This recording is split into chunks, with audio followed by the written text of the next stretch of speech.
Not everything stays dead.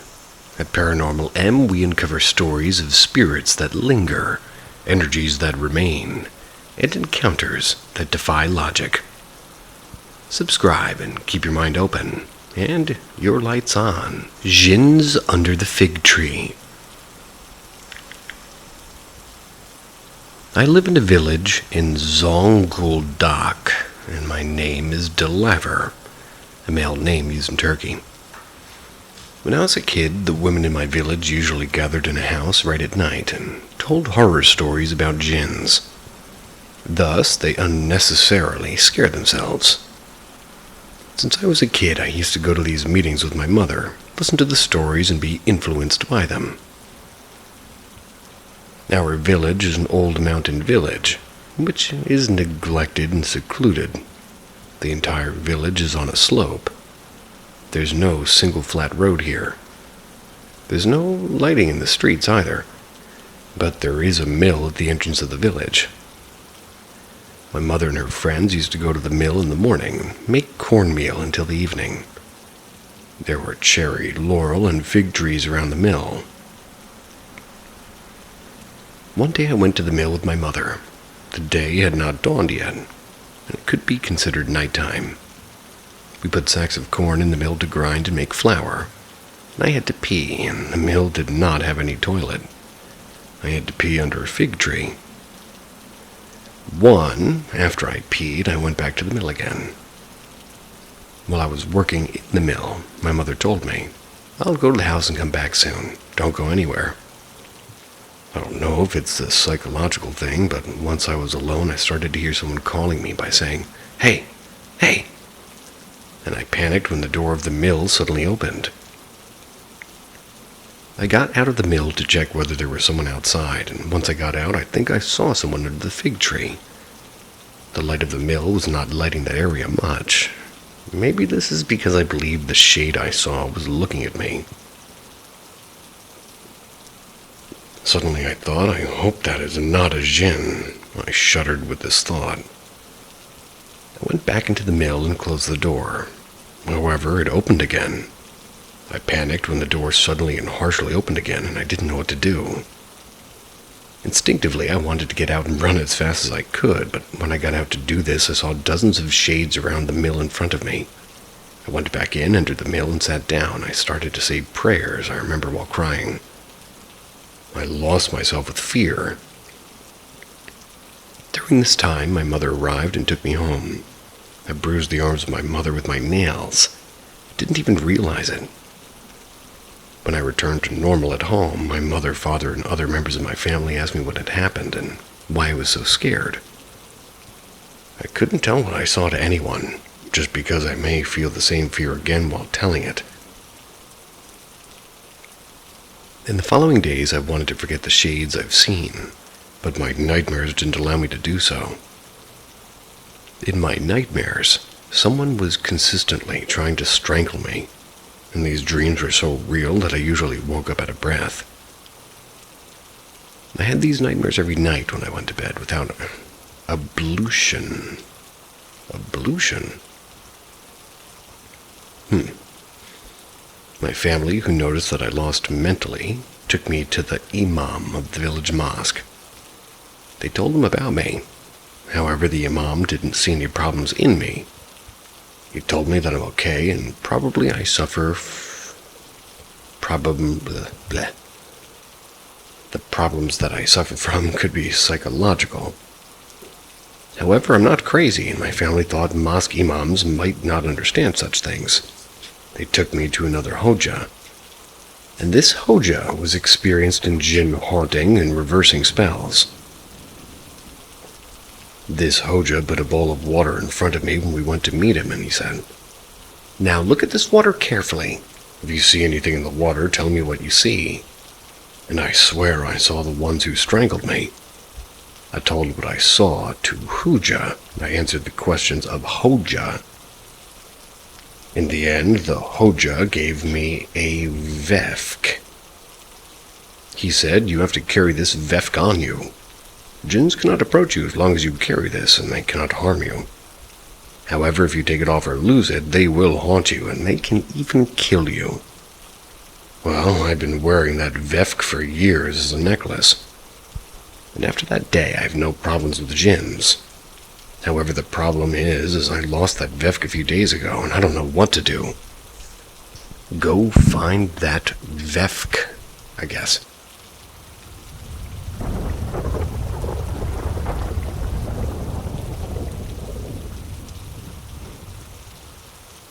Jinns are calling me. I was in second grade in high school when this event happened. I was staying in a male student dormitory with a scholarship since my school was in a different city than my hometown. I was quite a successful student, too. We had 4 beds in our room, unlike the other rooms in the dormitory. Our room was divided into 2 by an aluminum door, and the room had a single door. We had to pass through the part of the room where we were staying to visit the other room. 3 beds and 3 closets were on one side, and 3 beds and 3 closets were on the other side. The room was for 6 people, but we were staying as 5. Vulcan, Senior, Curtulus were sleeping on the window side, while I and... I'm seeing umlauts. I and Sukru were sleeping in the front section of the main door.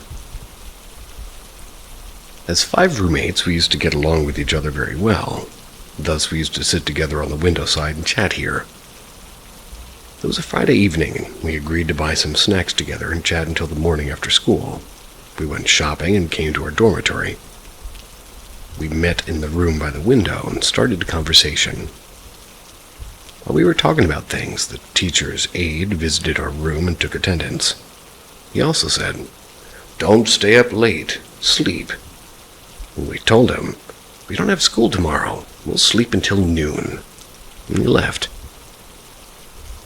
Later, we kept our conversation from where we left. It was late, and we kept talking about things, and then we started to talk about jinns and some supernatural creatures. We were telling horror stories about them, not caring about whether they were true or not.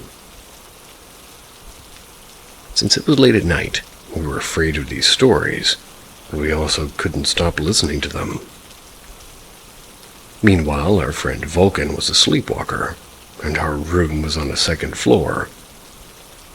Sometimes we couldn't find Vulcan in his bed, and sometimes when he woke up. At first, we used to worry, but we got used to it soon. We were even making jokes about it. We told this to our teachers and got the key to our room from Vulcan. We used to lock the room to prevent Vulcan from going out of the room. We kept talking. It was around 4:30 or 5:30 a.m., and we said, "Let's sleep now." Since I'm afraid of such conversations, I said, "I will not go to bed." I said, "I'm afraid of the other side, and keep the lights on. You can sleep, I'll text my girlfriend." My friends told me okay. Sukru was a bit weird.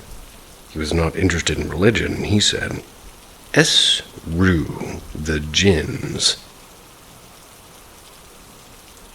He also cursed them. We all told him don't say such things and tried to explain the possible dangers as he can experience because of these disrespectful words, in line with our beliefs. As expected, he did not care about what we told him, and Sukru went to the other section to sleep alone, and I sat down and I was texting my girlfriend. About 20 minutes passed after everybody fell asleep. However, I was still afraid due to the horror stories that I listened to all night. Thus, I could not fall asleep yet. The door of the room was broken. You could not open the door unless you put too much pressure on the knob, and sometimes you could not open the door at all. We even sometimes would kick it, and I heard the door opening. I stretched my head forward to see who entered, but couldn't see anyone, and I told myself, I think Sukru left the door open and didn't care about it a lot. Later, the aluminum door that divides the room into 2 opened slowly. I thought the window in the hall was open since I felt a breeze too. I clearly felt the wind.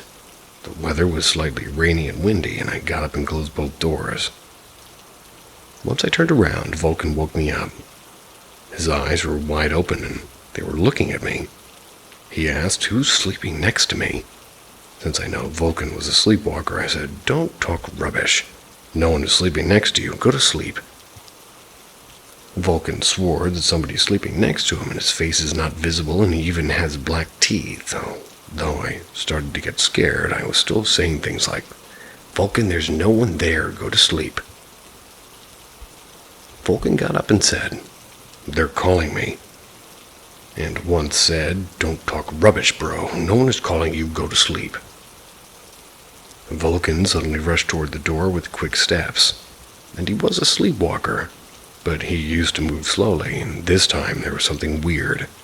While Vulcan was about to get out of the aluminum door, I caught him from his waist and shouted, "Stop!" However, Vulcan kept walking by and dragging me. I started to shout to ask for help from my friends, and I was shouting, "Sukuro, wake up, bro! Something wrong with Vulcan." Meanwhile, Thetruthishere woke up and asked, "Who was the one in Vulcan's bed?" And he asked it in fear. "Vulcan, who's in your bed?" I turned and looked at the bed while trying to hold Vulcan, and there was no one in the bed. Sinir also woke up to shouting, and I told him, "Go and tell the teacher. Something's happening in the room." Sinir jumped out of bed and went to call the teacher. Meanwhile, Thetruthishere was looking at Vulcan's bed and was standing still, and Vulcan was trying to keep going and shouting, "Let go of me! They're calling me! I must go!" He was also trying to hit me and run away from me. And suddenly I think of Sukuro. I had no power to hold back Vulcan, and I yelled, "Sukuro!" He didn't reply. Sukuro was not into his bed. Suddenly I heard breaking glass from outside, and meanwhile the teacher also arrived. I'm not sure whether it was a coincidence or fate, but our teacher's aide was our religion teacher on that day. He was more knowledgeable than regular religion teachers. He was holding an old book with a red cover, and he would never leave it. He entered the room with the book and caught Vulcan. Well, Sinir and me and the teacher barely put him into the bed. And while we're joking, I could easily put Vulcan down on my own, but the three of us were barely handling him. He was still shouting, "Leave me, I need to go, they're calling me from below." The teacher opened the book and started to read something Arabic. Vulcan was claiming as he kept reading, or calming. Vulcan slept after the teacher read something for about 5 minutes. However, Vulcan's eyes were red, and suddenly I remembered that Sukuro was not in the bed. I said, "Teacher, Sukuro's not in his bed. I heard glass breaking outside." He said, "Run." The entrance door of the dormitory was aluminum, and the top part of it was glass. The glass was broken, and there were bloodstains, and the door was locked. The teacher unlocked the door with keys and started to run. He was running while saying words in Arabic, and we found Sukuro lying down ahead. He had cut marks from broken glass on his arms. The teacher and I lifted Sukuro. Meanwhile, a few people woke up to the sounds. They also helped us while they were asking, "What happened?" The teacher said, "Don't talk." However, he was still repeating the Arabic words. He kept saying the same words. We laid Sukuro next to Vulcan to Sinir's bed. Thetruthishere was sitting silent and fixed his eyes on something onto the floor. Vulcan was still sleeping, and Sinir was just walking next to him. The teacher said, "Go, bring cotton or something like that." Then he opened that old book and started to read again. Sukuro was breathing, but he seemed unconscious. We were calling him, but he didn't wake up, and I was trembling with fear. I felt there was a burden on me, and felt lighter as the teacher kept reading. Later, I fell asleep. We were at the hospital when I woke up. All teachers and the principal and vice principals were gathered and waiting in the emergency room, and all 4 of us but Sinir were lying in beds. We had a serum in our arms, and I asked, "What happened, teacher?" And he asked, "What did you do at night?" Sinir already said, "We walked about jinns, my teacher." He showed Sukuru's back, and there was a red hand mark on Sukuru's back. a bit larger than the regular human hand, and he said, "Jinns visited you. If I was not there, they could have killed you all." And he also said, if you would not hold Vulcan, he would just be like Sukru. We stayed at the hospital for 2 days under observation. Our religion teacher didn't leave us alone. Then we returned to school, and they let us rest for a month, and we didn't visit the school. They sent us back to our hometowns, and I stuttered for a year after the event. But I got better later, and the hand mark on Sukru's back remained for 2 years. Nothing happened to anyone after the event, apart from our deteriorated psychology. Once we got back to the school, they placed all of us in different rooms. I couldn't stand everything and dropped out of the school, and I couldn't sleep in the dormitory. Our religion teacher still calls us and asks whether anything else happened, and sometimes goods that I remember in their place get lost, and when I talk about it, my teacher told me, "Jinns are playing games with you. If they would haunt you, you would not have stayed like this until now." My mother took me to a Hoja, ordered an amulet. I don't take it off, even while taking a bath.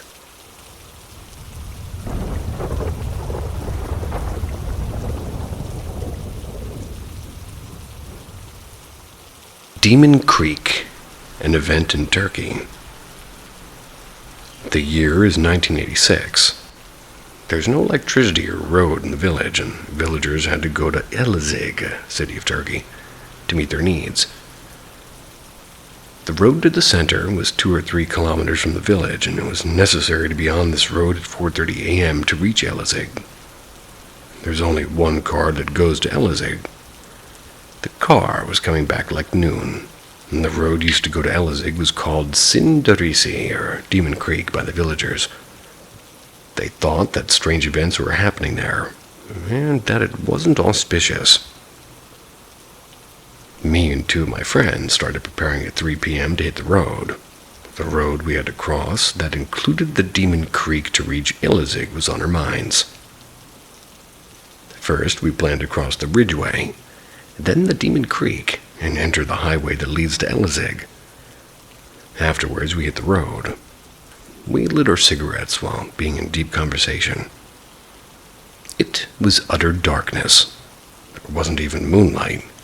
We were slowly encouraging ourselves to cross the Demon Creek and thinking about that moment, well, getting close to the Demon Creek, but first we had to cross the Ridgeway. The path was so narrow that 2 people could not walk side by side, and it was filled with big bushes. We were moving in a single line. I was the last one in the row, and the first guy in the row, named Kamal, suddenly stopped in and mentioned there was a black dog watching us without moving on the way. Well, I thought to myself, it's one of our village dogs. My friends were very nervous and were getting more scared of the stories that we heard since our childhood, and I was scared and started reciting Bismillah, a Muslim prayer. The dog suddenly got out of the way and disappeared after moving a few meters away in the bushes. After the dog had disappeared, we thought to ourselves what the dog was doing there, and continued to walk. After walking for 1 or 2 minutes, Kamal suddenly stopped again and yelled, "It's the same dog again, Hassan," before moving a few steps back. 3 of us didn't know what to do because of confusion and fear. The dog was looking at us again, and I recited Bismillah again. The dog stood up and vanished again at the bushes. The dog stood up, huh? My friend said, "Hassan, let's go back and don't go there." I said, "We need to cross this road, and if we don't, we'll have to be here tomorrow. We'll use this road for shopping." Calmed them down, and then we continued on our path. My friends were scared, and of course, do I. Totally. And we were talking about why did the dog appear at us again, and I tried to calm them down by saying it's just a common dog and following us. We continued to our path, and we couldn't believe our eyes what we had seen after 3 to 5 minutes. A cold black goat was standing in the road like blocking the way. We were so scared we started to pray and recite Bismillah.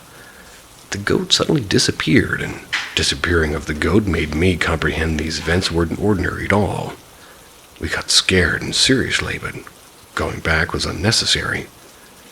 I calmed my nerves and went to the first row of the line, and I backed my friends, and I was both praying and continuing our route. There was only a sharp corner left for the Demon Creek. We were shocked when we were finishing crossing the sharp corner. What we had seen was indescribable. Long, white as snow, shining silhouette, shape, mass, whatever. It was obvious that it had arms and legs, but its face was ambiguous. So it started to create sounds of rumbles and screams and crying. We closed our ears with our hands. We're throwing ourselves out of fear and flapping on the ground, and at the same time there was blindly shining lights. I started to recite my own prayers. My friends were yelling and cursing. They didn't know what they were doing. I was thinking about how to escape the situation and stay calm. I dragged my friends out of the incident. The screaming voices turned into laughter while we were escaping from there, and laughter echoed in our minds. We head back to the village, but we didn't know how we could come back, and at the entrance of the village there was the house of Kamal. When Kamal's parents saw us, they couldn't believe their eyes. They said, "What's the matter with you? You've paleness in your face." We couldn't speak, trembling and continuously making noises like dummies. They informed our relatives they also came here. They tried to grasp with the mind of the situation, and I rested for a while and drank some water and told them the story. The villagers were stunned. They told us to thank God that they could come in one piece, and we thought that they saved ourselves, but from sunrise to sunset for 40 days we had heavy headaches and skin rashes and huge herpes on our lips. Alrighty then.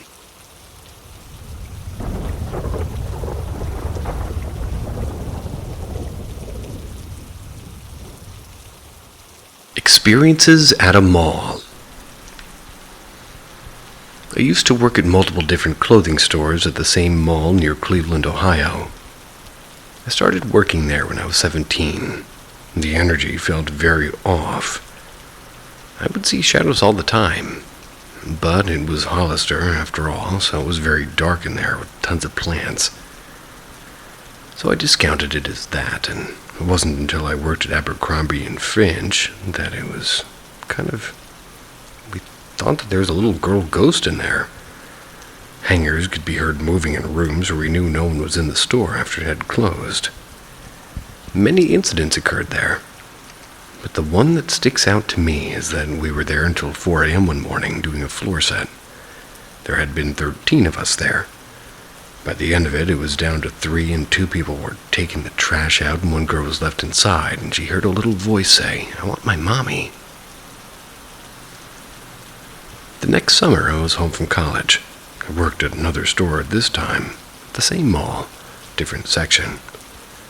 This is where I truly believed we had something going on, and I would have many, many stories about the store. Our manager would get calls every night at 4 in the morning about the alarms going off and the police coming, but the alarm company kept saying it had to be mice. We never found mice droppings in that store.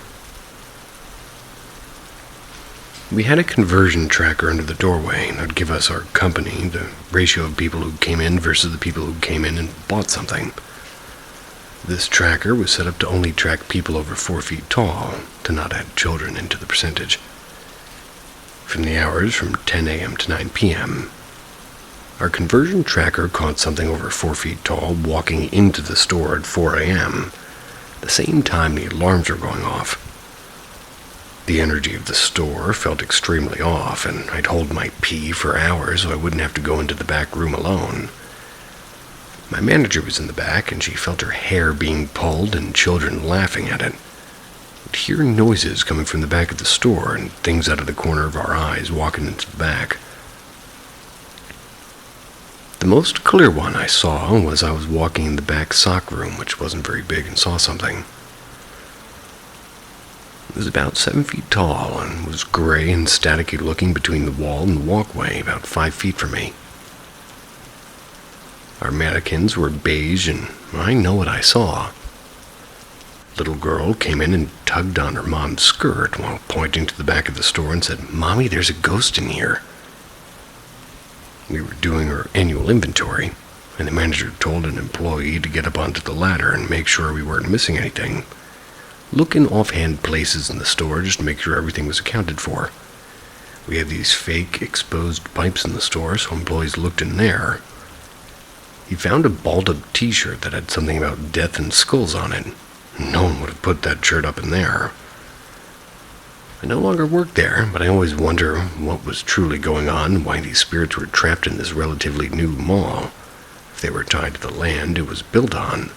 Native American burial ground, I don't know, it's close to the lake. I'd love to learn what people would think have been going on here, or what it was that was bothering us, or if anybody knows the history of the area.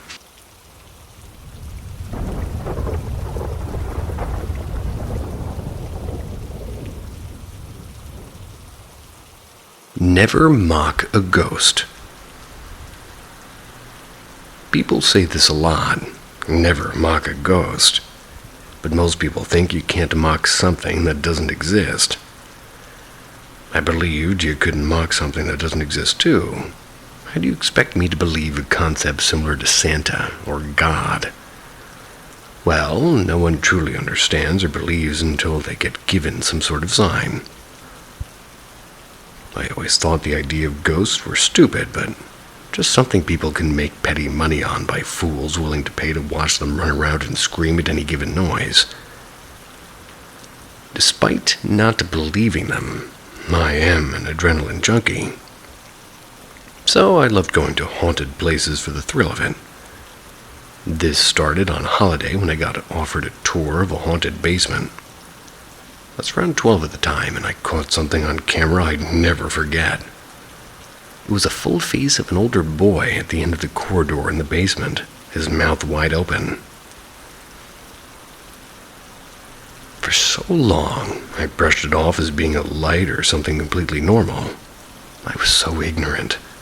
But years later, at the age of 16, something happened that opened my mind forever.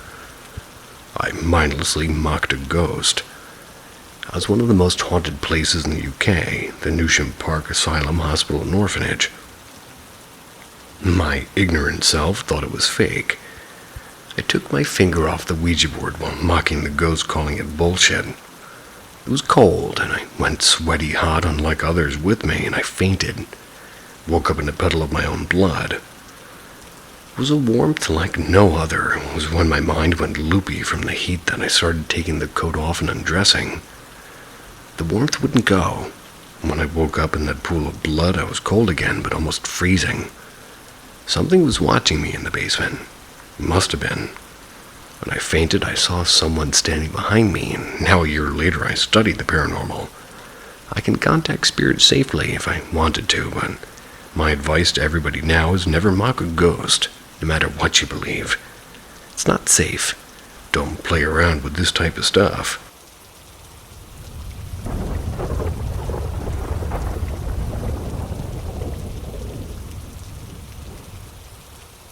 I can't say that I believe in ghosts, but I've always been into horror genre overall. Movies and stories and games, you name it. And I'm very intrigued by people's paranormal experiences. But I can't say that I'd actually believe in ghosts myself. I always try to find a logical explanation. No matter what the situation is, but there are a couple rather creepy experiences I've had which I just can't figure out. Love to hear your thoughts about these two experiences. The first occasion took place late in the evening. I was in the middle of a phone call with my friend, and all of a sudden the light started to flicker. Unusual, but I wasn't creeped out by this. Not until the phone went crazy. My friend's voice got all distorted, and soon it sounded like somebody was outright screaming into the phone. No need to say. This freaked me out enough to end the call, and my friend called me back soon after that. She told me she didn't notice anything weird on her end, and I headed to bed not long after we ended the call. As usual, my cat followed me. But this time he just sat on the bedside table and stared at the bedroom door. He absolutely refused to look anywhere else, no matter what I did, just keenly staring in that direction. I fell asleep at some point, but he kept doing that for the rest of the time I was awake, and the only reasonable explanation I've been able to come up with is some type of an electromagnetic pulse or something like that. Well, that could explain the electronics, but my cat's weird behavior is still a mystery.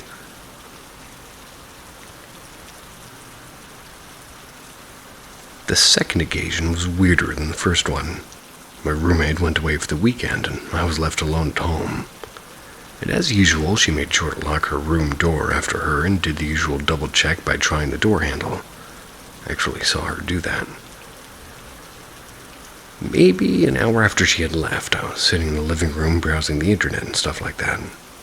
From my parallel vision, which I'm assuming is peripheral, I saw how the door of her room began to creak open, and I had seen her lock it, so naturally I was freaking out that somebody had been lurking in there, opening the door from the inside. The room was totally dark. I couldn't see inside, so I just sat there scared shitless. Eventually, when nothing else happened, I had no choice but to go and take a peek inside. I couldn't see anyone in there, but the room was freezing and smelled absolutely horrid. I checked if she had left the window open, which would explain the coldness. But it was shut tight, and here in Finland, houses are typically built even during the winter, or really built very thermally efficient, you could say. Our building wasn't an exception, and this happened in fall, when it wasn't even that cold outside yet. I have no idea what could have caused the smell. I had been in her room before she left, and there was nothing odd about the smell. After checking the room, I locked the door and tried my best to forget about it. My roommate returned a few days after. The room was completely normal. No coldness, no smell, nothing. She didn't sleep very well after I told her what had happened, though. There are some other strange things that have happened to me while living here. One extremely scary lucid dreaming experience, for example. Maybe I'll tell you more at some point if you're interested to hear more. I don't know much about the history of this building and apartment, but one thing I must mention is that the previous tenant went missing. That doesn't happen often here. People who go missing are usually rebellious teenagers or elderly people with dementia or Alzheimer's disease. They're found not long after, usually. But the previous tenant was a woman in her mid-30s without any known mental or overall health issues. What happened to her is still a mystery.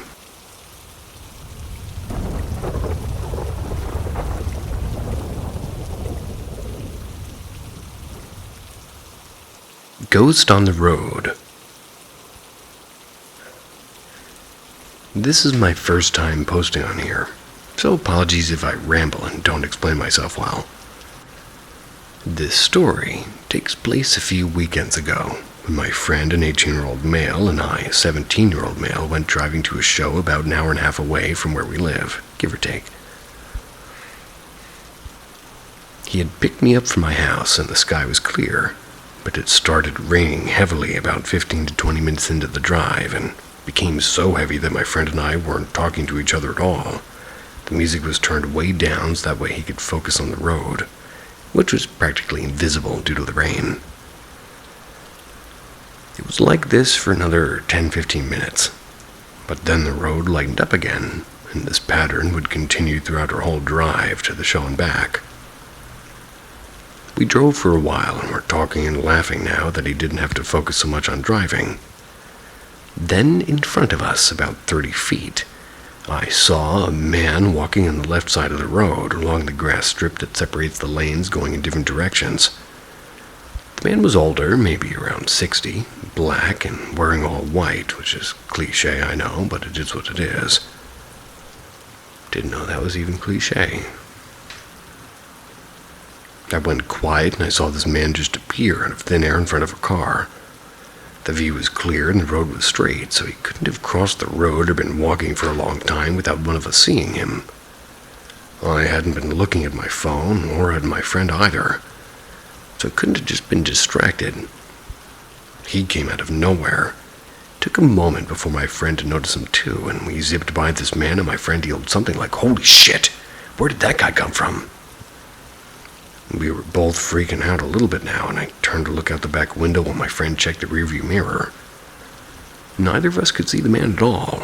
he vanished just as quickly as he appeared, and my friend worriedly just asked me if I saw the same thing as him, or if I'd seen the guy before, or just hadn't been paying attention. I told him I hadn't, and jokingly asked him if he believed in ghosts now. I always had been a believer, and have a few other experiences before, but he's a huge skeptic about all those sorts of things. He didn't answer me for a moment, but then he started laughing and said, "Yeah, maybe I do." We moved on the conversation after a few minutes, and after the event we both kept our eyes out for the man. Of course, we didn't see him, but it was still a crazy experience, and I rarely have a supernatural paranormal experience with somebody else there to confirm that I'm not crazy. I still have no idea what happened exactly, but I'm wondering if anybody has had any similar experiences on the road.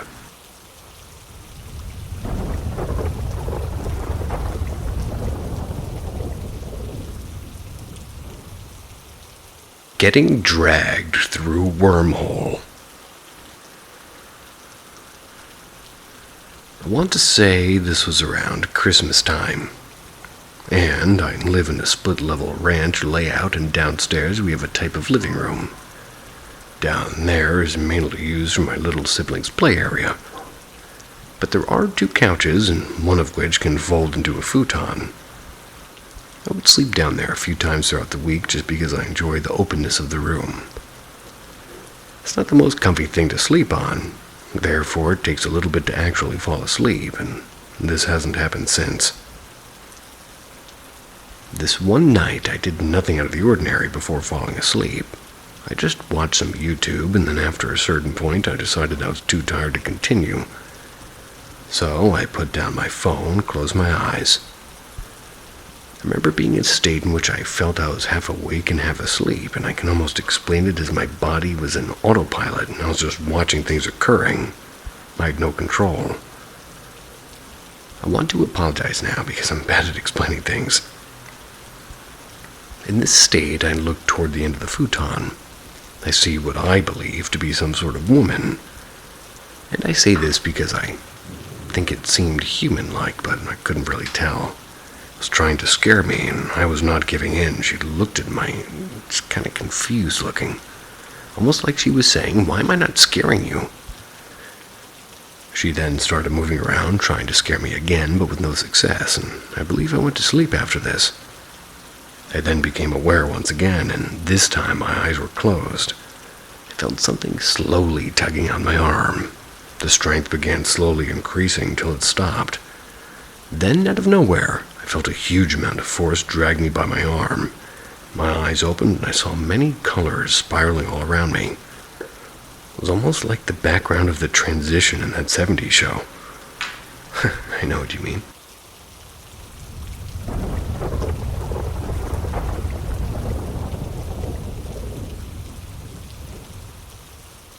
The time I was stalked by a demon. It was a couple of months ago, late November through late December. Started out with feeling extremely exhausted and depressed. I think that's when this entity decided to prey on me. Dreams of where it started, I would hear things like chantings of Satan, Satan, Satan, or 1 or 2, Satan is coming from you. Then the feeling of dread, like I was about to be drugged by my toes to hell. Then there was the dream that a possessed doll was chasing me around a labyrinth of a house, screaming, "Satan will get you."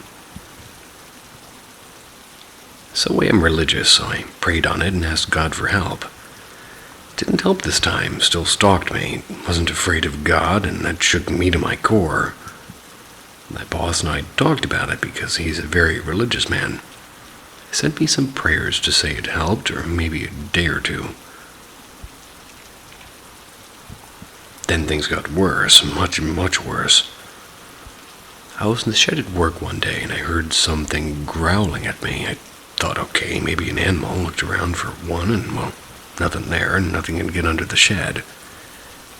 That was odd, I thought, but got what I needed and went about my day. Well, that same day, as I stood in the dining room, I saw a tall black figure that was only legs and a torso. Ran across our parking lot. told my manager about it because I thought maybe it was a person, and she went to look and nobody was out there. Okay, so it's getting weird and terrifying. Well, the only person I had told about it was my boss, so finally I break down and tell my friend. She tells me, I hate to tell you this, but the other night I woke up and there was a shadow figure leaning over your bed. That night I had a dream that this thing was trying to attack me. It woke me up in my bed and I was shaking and something was growling at me. Alright, now I was petrified, and I told my mom about it, and she told me I should talk to my granny about it. She's dealt with this her whole life, so I do, and she tells me to buy a crucifix and always wear it. I do that, and it doesn't help, and I'm at a total loss, and at this point, what do I do? Finally put on Facebook, and hey, this is what I'm going through at this point. I don't care if people think I'm insane, but I think maybe I am insane, so a lot of people reach out, and somebody suggests reading Psalms 91. I try that, and praise the Lord, and it works. Well, sort of. I have a dream that night about the thing, and I tried my hardest to call out to my loved ones for help, but couldn't talk without it silencing me. My deceased uncle appeared and looked at me, back at me, and said, Kayla, I'll be damned if I let that thing hurt you. I saw it one more time after that, and looked at it and said I don't think so. It left, and I haven't seen it since.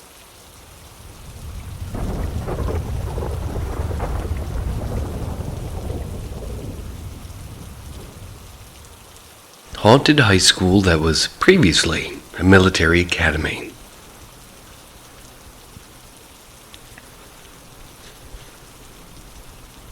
I work in a public high school that used to be a military academy, the old part of the building that still exists as the administration section of the building. I attended this school and had never heard any rumors of it being haunted until I started working there.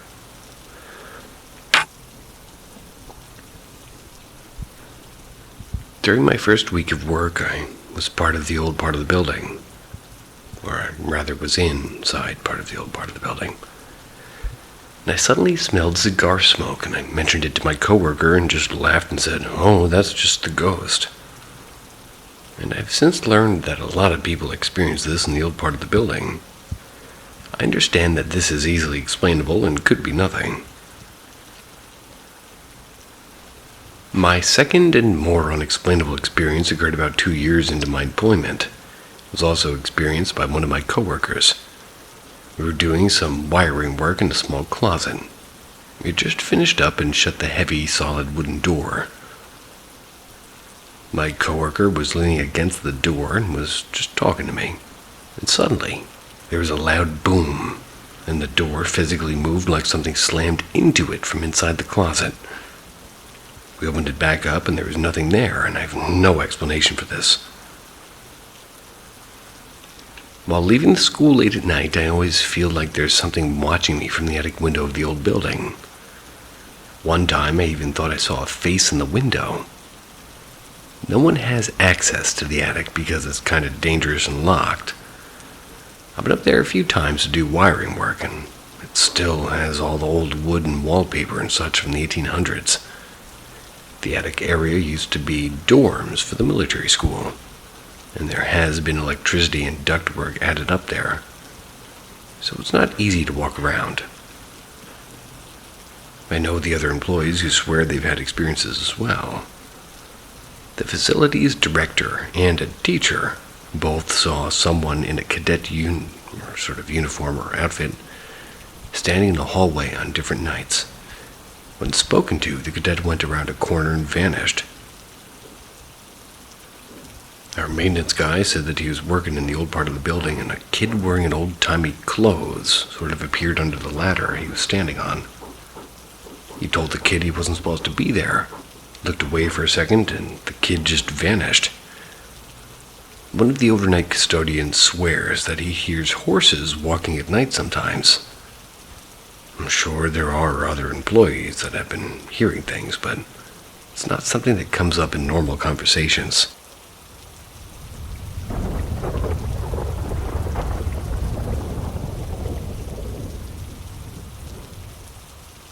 I lost my father to cancer at 12 years old. I'm 25 now. I just want to share this experience.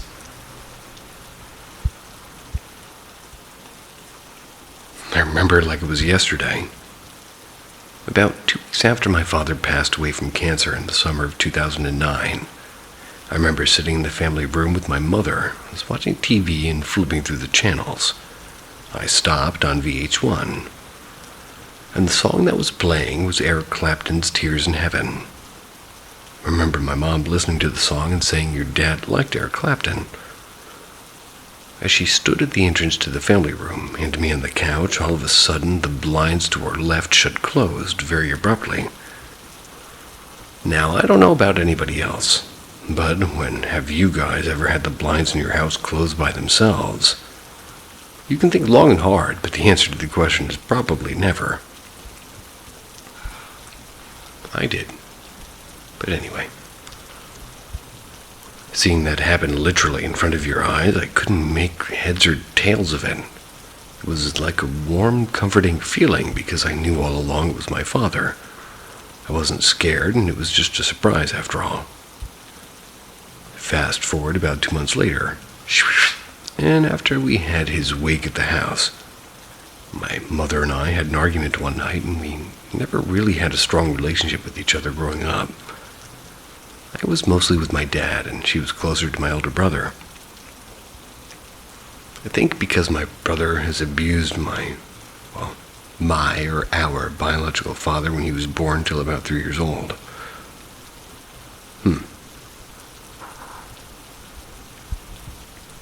Anyways, after our argument, I'll never forget what my mom told me at the end of it. She said to me, "I hope Daddy tickles your feet tonight." And I really never thought much of it. I went to bed, as you can guess, and that's exactly what happened. As I'm laying there in bed, staring at the ceiling, I feel the room go cold as ice. And when I say that I could see my breath in the room, it was as if the whole room was frozen over. I wrapped my body quickly, not even thinking about what my mother had told me earlier. I left my feet hanging off the bed, and I felt the cold sting of fingers at the bottom of my feet. And again, no fear at the time, because even at 12 years old, to be naive at the fact that this could be anyone else besides my father, I laid there telling myself, how can this be real? It felt cold, not like ice cubes to the feet, but like an indescribable feeling, really, of how it felt to feel such an experience. When I looked toward the end of the bed, thinking I would see my father there, and seeing complete emptiness in the room instead, the pain in my heart at the time, man, let me tell you. This is now 13 or 14 years ago, and I'm 25 years old now. Barely am I laying here telling the story. To believe that there's so many people out there that don't believe in the paranormal while I've experienced it firsthand since then, well, I've never had another experience.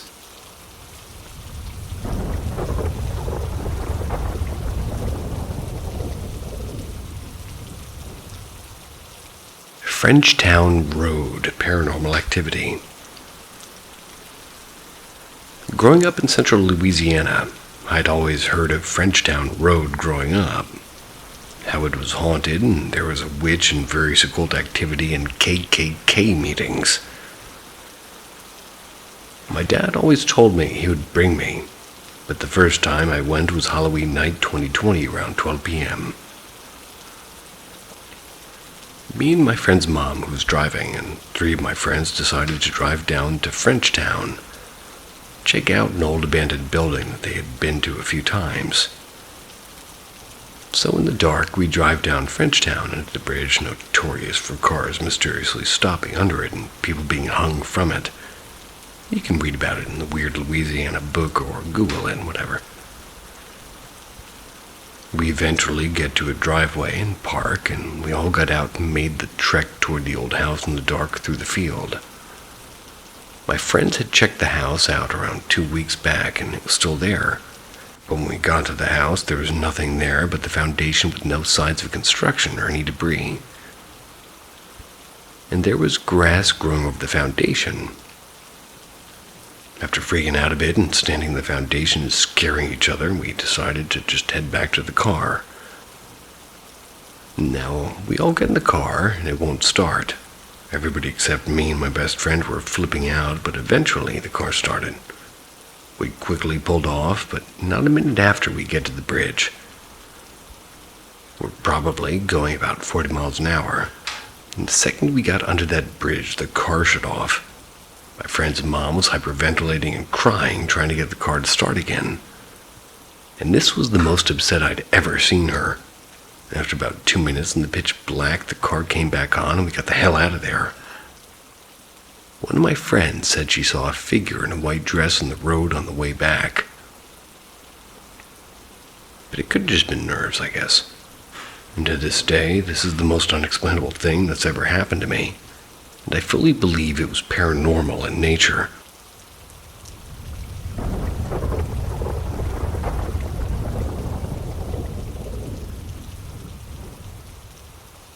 Sorry, long story, but deeply strange.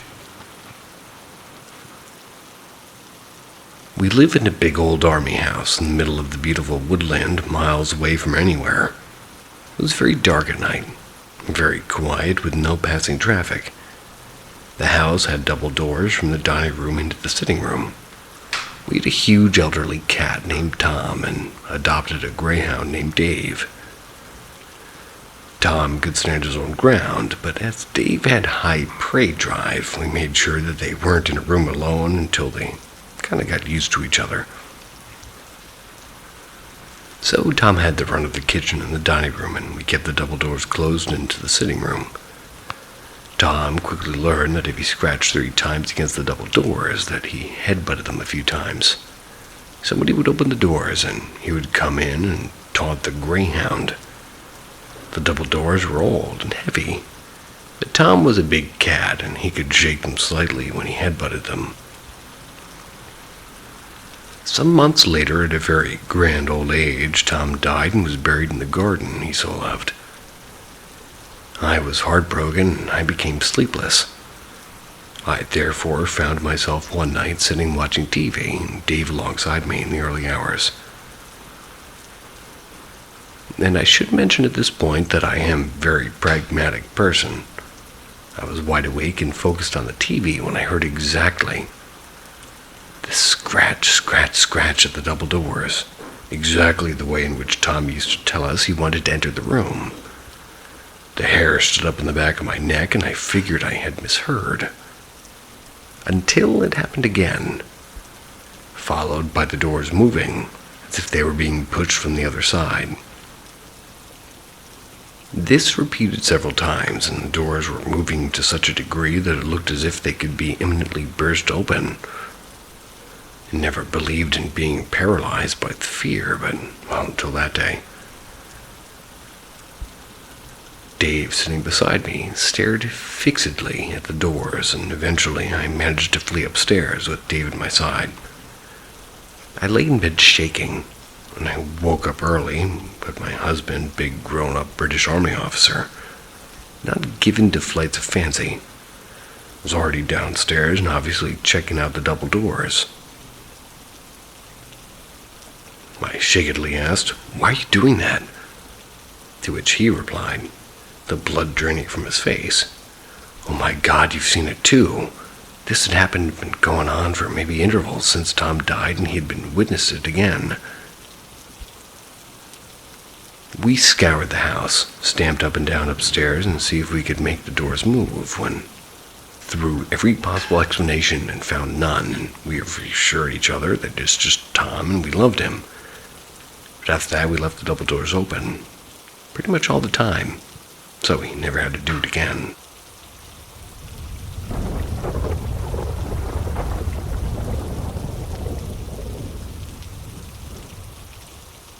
White orb visit. I don't know how old I was back then, but I think I was probably around the age that you'd be in 5th grade, and all I know is that I was still not in high school back then. It was the middle of the night. My mom and younger brother and me slept in one big bed on the second floor of her house. There was a window across from us. It had no glass, just basically a square hole that we call a window, and attached a dirty cloth that we called a curtain to block the outside and close the window when it's nighttime.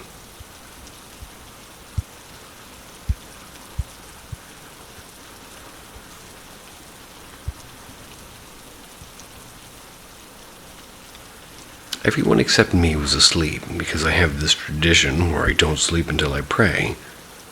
Because when I was even younger back then, I was always afraid to go to sleep for some reason. My mom and dad told me that if you pray, God will protect you from all the bad creatures while you're asleep and you won't have nightmares and whatnot. It eventually became a habit of mine, though whenever I go to sleep, I pray, and my prayers back then were so long, I kid you not, that even I was annoyed by it. It usually takes around when everyone is finally asleep, except me, to actually force myself to start praying and finally go to sleep. Alrighty then. Like I said, it was probably midnight when it happened, and I was about near finished praying when I feared this cold breeze I've never felt before, even till now. It wasn't like any cold wind or ordinary electric fan wind. Might even say colder than an aircon wind. The breeze or wind passed by me, and that's when I opened my eyes from the praying and I looked at the window where a wind from outside swept the curtains away to make an opening for this white shining orb that came floating in. I was dumbstruck, to be honest. Then it came floating toward me, and that's when my already fast-beating heart, I beat it more harder and faster, and I could literally feel it beating in my chest. When it was halfway toward me, I hid in the blankets and closed my eyes and kept praying so I could finish my prayer. Finally slept when I was done, and I opened my eyes again and I saw through the fabrics of my blanket and saw that it was circling on top of my head. Or maybe face, and it wasn't very close to me, just floating up on top, barely in hand's reach if you reach hard enough. I just closed my eyes and forced myself to sleep. The next day I didn't tell anybody because I just thought of it as my imagination, just a dream I mixed with reality.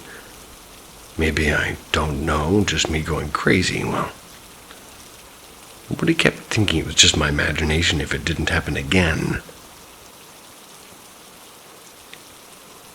It actually creeps me out, because when it happened for a second and last time, it was the exact same setting. Exactly the same. Same spot on the bed my brother, mom, and me took. Looked as if it were somewhere on the same time of night, and everyone was asleep except for me because I was too lazy to pray again like any other night. I don't think the blanket was the same, though. But maybe it was, because I don't really remember. I was on the part of my prayer where I was nearly finished, and I felt that weird cold breeze again. Looked at the window. Another wind pulled away the curtain to make an opening. The orb kind of came in, but this time it was flickering. I think it shone more brightly and was more white, if that makes sense. But I think it was also kind of like it was weakening because of the constant flickering. I ducked on my blanket like last time, finished my prayer, opened my eyes again. It was doing what it was doing last time in the same spot. But I think the way it circled grew bigger than the last time, and it was flickering so much now too, disappearing and reappearing again and again. Forced myself to sleep like last time. This time I told my mom, who was with my aunt when I told her.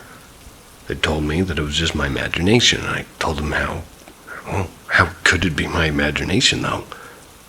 Can't it just be my imagination? I felt the cold, weird wind when it wasn't even windy, and our electric fan was pointing at my lower area. Couldn't have gotten my whole body, nor could it be that cold out of nowhere, and the curtain physically moved when the wind, I even heard the swoosh of the wind.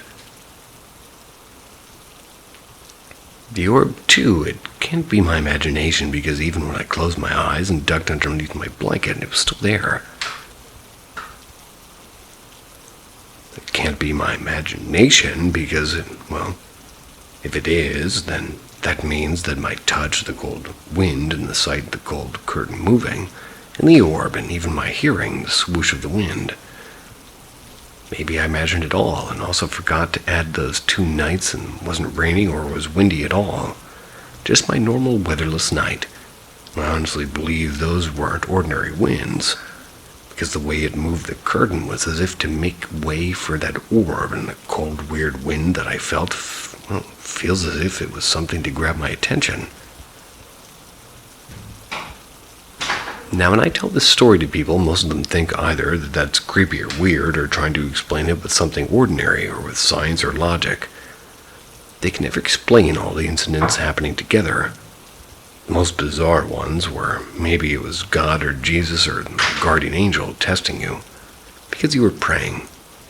And I seriously think that's not the case, because to be honest, come on. One that made me feel bad was that my grandma said that maybe it was a lost soul or ghost trying to ask help for something.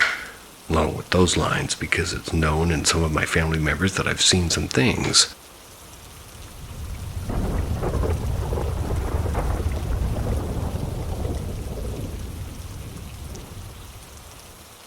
The Hanging Dummy.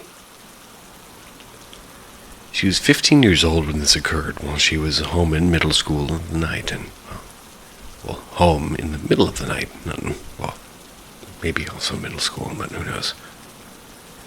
Late spring had arrived, and she thought it was June. She remembered that because her windows were open and there was a breeze coming in. The temperature was not so hot, so there was not a need for air conditioning. She could smell the lily of the valley. The scent wafted through the open window, and after laundering her sheets that day, she reveled in a crisp and fresh feeling. The night was pleasant, and it was cool but not cold in the early morning. She was in a deep sleep when she woke up. Grogginess was her first feeling, and confusion came over her as she contemplated what she had happened for a moment. She was lying on her side with the covers pulled up almost over her head, and night had turned a little bit chilly. Rather than head up and close the window, she unconsciously opted to pull up the covers first. At first, the grogginess was powerful, and she almost went back to sleep. And that's when she felt a feeling of sheer dread. There was this feeling she was in danger, and goosebumps developed on her skin. She didn't move, and she stayed frozen in place, not wanting to know what was happening. She felt like she needed to keep still and not move. Whatever this was would go away without bothering her. She heard a beeping sound that gave out in 5 or 6 mid-toned beeps.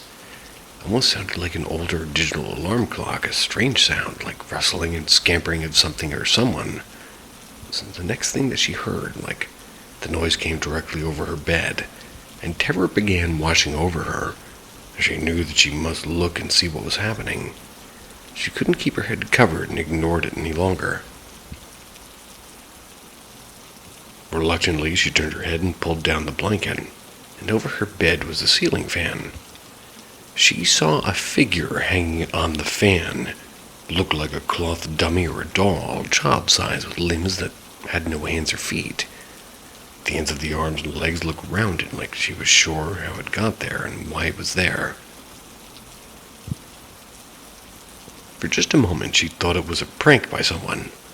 Within what couldn't be longer than taking her breath, this thing dropped down 3 to 5 inches, and she was startled, and she let out a scream. Yet the cry seemed stifled, and it didn't come out as loud as she had intended. She explained to her it was dark, and she didn't think it was someone that she knew, and she couldn't explain them what she saw. They wouldn't believe her, and she was confident she was awake, but it was so unusual. Her parents later thought she had a sleepwalking dream. She opened all the doors and made the sounds, and at least that's what they said, and she believed they knew there was no way she had time to open all the doors and get back into her room and to bed before they came out of the bedroom to look. as he was making the noise, and woke them up. Sometimes they would say the time that somebody may have hidden in her room, and, well, she scoured the internet hoping to find someone else who had a similar experience. And the closest kind of thing that she found was when people came across these entities known as stick figures. It reminded her because this was the thing you would expect not to see in your real life, yet moving and interacting with the environment. People had a feeling of fear or uncertainty when encountering these things. She shares this in hope that others may have had something similar happen to them. She's still traumatized by the event, and if she wakes up in the middle of the night out of the blue, she fears this thing will come and take her. Sometimes she has dreams of this thing and a kind of replay of what happens to her, like post-traumatic stress disorder. She believes those dreams are not reliving a traumatic event, and instead, this dummy was projecting these things into her mind in a way to feed off her fear from afar.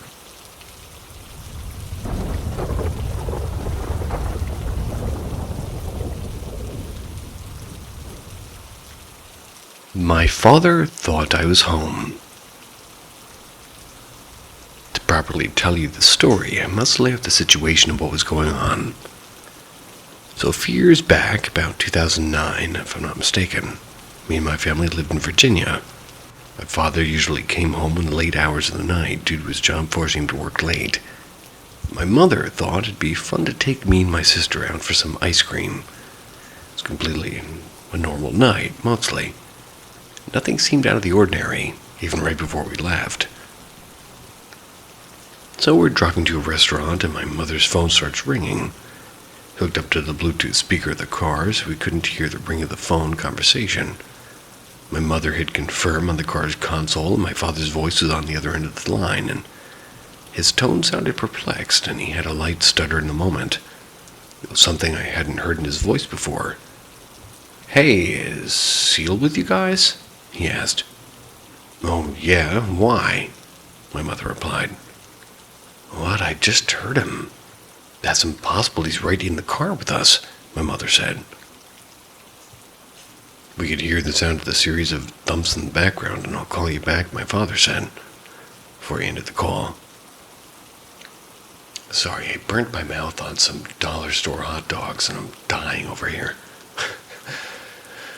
Anyway, he later told us that he had heard a young child with a voice akin to mine say "Daddy," and he heard footsteps slamming down the stairs.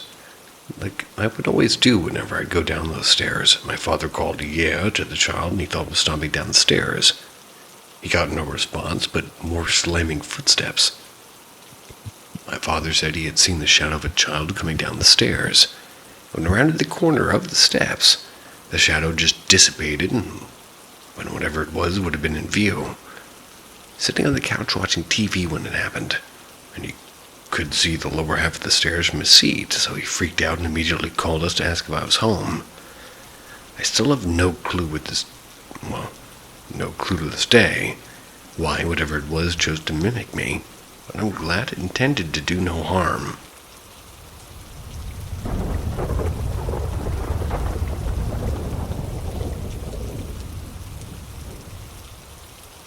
What to do with the gift? Hey everybody, a few years ago my wife and I sort of sat in a restaurant when a waitress came over and takes her order, but keeps looking at her strangely. The waitress leaves with the order, and my wife sat there wondering what the waitress's problem was. 20 minutes later, the waitress comes back with food and starts to chat with my in-laws.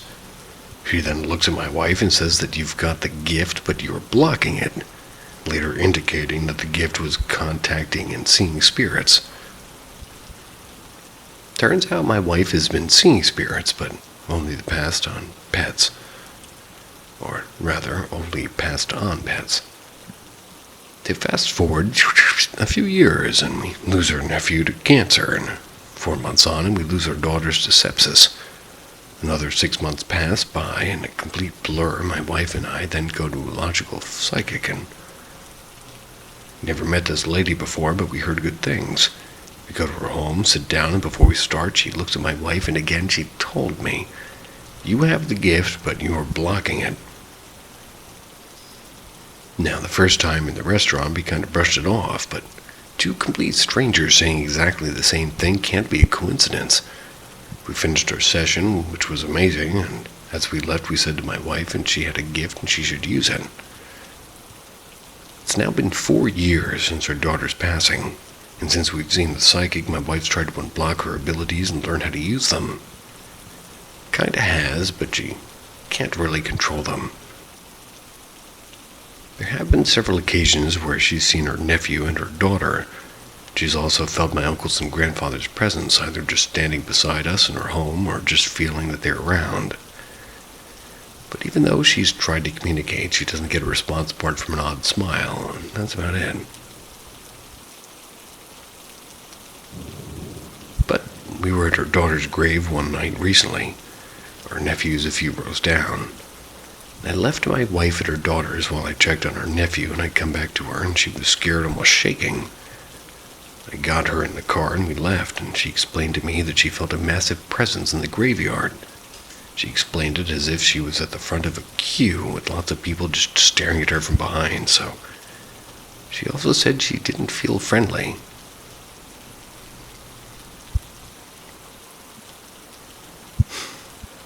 Well, that's a little bit confusing, but since my mouth is peeling off from being burned by dollar store hot dogs, I'm going to abscond. See ya. Sweet dreams.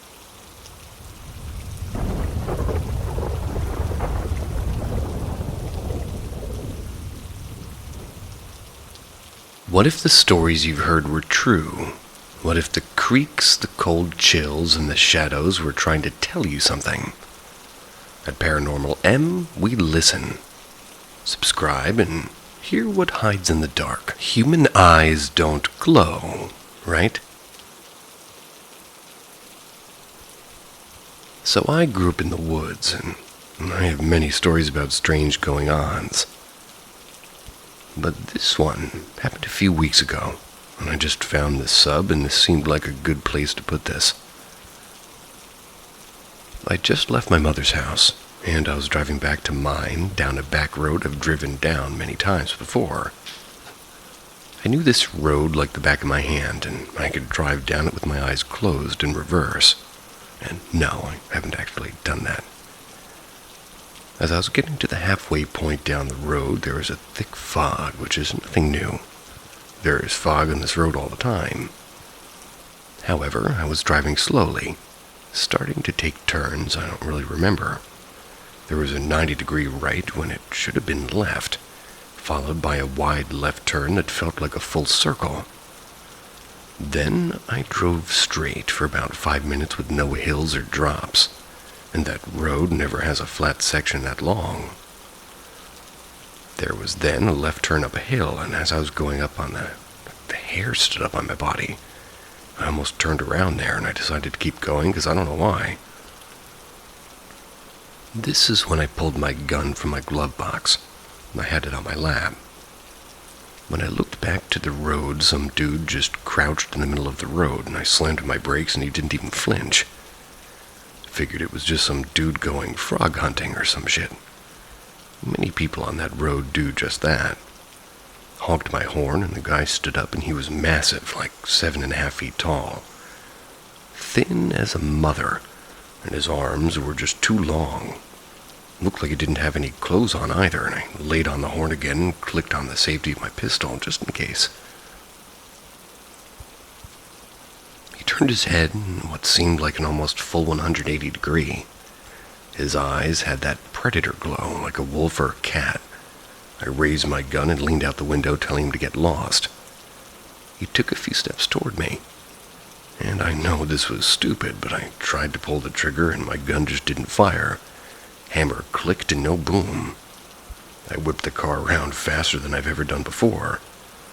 I then just flew down the road at least 20 miles an hour over the speed limit. About 30 seconds after I turned around, I realized that I recognized all the turns and hills. I was driving down the road like I had never taken that first right. I went back during the day and still don't know where I took a wrong turn. There's no side streets down that road that are paved, and certainly no straightaway as long as the one I drove. Went to the range a day or two later and put that same round in the chamber, and it fired no problem. I have no idea what happened. I also don't drive that way at night anymore. Please tell me somebody knows what I saw. None of my friends believe me, and even my mother doesn't. And I know I'm not crazy, and I know this happened.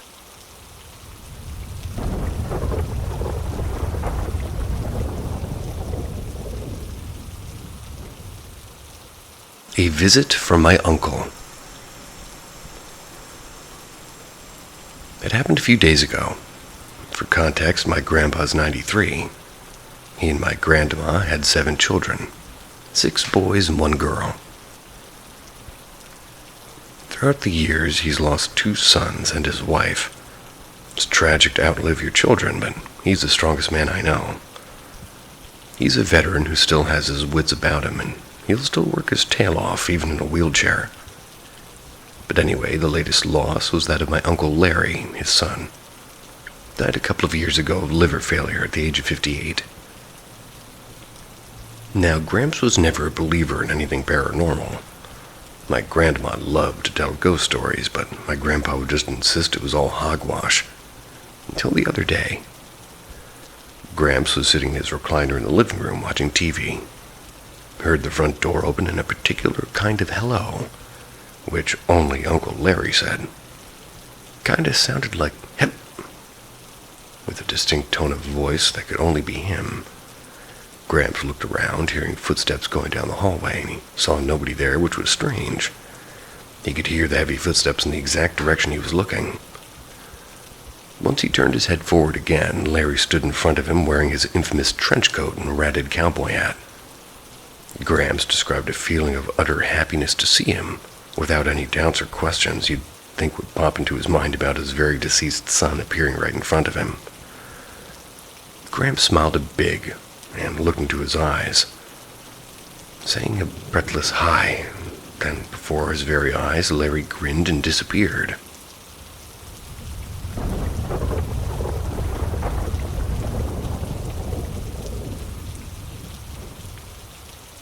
Childhood, childhood. I'm 35 now, and as if I've always been hypersensitive to the spiritual or vibrational energy side of life. Sorry, this is kind of long, but there was so much. Since high school, I was heavy into drugs and alcohol, and I hit it very well, to the point that I was a fully functioning, highly drugged-up person from morning until I slept at night. I played sports every year, and all throughout the year while still playing it off. It wasn't until I was 32 or 33 that life got crazy. It was right before the pandemic, and I remember crawling on my bedroom floor, gasping for air to the point I was freaking out. All I remembered was having a hard time breathing and gasping until I blacked out. I woke up on the floor hours later feeling empty and like I was in a long hallway. That's when I began hearing and seeing things daily and all day. This was literally a few months before the pandemic broke out, before any word of the virus or its name. And at that point in life, I had left a long, toxic relationship and started coming into a groove where I began to go out again. It was 2019, and that year I got roofied 4 times, 4 separate events throughout the year, and coded twice in one night, a week before my 34th birthday. So that's 2 death, 0 me. I was released out of the hospital, but again there was that empty feeling, and it became bigger and overwhelming. So around 33, 34, I'm working this sick job in a cannabis dispensary in Hawaii, and it was during the beginning phase of the industry that was in Hawaii, so it was very exciting times. I eventually worked my way into a store manager position for their 3rd location, and that's when things began turning into a full-blown haunting. I lived with my parents at the time, and they helped me get my life together and watched my dog as I worked brutal soul-killing hours. My mom revealed to me after the entire haunting that in that beginning time, the security light outside of my room would stay on as if somebody was standing right outside of my window. She also spotted a male figure standing outside, believing somebody was there to the point that she went out with a bat. But it was always nothing, and all this happening, and I was oblivious. I started to become aware when I would go to the bathroom at work. A simple, small 5x5-foot bathroom with a sink, a 6-foot-tall locker column, and a toilet. I ate a lot, so I took a lot of shits. So when I'd be going number 2, the faucet to the sink would go off and on rapidly. It was one of those sensor ones, so I thought of it as being nothing. It began happening more and more to the point that every time I went in there, it was going off. And I began posting it to Instagram stories for fun and proof because nobody would believe me. One morning I'm getting ready and it's doing it again. So I record and I post, and one of my coworkers, who is more like a sister, comes in and tells the whole crew to gather around one morning before opening. Apparently, she had some stuff to tell us. At this point, it's a couple of months after opening, and just the water faucet was the biggest anomaly. She begins explaining how her wife saw a dark entity behind me, and to use her words, the entity played with me as if I was a toy. She said that she would see it in the window at night watching us leave, and as we did every night at about 7:30. She gave a stern warning to stop engaging because it was not good. We're all interested, but it didn't fully set in until a few weeks later, and the wife literally drew the store's floor plan with specific details in each room connecting to the other ghost stories. These were other ghost stories that our security guards had experienced, but were not really made known until this moment. She said this dark entity dwells upwards and toward the back of the undeveloped space. A big, open, empty room with weird mirrors along some of the back walls. Totally construction site looking. It's fucking freaky. The wife would come and wait for a couple of hours in the parking lot until we finished. That's because the building was very strict with government regulation on people entering without proper documentation of a valid medical cannabis card. She drew the map one day, waiting in the car, having no idea of how the store was built. But she explained it like it was a vision she was getting while sitting out there. That kind of set the energy into an anxious-filled vibration. Plus, we were all working to the bone and drained from it all, and there was fear in the air, and that heightened everything quickly. We had a new girl from Tennessee, and she began experiencing stuff immediately. On her first week, she asked if there was anything wrong with the bathroom faucet, and we all looked at each other and said, "No." But she knew. One night, we had a late patient come, and we were helping her on the sales floor together while shutting down. Super casual chit-chat vibes because, well, she was the sweet auntie type. We had iPads which had a stand, and it was displayed on showing our menu. We had 3 on the sales floor always, and always in its stand during open hours. And while we're talking to this lady, helping her choose something to help her cannabis needs, one of the iPads fly off the stand and travels about 3 feet. Tennessee and I look at each other with a fearful what the fuck look. The room gets silent as we look at each other, and the woman that we're helping looks upward and around and asks if we got the building blessed. Sadly, they skipped that process for this store, only because of the delays it took to open, and they just wanted it done. So the answer was no, and we told her no. She made her purchase and left right after that. There was 3 of us there, and as soon as she left, we locked up and came back to the sales floor to express our shock, like what just happened, and why did that lady leave like that? Then boom! The building shakes as there's this huge boom on the roof that vibrates the whole room. And being the manager with 2 freaked out girls with me, I'm like, grab your ish and let's motherfucking go now. Grab your ish. We ran like it was motherfucking chasing us. Being the manager, I had to close the building down, so they waited right outside the door as I went and secured the building and set the alarm. We left shook and calmed each other, but I know for sure that day stuck with them. Security would come and bring supplies to us, since we were a few cities away from the main hub. So the guard and I are walking into my office when we swipe with my card and enter. The sensor doesn't register us, so the lights are off, and so she tries to manually press the lights on and nothing. At this point, the hauntings are becoming common knowledge for anybody who frequented there. So we're standing there a little scared, and I jokingly say, "We gotta go out and ask the ghost for the light." She looks at me with like a I'm dumb face, and we leave and close the door. I knock and ask out loud, "Yo, ghost, can you turn the light on?"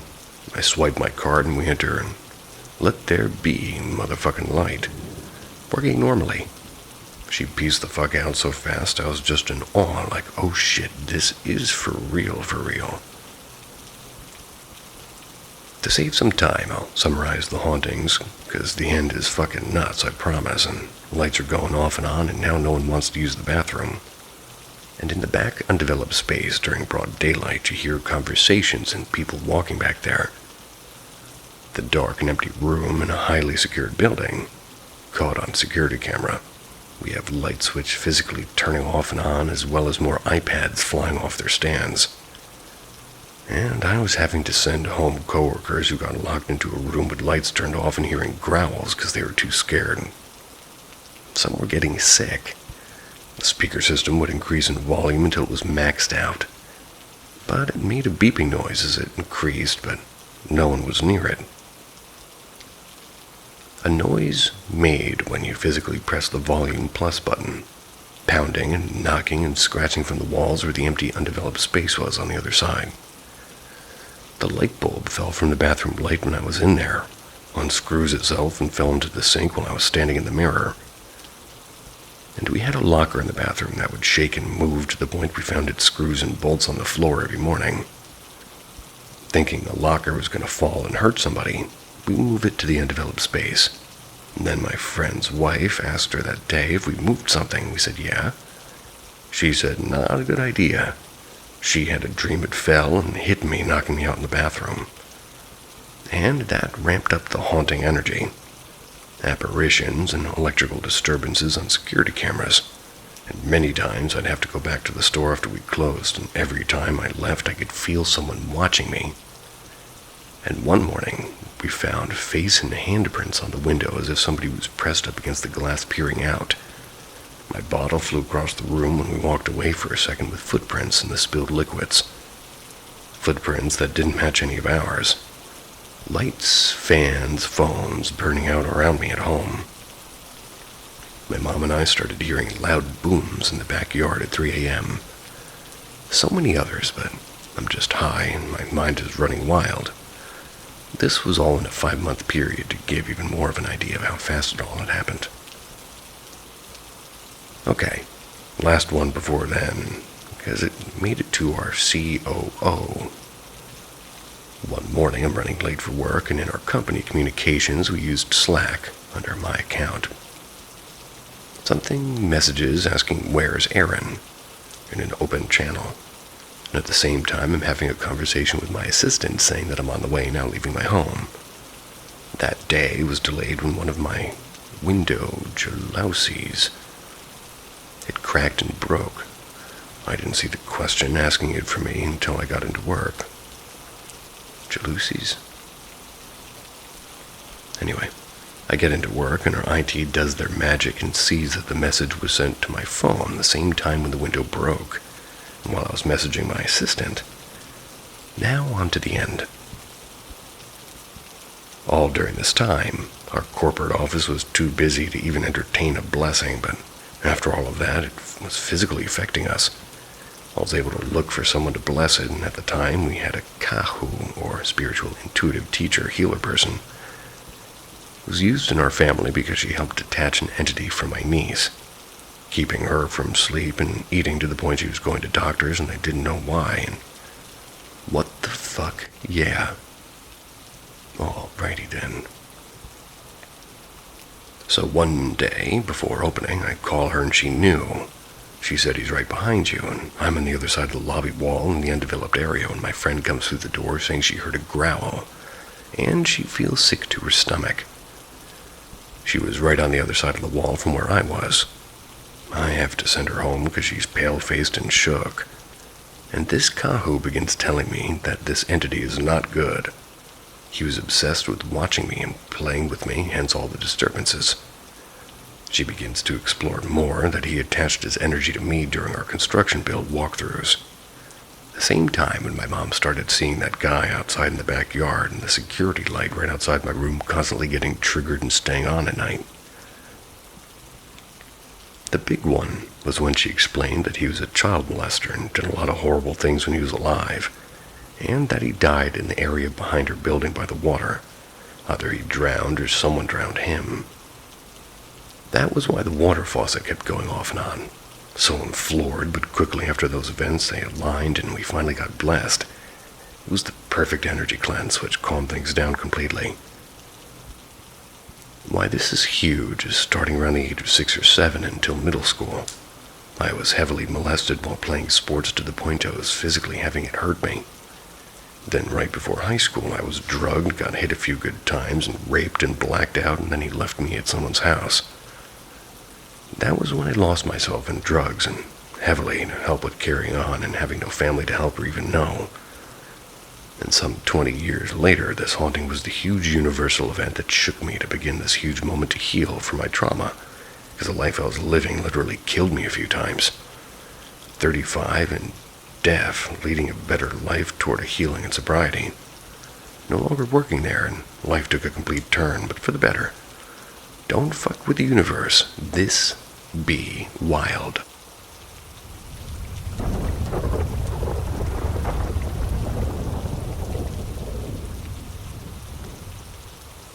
Real paranormal encounter.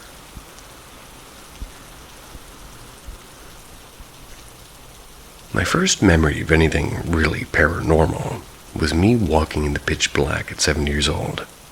And I was scared of the dark. I would never consciously do this.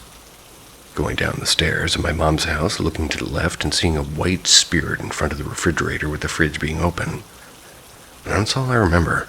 Nothing afterward, and I to this day cannot remember if it was a dream or real. Second experience. I'm 13 at a continuation school with gang members and druggies. They make a fake Ouija board out of paper and I play along. That night I woke up from a nightmare about a demonic goat and a pentagram. It's 3 a.m. and my TV's on, the stereotypical static-like in horror movies. The remote was on my bed right in front of my face, aimed at me perfectly. I always turn the TV off and put my remote on the floor next to my bed routinely because, well, I'll stay up all night if I don't decide to go to sleep. I brushed it off and went to bed a little bit scared, but that morning the paper we played with was ripped up and scattered in the lawn. This could have just been the kids playing a trick, though. Third story. Because of the second story, I had my room set up like I had OCD, so I would know if anything moved. I had my door propped up with my laundry basket. I didn't have hinges on the door at the time, and everything was in its correct place and the lights off with the door closed. I do close the door with no hinges. I remember waking up to something trying to get my attention, not verbally, but like telepathically, like when somebody's watching you and you can feel it. I opened my eyes, and I'm pretty sure this was me still in the dream, but I saw an all-black face staring at me like somebody peeking into my room. Only saw the face, no body, like it was floating, like it was bent over, creeping in. I then become fully awake, and just like in my dream, my door was open, but I didn't see the face like I did in my very first memory or dream. I look around, and the hallway light is on, like my vision, but no face. My light and ceiling fan are on, and my fucking office chair that's always perfectly parked in front of my desk was rolled all the way to my bed. It was to where it was touching my bed. I'm frozen in fear, and I'm waiting for something to pop out at me or to hear something or for me to hopefully still be dreaming. But it was real, and I was losing my mind in fear. And this all happened at 6 a.m. this time. 2 minutes go by, and I hear my mom go to the bathroom. I muster enough courage to get up and go to her. I ask her if she's at my door trying to get my attention. She said she just woke up. My heart dropped like a fucking anchor. I have no history of sleepwalking, just a FYI. I tell her what happened, and she shook too. She had her own experiences, and I told her to tell me because I was too afraid to want to hear about it. Or told her not to tell me. I'll get to that soon. I end up going back to my room, and when I walk past my 3-year-old little brother's room, at least 3 of his toys start going off. I can't make this up. Then nothing happened. I just went to school real confused and scared, not trying to explain what the fuck I just encountered. Nothing really happened since the 3rd story when I was 16, but it doesn't end there. Like I said, I told my mom and sister to never tell me what happens. But fast forward to a few months ago when I'm 25. I finally asked Mom what she's been seeing. So let's get into my mom and sister's encounters. The first thing my mom tells me is there's 4 ghosts in the house. And of course, the first one she says is a white ghost that's not evil in the kitchen. I've never told my mom about the dream of me seeing a white ghost in the kitchen. Then she says there's a baby in my little brother's, the toys going off by themselves. Another toddler in the hallway, which my mom and sister claim to have seen. They said he has a striped shirt, and then she says there's a tall, big, very evil entity in my room. She then says she's seen the big eyes, and one spying on her out of the corner of her eye, and then my sister saw it too downstairs in the couch, and the big evil one was on the staircase peeking around the corner. My sister said she felt a hand touching her back when she was laying on the couch downstairs when she was younger. She also said she one time went to the bathroom at 3, seen a big shadow guy in my chair just staring down or like focused on her in the dark. This is where it gets real crazy. My little brother told my mom about a nightmare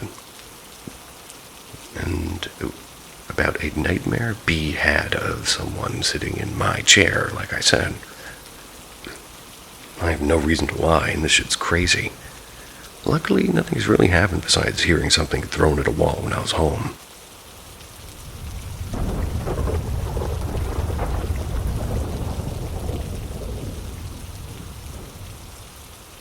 A wild story with a ghostly ending. My neighbor was a woman who drank a lot, did a lot of drugs, and had a lot of money. For purposes of anonymity, let's call her Jane. I wasn't too close with her, but sometimes she'd want company and I'd get high with her, or she would want company and go to the store. They would buy me whatever. One day, she comes to my door after recently being discharged from the psych hospital. Jane was already high and drunk and basically tells me that we're going out and we're going to party. I agreed, and long story short, after going to a bar and drinking, she wanted some cocaine. We just kept talking about it. I, at the time, was an addict and mostly abstaining from street drug use, but was taking methadone and was familiar with the drug spots, and since she was going to spend hundreds and give me a bunch of money for myself, I told her that while I can't get coke, I can get crack.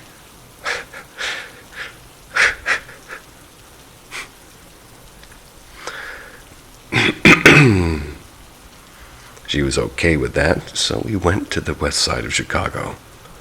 On the way, her BMW security system activated because earlier she left keys in the car and climbed through the sunroof to unlock the car and retrieve the keys.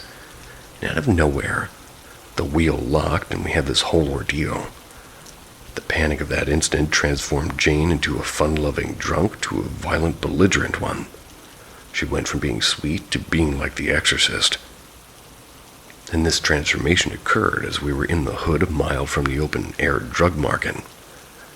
Somehow I managed to make the deal go down without her creating a scene or drawing attention from police.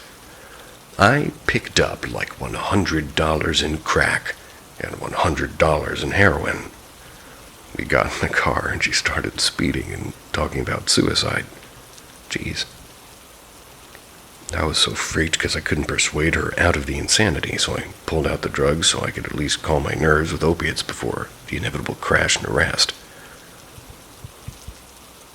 Jane demanded to use when she saw me pull out the bag. I tried to explain to her that we had no crack pipe. and we couldn't use it yet.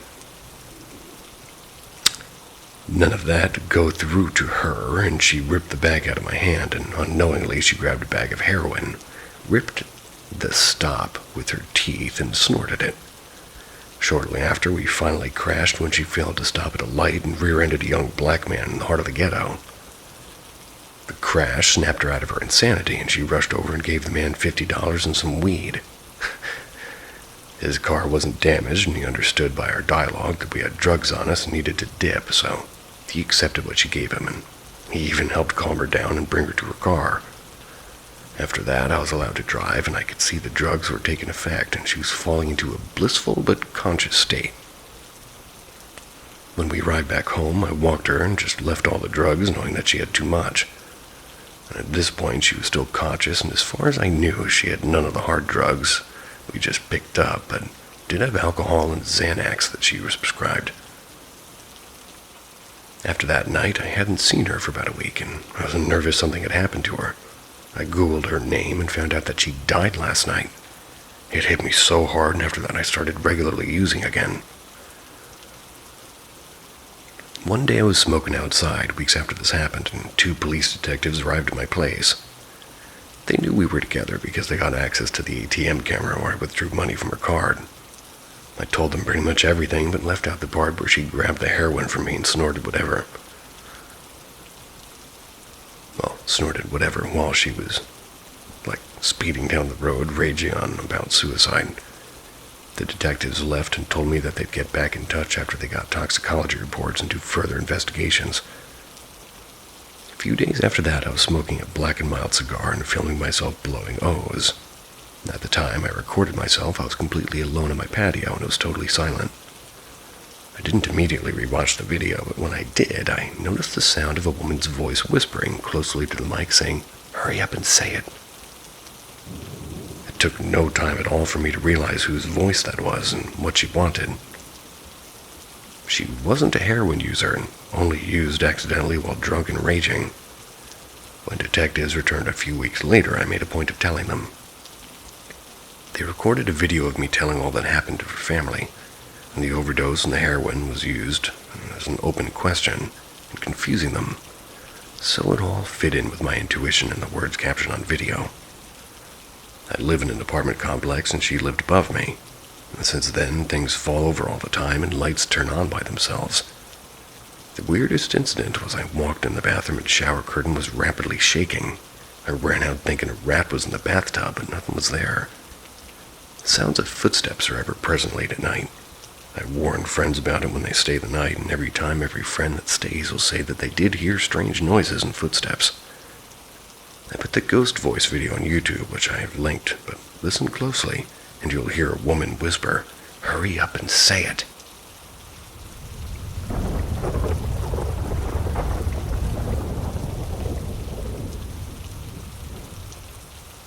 The Hat Man haunted me. The Hat Man haunted me.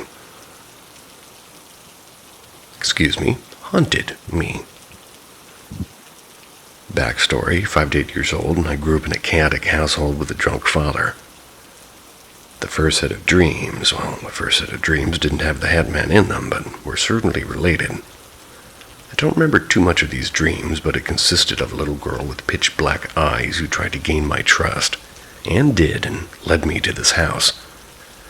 I believe she was leading me to him. The house was creepy and caused me to yell "no" in my sleep. The Hat Man dreams.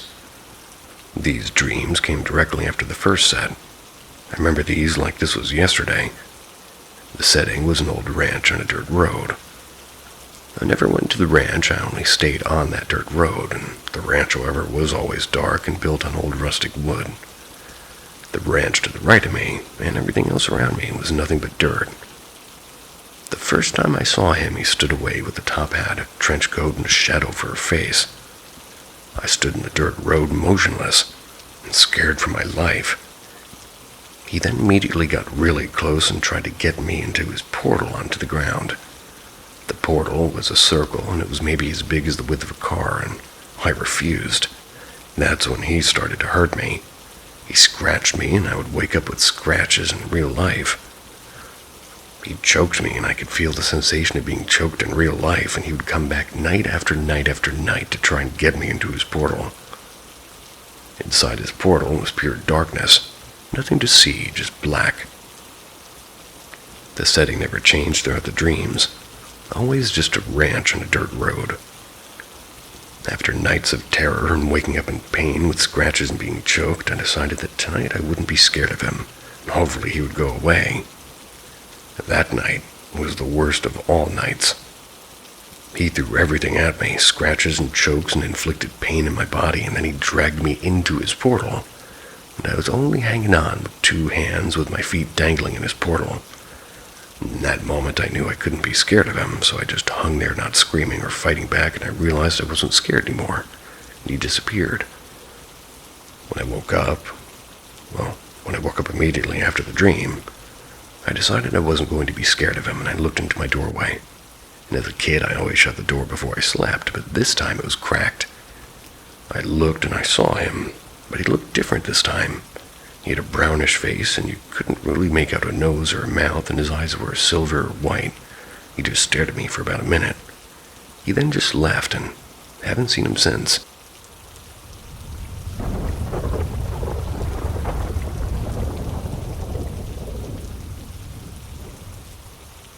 Pretty sure my earliest memory was of seeing a ghost.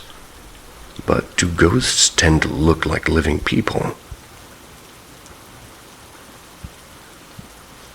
I was really little, like still sleeping in a crib in my parents' room, but I was old enough to be able to get out of my crib by myself.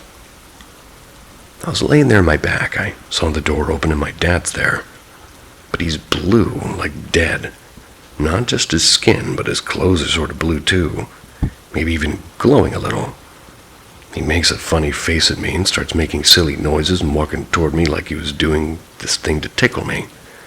I was paralyzed, so I was so scared because this thing looked like my dad and sounded like him, but I knew it wasn't him. He was contorting his face so much and just sounded crazy. Then it just disappeared. I got up and climbed out of my crib and ran looking for my parents. And that's all I remember. But I was so terrified I couldn't even scream or call out, and I was too little to be able to verbalize what happened.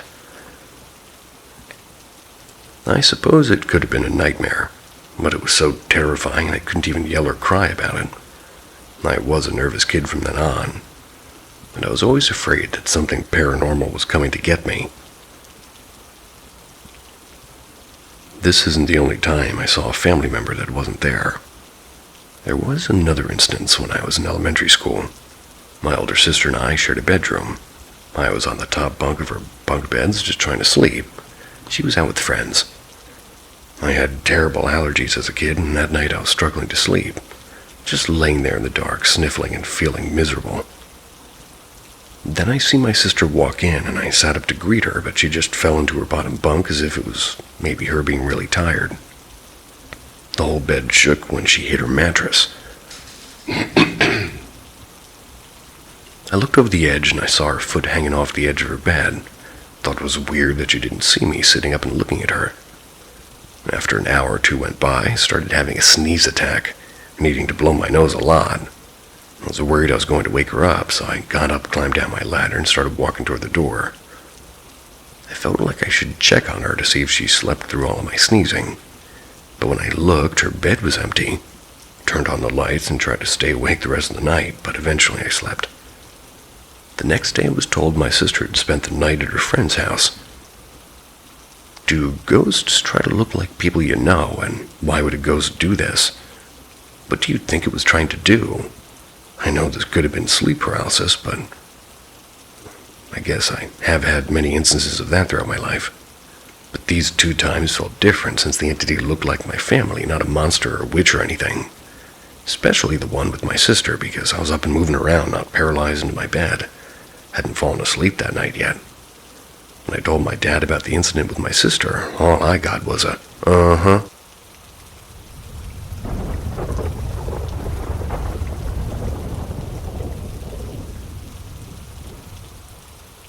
Pretty sure my house is haunted. What do y'all think? So I moved to a new house about a year ago. One of my siblings is renting out the basement. They kept mentioning hearing sharp tapping on windows and other unexplained noises before I moved in. We were doing extensive renovations and literally repainted the whole house from baseboards to ceilings. I never thought much of it until I was in the basement completely alone in the house. Well, I had heard this sharp tapping on the window myself. Ran outside to catch who did it. No window blinds, I was just standing next to the basement door to the outside. Well, no one was there and it was in the middle of the day. So neighbors are all gone and kids at school. Not many in this neighborhood currently anyway. Fast forward a few months and I was doing dishes in the kitchen, and a cup moves in a curved line toward me on the counter, like less than 5 inches in distance, but still. I tried to recreate it and couldn't do it, and one day my siblings and fiancé were home, all in the same room with me. The light in the dining room began dimming and flickering. Never did that before or since. Then on the 4th of July weekend, my cousins were visiting, and one of their kids, who was alone since others were outside, yells from one of the bedrooms that the light kept turning off and on. And I hadn't mentioned this to my cousins yet. Then on the same weekend, I'm in the kitchen, and a covered plate of raw burger patties falls off the stovetop without anyone touching it. And yesterday morning, I woke up and noted that my feet were cold and I needed to pull the blanket back on them. When I felt the blanket put back over my foot, like in the laundry detergent commercials where they sort of shake sheets out, then felt a light pressure in what I felt to be like a shape of a hand. Didn't feel like whatever it was malicious in any way, but still, there's been too many incidents with too many witnesses to ignore this any longer.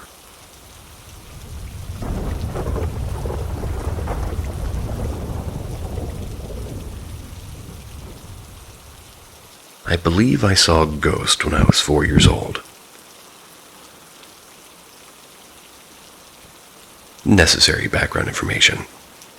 I'm high-functioning autistic, which means I have a harder than usual time communicating with people, but can still lead a somewhat normal life. So when I was a kid, it wasn't uncommon to have strangers over in the house. My parents had a lot of friends, and my dad worked from the garage, which was a separate building in front of the house. My mother would often have friends over, so I was used to having adults I didn't know come over and visit. Then this one time I went to the living room and noticed that my mom had a friend with her. He was a tall guy with curly hair and dark clothes. I recall him with a leather jacket. He was just standing in the corner, behind some furniture and looking at me and making faces. And I got instantly spooked and asked my mom who was her friend. She looked around, confused, and asked me who I was talking about.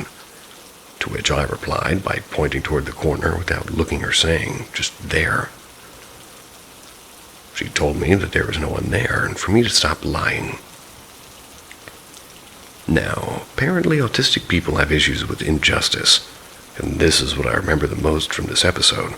I got supremely pissed at my mom for accusing me of lying when the guy was right there.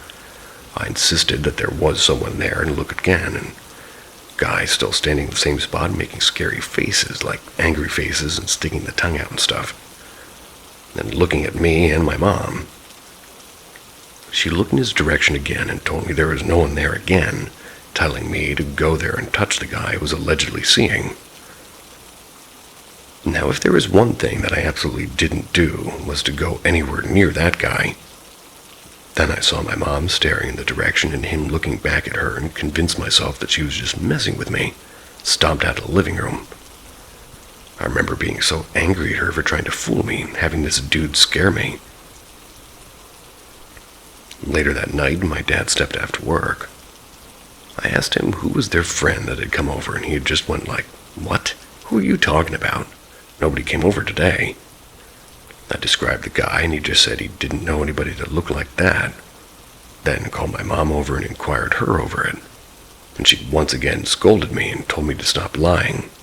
And again, I got so angry that I just went back to my bedroom and started crying. Eventually, she came over and kind of apologized, but insisted that there was no one else in the house with us, so I kind of just tried to convince myself that I'd somehow imagined it and moved on. My wife and I were watching, like, some guy telling ghost stories on YouTube recently. and that's what brought over this memory for me. A couple of days later was my mom's birthday, so I went to visit her and asked her about it. She doesn't recall this episode, nor does my dad, but she remembers that at this time she would hear loud cracks around the house, like if someone was hitting the walls with a hammer. She would also see figures, like from the corners of her eye. I was also often very sick. She remembers taking me to some religious house about 2 years later, where a lady told her that I had a dark presence over me, gave her some stuff to do, like lighting candles and so on. And after she did it, I got healthier, and she stopped seeing and hearing stuff in the house. Again, I don't believe this stuff, but I have a hard time dealing with this memory. The hairs on my neck get all up from just remembering that guy in the corner of that room.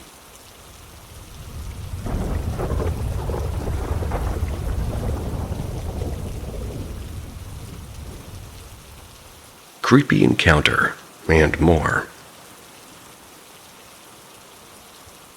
So I've been thinking about this quote-unquote encounter for a while, and there's this one hill that creeps me the fuck out, especially at night. The hill's in a town called Ravenna, located in New York. Oh, I am very familiar. I went to this abandoned house, situated on that hill. Now, when I entered the house, it was maybe 45 degrees Fahrenheit outside, which isn't warm, but it was super humid. But the moment I entered it, it felt like I was freezing, and I felt like somebody left the air conditioner running for hours on end. Now, I'm something that's called a sensitive. It's like a medium, except I can't see the spirits, but I can feel their presence. I feel blind, from my understanding. Now, when I say this house felt hostile, I mean it felt hostile. I felt watched from one room in particular. If I was standing in the kitchen, if you go straight, there's 2 rooms at the end of the hall, and I felt watched from that area, but couldn't pinpoint where in particular. Now, this house looked like a tornado tore through it. The floor was rotten and partially missing. And there was paint chips everywhere, and among other things, and generally just not the best looking. I remember that house being built and seeing somebody move into it, but when I went in, there were belongings everywhere. Think of Chernobyl. It's as if they end up and left suddenly and randomly. I even found an envelope with the name on it. Can't remember the name, but I eventually found the kids' room and found a kid's toy, which immediately gave me a shiver and goosebumps the moment I touched it and realized what it was. Once the house felt extremely angry or whatever, and I just left. And as I was leaving, I was walking back down the hill, and all I could see on my left side is a blur that comes to a sudden and abrupt stop, which immediately caught my attention. And the blur was white, but I couldn't make out any details. I just knew it was pissed, and it was glaring at me. And the town's about 250 years old, and as where the creature was, it was near the wooded section, which was located pretty close to the house. But I noticed the figure and crossed the road to the other side and refused to go back until I came out into the main street. In a separate session, I heard footsteps like boots come from the attic. I heard a metallic clang, which I was unable to debunk as a pipe issue, or me kicking something. And there was a plastic chair in there, and it felt colder than cold. Outside, it was probably 30 degrees, but inside felt like it was a solid 20. I also found a pair of antique cutlery in the entrance to the basement. A spoon and a fork, mainly. That whole town is actually super creepy, and I believe it was a... No, that's not the one on the water. I don't want to say it was mining, but it was a... I think they processed ice there, if I'm not mistaken. Like blocks of ice when you had to float it down the river. Or maybe that's the next town up. All I do know is that I've been into an antique store over there and everything was gnarly.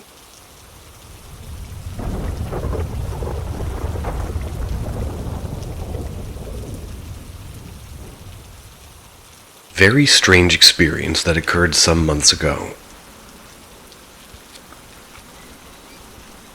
So this happened sometime in February, I want to say the middle of it.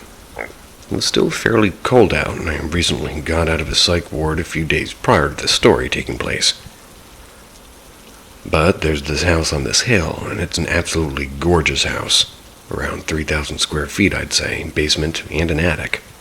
So around 4 floors. One day I was bored, and I decided to go on a walk over this hill, and now at the time I didn't even know where this house was situated. I just knew the hill and wanted to go on a walk. So I'm walking, and not much happens between my house and the hill, besides seeing some shifty guy, which doesn't really contribute to the story. So I get to the hill, and I just see how fucking steep it is, and I groan, but I go up. Now this hill isn't that bad to walk up, but at the time I assumed it'd be horrible.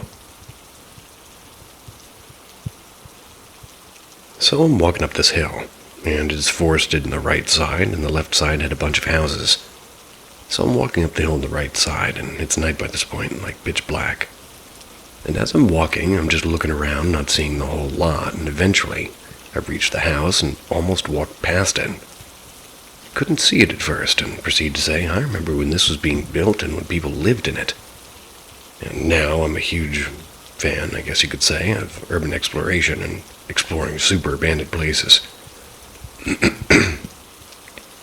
So I saunter on in, just driven by curiosity. Curious by nature, just as I am science-based and logical and analytical for the most part. Looks like a bomb went off, like floors are rotten and piles of debris and a bunch of other shit. Think the owners left a bunch of their mail, and I'd eventually find a Peppa Pig plushie in this Thomas the Tank Engine wheel. But it looked like they panicked and left their shit and left. The attic had a bunch of trash and suitcases as well. But fast forward maybe a week and I return to this house, and quite a few things happen. I'm just gonna jump into it.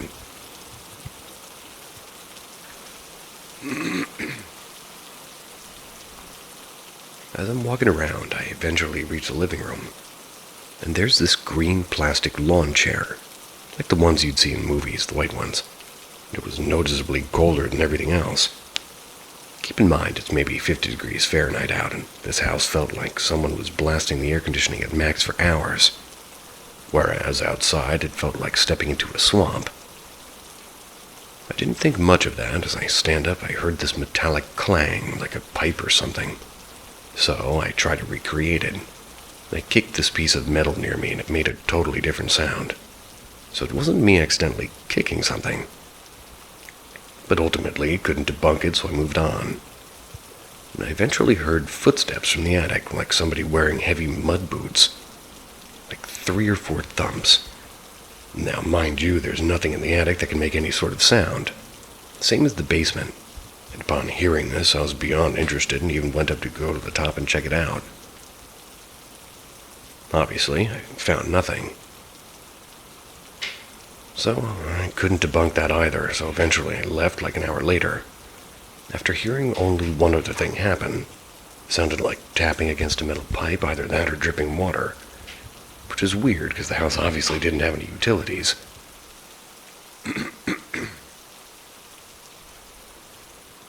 But I leave, and as I'm walking down the hill, I see this large white mass move very and alarmingly quick off to my left. Now it's super pitch black, but I snap my head to it before anything can happen, and all I get was the feeling of being watched, which had happened in the house, and I was in the kitchen. I felt watched from over by, I assume, the son's bedroom, but not a child's gaze, an adult. But me and this white mass more or less make eye contact for a few seconds. Then I just decide to cross the street and leave. I did some digging on that property, and every owner only lived there for 2 to 4 years before leaving. The 2 most recent seem to have vanished off the site's database. No contact information, no new address, and nothing. Recently, when I went in there alone, there was a painting of something, and it was hard to make out what it was of, and there was a Curious George book on the counter. Then me and a friend went up to the house to hang out in their car, just so we could be kind of tucked away, and they said to me that they saw this shadow figure coming straight at them when they went to go take a piss. And the garage light was on, when it previously wasn't, so we assumed it was the motion light, but refused to turn it off.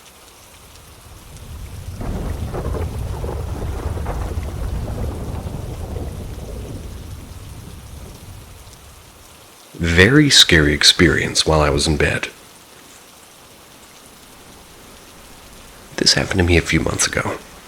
For backstory, in the house I live in now, I've been living in for 10 years. We've never had really any paranormal activity, so this was quite terrifying. And I'm a fairly heavy sleeper, so I don't always wake up to things in the middle of the night. This time was different, though.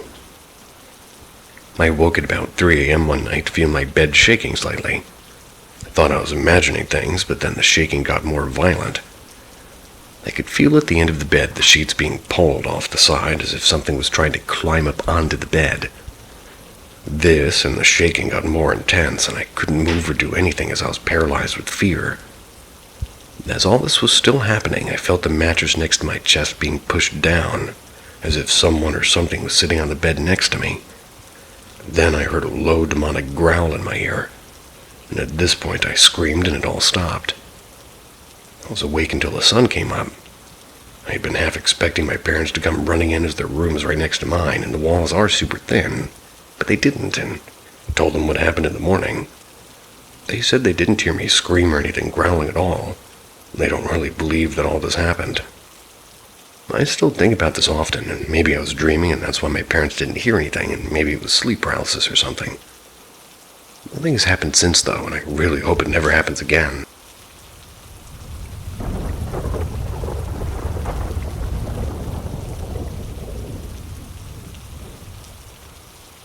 Wolf of Baldham.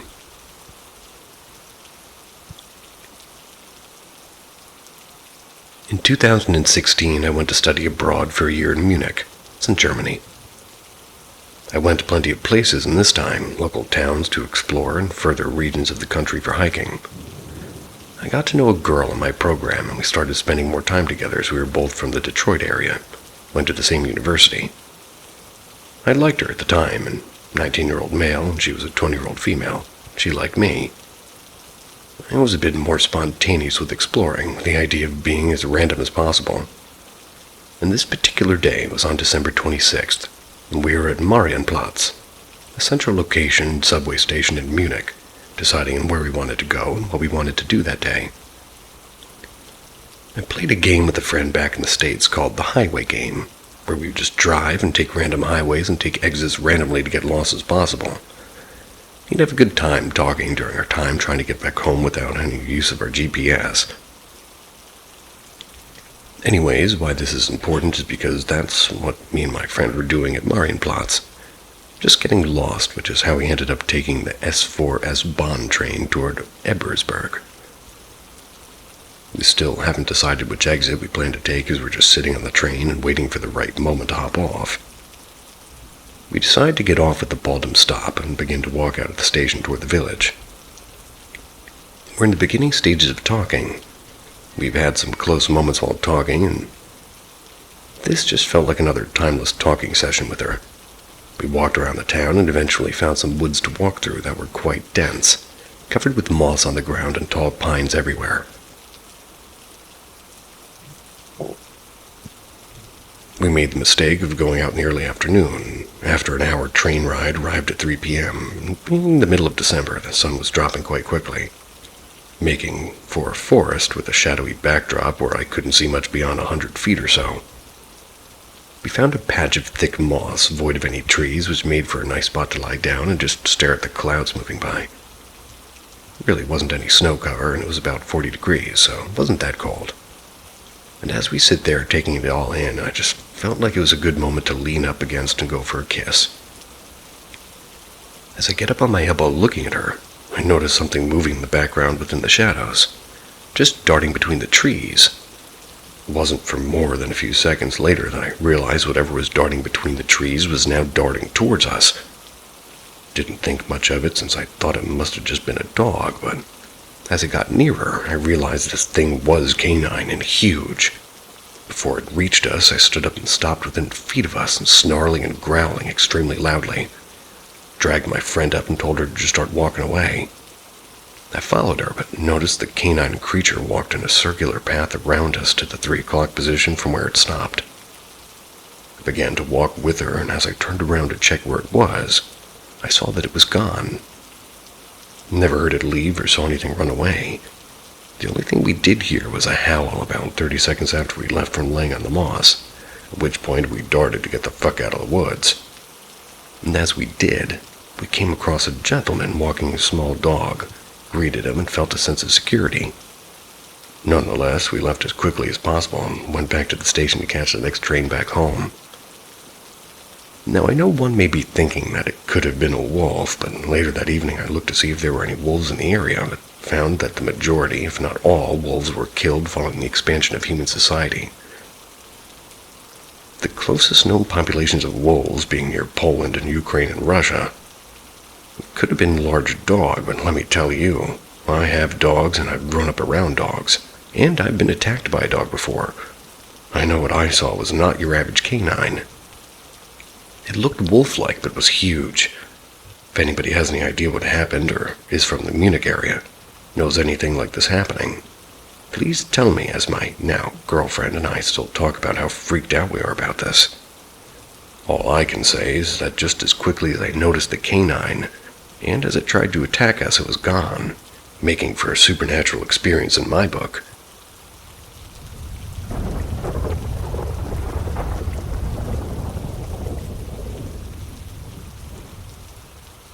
I think I was a World War I soldier in the past life. The first time it happened was last summer. I was in a Japanese restaurant with some friends when I suddenly dissociated. A few moments later, I couldn't see anything, and even if I felt like my eyes were open, I started having a very strong but foggy memory of me being in a ferry boat, surrounded with fancy-dressed people, and I stared at the coast out of the windows, then looked at a plate filled with what looked like mashed potatoes and gravy. The memory stopped abruptly, and I wasn't disassociating anymore, but I felt terribly tired. The second time was in June. I was at a friend's house playing video games and chilling, when I started disassociating again. Everything went pitch black, and then I started remembering again. It was one of those very old steam trains, and it strongly smelled like leather. I wasn't alone. There were other guys, all in what I recognized as an Italian World War I uniform. They all had sad and nostalgic expressions on their faces. Looked out of the window, and then it all went away. Just like the other time, I felt very tired. The third and last time for now. If anything new happens, I'm going to keep you guys updated. About a month ago, I was home alone on my couch looking at a TV program when one of those strange memories kicked in again. Everything went black for a while. Then it started. I was in a trench that smelled awfully like dirt, mold, sweat, and decay, along with a lot of other men. And again, everyone was in uniform. We were all looking at an officer giving out a speech in Italian. But even if it was in my own language, I couldn't understand a word. It all sounded very familiar, but it just felt like that wasn't my language. He spoke for what felt like a minute, making this the longest memory I had so long. Then it all stopped mid-sentence. Everything went back to normality. But I was so tired that I fell asleep within a few minutes.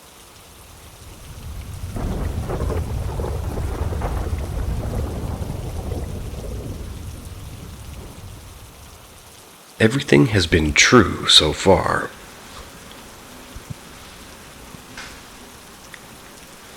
In December of 2018, I was visiting some friends in Halifax, Nova Scotia, and staying with them. I was traveling with my Portuguese girlfriend. One of the roommates, Hannah, came into the front room where we would sleep and started a conversation with us. She started talking about fortune tellers, psychics, and mediums. People who could see people's futures and past. And at the end of the conversation, I told Hannah that it's interesting how she told all of us this one day before I was going to one for the first time. Another friend had planned for me to visit one the next day in another part of Nova Scotia. I didn't tell anyone about it, not even my girlfriend.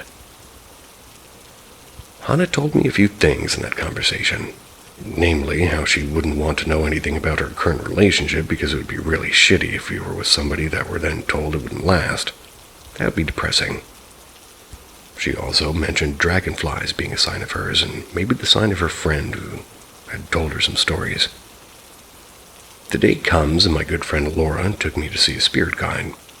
Nobody paid for anything. This was just some kind of destiny. Her name was Julie. Never met her before. And she wouldn't know anything about me or my girlfriend, but she did. We were invited into her home, and it was cozy. I came in with an open mind, and I don't believe in anything, really. But there's no way all of this is a string of endless coincidences. She started reading me. She gazed into my soul and looked away while I sat on the bar stool in her own kitchen. I felt that looking into her eyes for however long would be pretty awkward, especially for posture. She started talking so fast she wouldn't even pause for a moment, and I didn't say a single word for the entire duration. I just listened. You are followed and protected by 4 spirits, 2 of which you don't know are dead. And when I was 4 years old, my grandfather died. I also lost a friend who was the son of Laura, who took me to see the spirit guide. Aside from that, I haven't lost any other friends or family. But my lifestyle has been one where people come and go, and I meet many people and made lots of friends for life, but had to part ways. Made sense. Not to get over analytical, but 4 has always been my favorite number and my magic number. You're going to have a change of transportation. This one was random and confused me the most, but because of all my traveling in life, I've never had really one change of plans. Well, fuck me. Next day it happened. I was supposed to hire a car and drive to Montreal, but the car hire wasn't accepting her license because her country has a very specific restriction of driving in Canada. Never heard of such a thing. We had to abandon that and had to catch buses the next day instead. That's not all. We need about 5 or 6 buses and 25 hours to Montreal. First bus broke down on the highway within an hour, in the snow. 2 changes of transportation, right after the day we were told. Syria. Something happened in Syria. Every time I thought about it since, it gets creepier and creepier. My girlfriend's brother was in Portuguese Air Force and went to Syria to fight ISIS. ISIS captured him and cut his head off, and there's a documentary about this. Never found it. My girlfriend didn't tell me this until we left, and Julie didn't know my girlfriend, not even her name or anything about her in advance. Even so, this isn't something you could search for. You lost an important necklace. When Julie was reading my girlfriend, she said this, and no more than 7 days earlier she'd lost the necklace her aunt gave her. Her aunt died. She told me this 2 to 4 days before we met Julie. So we were both shocked to hear this because my girlfriend got it that week. There were also so many obscure things from my past that I hadn't even thought about for 10 or 15 years. You just couldn't make it up. I couldn't even tell you, but it was real. He wants to tell you, comrade. My friend that died in 2015 knew me for a few years, and we would address each other as comrade because we were game developers that ran a very famous military genre gaming community. Completely forgot about this one. It was a reminder. Don't worry about money, it'll come. I wasn't sure what she meant at the time because my finances were always the same and stable. But a few months later, things became complicated, but I handled it. Then I had a golden opportunity to earn 6 figures on a project for May 2020.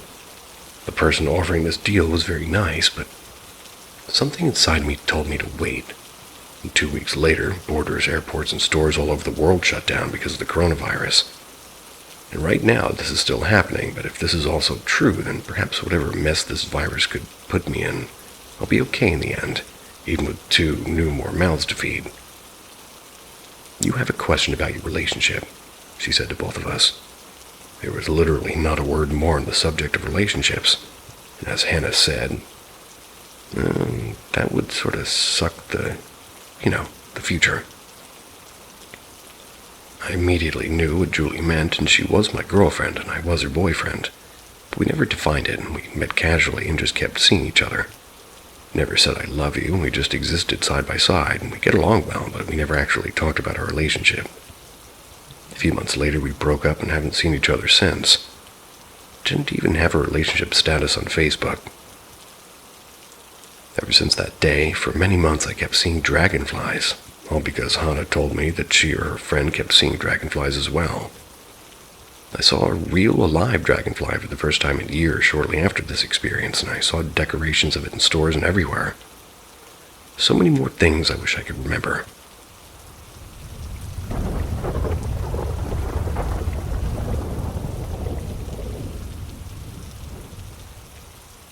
You found Paranormal M for a reason.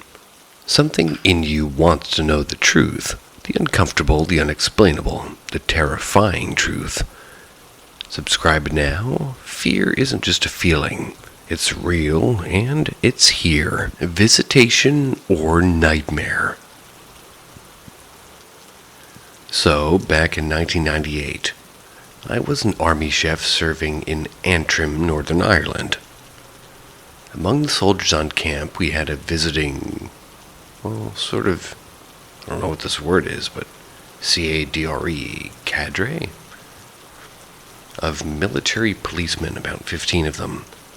Being a chef, as you can imagine, you get to meet pretty much everybody. So over the days of their visit, I got pretty friendly with them. As they were temporarily based at our barracks, they were housed at the Tenko huts, as we call them. Basically, old wooden huts, I think 10 or 12, in what was one long room with bed spaces on either side. One evening, I went to the camp NAAFI, which is like a small convenience store and bar for soldiers, and joined the queue with about 6 of the policemen. That was when I noticed one of the guys looked rough, like ashen pale, with big dark bags under his eyes. His mates were all talking the piss out of him. Curious, asked him what was wrong, and what he said next, well, it's always stuck with me. He explained in the early hours of the morning he was woken by the sounds of somebody walking into the room. He said he lay in bed listening to the footsteps, but as his locker blocked the view, he couldn't see who it was. The footsteps slowly carried on, walking down the room toward his bed space, until finally he saw the footsteps belonged to an old man. He was bald, but with gray hair at the sides, wearing a red and blue lumberjack bomber jacket, was walking with his mouth wide open. He said the old man walked to the end of his bed and then turned toward him, and that's when he suddenly noticed his hands had fingers that were unnaturally long, like a foot in length. He said the man reached out with both hands as if to grab him. He tried to move, but he said he was literally paralyzed, couldn't move a muscle. While he was telling me this story, his mates were all laughing. Apparently he had woken them up all by screaming. But it was when he described the old man, the hair stood up on my body, even recalling this now. And the thing is, I recognized the man from his description. One of the civilians who washed pots and pans in the kitchen was a grumpy old man from Liverpool. A few months prior, he had sadly collapsed walking home just outside the camp, had died to a heart attack. He always wore red and blue lumberjack padded jackets. When they tried to resuscitate him, they discovered he had stolen a big block of cheddar from the kitchens. It's always stuck with me. Like he was a cankerous old git, but harmless. Hate the thought of him somehow stuck in limbo. But maybe it was just a coincidence and was a vivid nightmare. What do you think?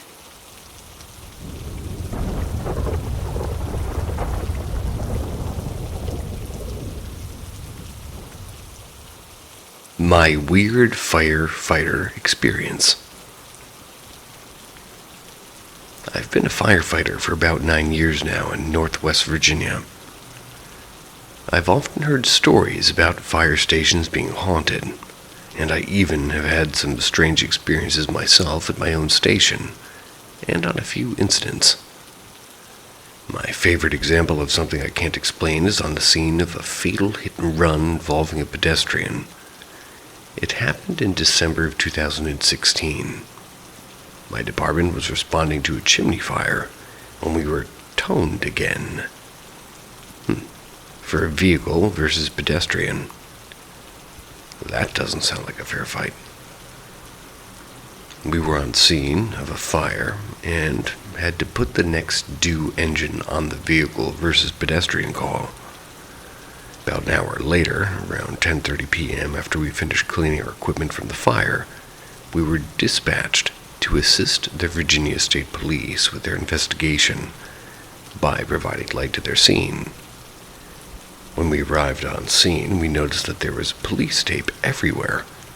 I got out of the engine and illuminated the scene to find a black sheet, obviously covering a body. There were 11 police officers walking around, and some behind the tape talking to the potential witnesses, and others walking around inside the tape gathering items to start their investigation. Among the officers inside the tape, I noticed a Caucasian lady, or a white lady, about 5'4" and wearing dark blue jeans, a white shirt, and a thick brown stripe and greenish coat. She looked concerned and very out of place, but she was near some of the officers, so I thought obviously she had permission to be there. I turned around to start sort of recirculating the tank water due to the extreme cold. I got back in the engine shortly after, and occasionally I'd look up from my phone to see what the officers were doing for their investigation, then swiftly look back at my phone. After about 10 minutes or so, I got out of the recirculate, and just as I got out of the engine, an officer uncovered the body. The body was of a Caucasian woman, wearing dark blue jeans, a white top, and thick brown stripes, and a greenish coat. I instantly realized that she was wearing the same clothes as the lady I'd previously seen walking around the body. I stood there frozen like a minute. I composed myself, scanned the rest of the scene, and attempted to spot the lady wearing the same clothes and walking around. After a few frigid minutes of looking, I got back to the engine and I waited until the investigation was finished. Couldn't find a way to tell the other person in the engine without sounding crazy, so I kept to myself. I really wish I could find a logical way to explain this. Still gives me chills when I think about it. The concerned look on the woman's face is something that I will never have leaving my mind.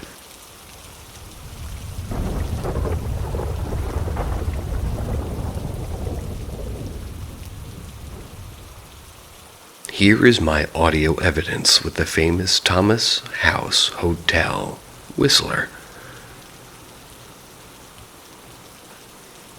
I have a physics degree, and I'm very skeptical of stuff to begin with. But I've always been extremely fascinated by this stuff. Had some experiences with a Ouija board when I was 14 to 20, but still nothing that makes me 100% believe. Backstory. I have been to this hotel 6 times. And 2 of the times, we have had some interesting stuff happen, and the other 4 times we've caught absolutely nothing. First time there, we caught very little in the ways of evidence and ghost hunting. But about 10 minutes after we arrived, my wife thought a kid tugged on her shirt in the kitchen as we were mingling with the other guests. She mentioned it, but chalked it up to not much of anything. Later that night when we went to bed, I would have sworn to you, a small dog or cat jumped in bed with us. Happened 3 times. The first 2 times I thought it was just my imagination or the weight of the blankets. But when I pulled the blankets tight between my feet and the pressure sat down between my feet, I then got up and walked around the room and went to the bathroom. Anyway, still not convinced. Now, fast forward to a year later. First time was in December as well. We're in the green hallway, and the room is absolutely popping off with sounds and whistles, and in the video you'll hear 3 instances of the whistles that we heard, and at least with our ears in the moment. In the last one, no one heard but showed up on the recording after the fact. When it happened, and especially an extremely loud and clear one, I was convinced somebody was faking it or messing with us, and you'll hear me pretty much saying that. Even afterwards, I still didn't believe it, but ironically, only 3 of us in the group of 10-ish heard the extremely loud and clear whistle. It wasn't until that night when the guest, who I was sure played a recording, came up to me and told me he caught the whistle in his recorder, that I kind of thought maybe we had caught something strange. When he played his back to me, his was even louder and more clear than mine, but still was clearly not coming from him, because in my recording you can hear my whistle and loud and obvious. It's a real person. Anyway, take this for what you want. If you believe, fine. If you don't, fine. And I just hope somebody else finds this interesting. Enjoys it for a few minutes this morning. Still not 100% convinced in ghosts, but I am 100% fascinated by it. I can't guarantee the hotel or hosts aren't faking the evidence, but if they are faking it, they're doing it very sporadically, and, if ever caught, would likely harm the hotel and business by a lot, as it's the main source of guests that, well, these days at least.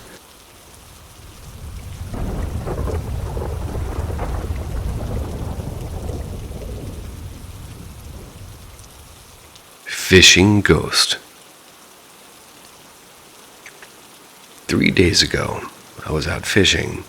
I started fishing around 4 in the afternoon that day from shore, and probably around 9:30 p.m. decided I was going to move spots. That's because I wanted to try for a catfish along a channel. I drive to the new spot while talking on the phone to my friend, and the fishing spot is pretty regularly used by people, and as an unofficial boat launch. Within view of my childhood home where my mom still lives, the spot isn't lit up except by a street light about a block and a half away. As I'm pulling up my headlights, shine in the dark shape of a person right by the water. I pause because I don't want to fish next to a stranger in the dark in the middle of nowhere. But when I look again, the shape wasn't there, so I figured it was my eyes, and maybe I was just having this weird thing as I was driving in. I get off the phone with my friend and get myself set up by the shore, centrally where I thought I'd seen the person standing because that was the best spot to get set up with my chair. I sit alone in the dark for about an hour or so, and at one point I turned on my flashlight to toss my line in a different spot. It's a cloudless night, so I can see stars, but there isn't a moon at all, so it's really quite dark. The one street comes nowhere near to illuminating this spot, nowhere close to it actually. I have my flashlight on and get myself seated in my chair before turning it back off. I sit there in the dark for a few minutes as my eyes adjust. Again, I realize that directly across the channel, about 20 feet, I can see my shadow in my camping chair. And about 6 feet to the right of my shadow, I see another shadow-shaped person facing me. Thinking that maybe it's just some really dark, conveniently shaped foliage across the water, I turn my light on only to see nothing. The grasses are the same, no bushes, and I turn my light off and I see it's still there. I move around a bit with the light off to confirm my shadow hasn't doubled for some or other unseen light source, and I see my shadow move, but not the other one. I get up and over the course of 5 minutes move around, turning the light on and off around my shore, from behind my chair, around the sides, and behind my car. I was parked about 50 feet from shore. I couldn't make that extra shadow change position or shape, and I decide I'm going to sit back down and ignore it because I don't have time for foolishness sometimes. I sit down in my chair and I turn off the light.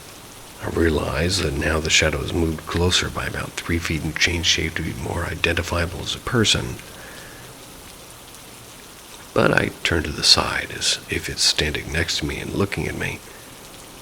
It was at that point I decided that I wasn't turning the light off and it was time to go home. Thought about taking a picture or trying to find or something, but figured even if the night shot on my phone, it wouldn't turn out. I wasn't sure if I wanted to see what might show up. A little background about the area. Not entirely related to the story, but within a 2-mile radius are 2 separate Native American burial grounds on the same body of water I was fishing. And archaeologists have found Native American and fur trade era artifacts all over the area, as well as in the yard of my childhood home, which was within eyesight of where I was. About half a mile away, also within sight, is an old and quite haunted tuberculosis hospital. Also, my childhood home was quite haunted, with things getting moved and voices and apparitions that were built and owned by the tuberculosis hospital, and over the course of time used by nurses, the hospital cook, and when the hospital was bought by priests as a cemetery. Seminary. The house was lived in by some of the priests who were teaching, and there was supposedly a tunnel system leading from my old house to the hospital and another hospital building. I think the tunnel was located in the woods behind her house, as I found concrete slabs that looked like they would have been used for a tunnel. But the tunnel was filled in long ago.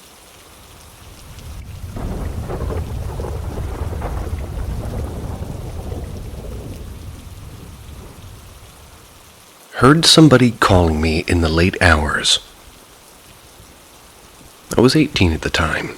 Summer, in the middle of the night, about 1 a.m. I lived in a 3-story house. So, well, it's still somewhat in construction to this day, by the way. And I was with my family, our room being on the 2nd floor. Our housekeeper also slept in this one makeshift bedroom for her near up the stairs on the 3rd floor. It's where she could see everything by the entrance to the house. Most of the time, she calls off the dogs that we had if they were being too rowdy downstairs. Sometimes she would go down there herself late in the hours when needed. Anyways, the stairs leading down was on the opposite side to where she slept at the time. And if you would go outside her bedroom door, the stars would be on the left side, while our housekeeper would be on the right. Our internet modem was placed outside our room, a straight shot forward from our bedroom door. And at night, I made it a habit to turn it off. Both me and my brother shared the room, tended to sleep really late, so we would end up being the last people to be awake in the house. I volunteered to go outside and turn off the modem. I stepped outside, shut the door behind me, turned on the lights in the process to see where I was going. Everything seemed fine. The dogs are pretty quiet, and I can see our housekeeper sleeping comfortably in her bed. Other than the sounds of random cars passing by and my dog having itchy ears for some reason, it was completely silent. I made it to the modem and shut the thing off, and right before I turned around, I could hear a faint but audible shh. I don't know why, but something inside me told me that it wasn't our housekeeper. Not only did the sound come from my left, where the stairs leading down would be, but it just didn't sound right. It wasn't the kind of shh meant to silence someone. More like a person calling out to you to get your attention, to make you look to whoever or whatever had made the call. Needless to say, I didn't look. I turned around and sprinted for the door to our bedroom, the looming sense of dread somehow building up so much in me, even though the door was only 4 or 5 steps away. Once I got in, my brother asked me if I was okay. I told him all about it, in a joking and obnoxious manner even. But in reality, I was scared. Nothing else happened after that, and I find it ironic, honestly. My folks have a long history of hauntings, especially my mother, which I might share here too if you guys want. But this was my first and currently only real-life spooks that has basically happened to me. I don't know if I should be relieved or disappointed, but either way, I definitely do not want to get shushed at again anytime soon. I, too, hate being shushed. I feel ya.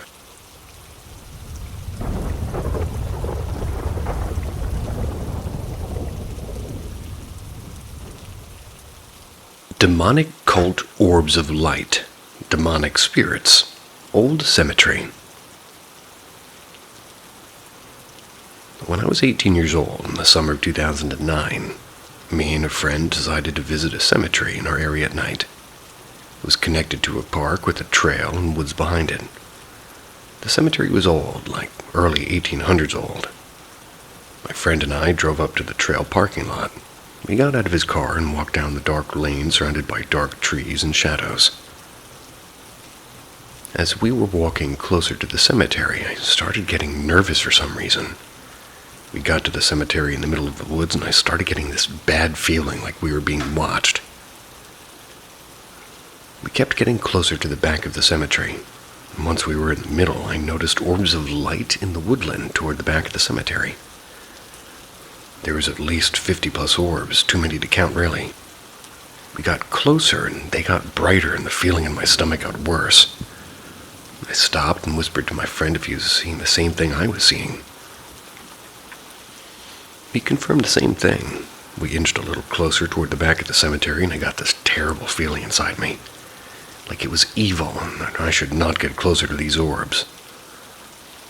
I said that I think we should go back, and he agreed, and I just knew it was something that we should stay away from. So we started walking back quietly, and we made it back to the dark grass lane in the woods which led to the parking lot in the middle of nowhere. As we were walking about halfway down the lane, I heard a twig snap. Thought it was just an animal, so I kept going at my normal pace, and all of a sudden we heard a crash in the woods followed by footsteps that quickened the pace running towards us. We started sprinting down the lane to my friend's car in the parking lot. We get to the opening, the parking lot just outside the woods. We practically dove into his car, and he's starting his car up, and I see a hooded figure. I assume it was a man, and it had a large knife in his hand reflecting moonlight off of it. He stopped at the edge of the woods, staring at us. My friend sped out of there as fast as he could, and later, one of my other friends I worked with was leaving a company kickball league match at around maybe 15 minutes away in the same county. It was also at night, and he ended up talking to another one of his friends after the game. They ended up being the last two people still at the park. My friend said he saw a man in a dark hood, like the one I described, standing underneath a massive old footbridge that was at the east end of the park, approximately 200 meters from him. It was no longer in service, and it was falling apart with signs around it warning of falling debris. He started running at the two guys, and my friend noticed he had a knife. He told his friend, and they both sprinted to their cars and got out of there, and apparently the hooded man got really close to my friend's car and hit it with his hands before he could get away. My friend said that they went back to the park and they found a dead cat underneath the bridge. It might have been hanging or laying there with its throat slashed, but I can't recall the details. I'd also learned of individual's name that was chasing us, and he had gone to the same high school as me, but was several years older than me. Apparently, he was in a demonic cult. I had heard from numerous other people from the same county. They say that there was a local cult with the same description. They were meeting in abandoned factories and warehouses and buildings in secluded places around the area of the county I lived in. I was also told that they would find dead cats and other animals at these other locations, which seems to be demonic, but I'm no expert on that topic. Also just seems regular sick, but regardless, what's your opinion on what this cult group was doing, and what do you think the orbs of light near the cemetery where the cult was meeting were? I honestly have never seen anything like this in my life. And I did research, which isn't reliable, and there was a few places that said the orbs of light could represent spirits or demonic spirit portals. I honestly have no idea other than that they were evil spirits and that I should not get any closer to them.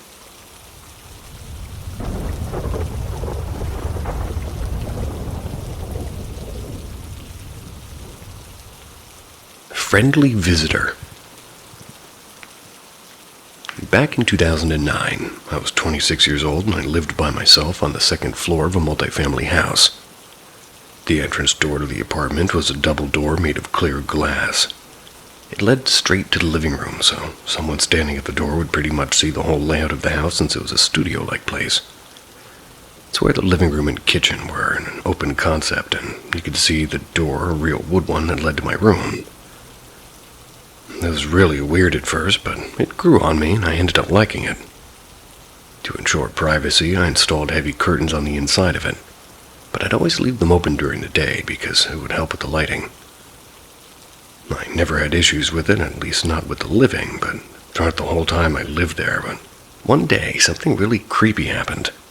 Something I never wrapped my head around to this day. That day, me and my boyfriend at the time had just started dating. We were going to go to the movies, so he called me and told me what time he'd pick me up and headed to the shower. The bathroom was inside my bedroom to get ready. I left my bedroom door open because even though the curtains from the main entrance were open, you couldn't see inside the bathroom. It's just a door. So I showered, started getting dressed, when I suddenly realized the time he said would stop by came and went. Thought he was just a little late, so I called him to see if he was on his way. When he answered, I asked him if he was coming, and he was super confused. He told me he had gone to pick me up, but when he got to the door, he saw I had a visitor, so he left and was going to give me a call later. I told him nobody'd been at the house, and I ran to check the door, locks, and everything. Asked if he would come over to the house again. Everything was locked. Windows, front door, and everything. When he got there, his face was white as paper, and he was black, and proceeded to tell me what he saw. He said that when he got to the front glass door, my curtains were open as usual, and he saw a black man dressed in light jeans and a white buttoned shirt in my living room. The man was right in front of the bedroom door, which was open like I mentioned. And he was looking toward it, talking and smiling and laughing like he was having a conversation with me. My boyfriend was a little bit confused, so I kind of stood there for a few seconds when the man acknowledged him, looked at him, and then looked away, returning to his conversation with me. Again, in a friendly manner. So my boyfriend just left. This happened right during the time I was getting dressed in my bedroom, and I was terrified, and up to this day, I'm just puzzled. It still gives me the creeps.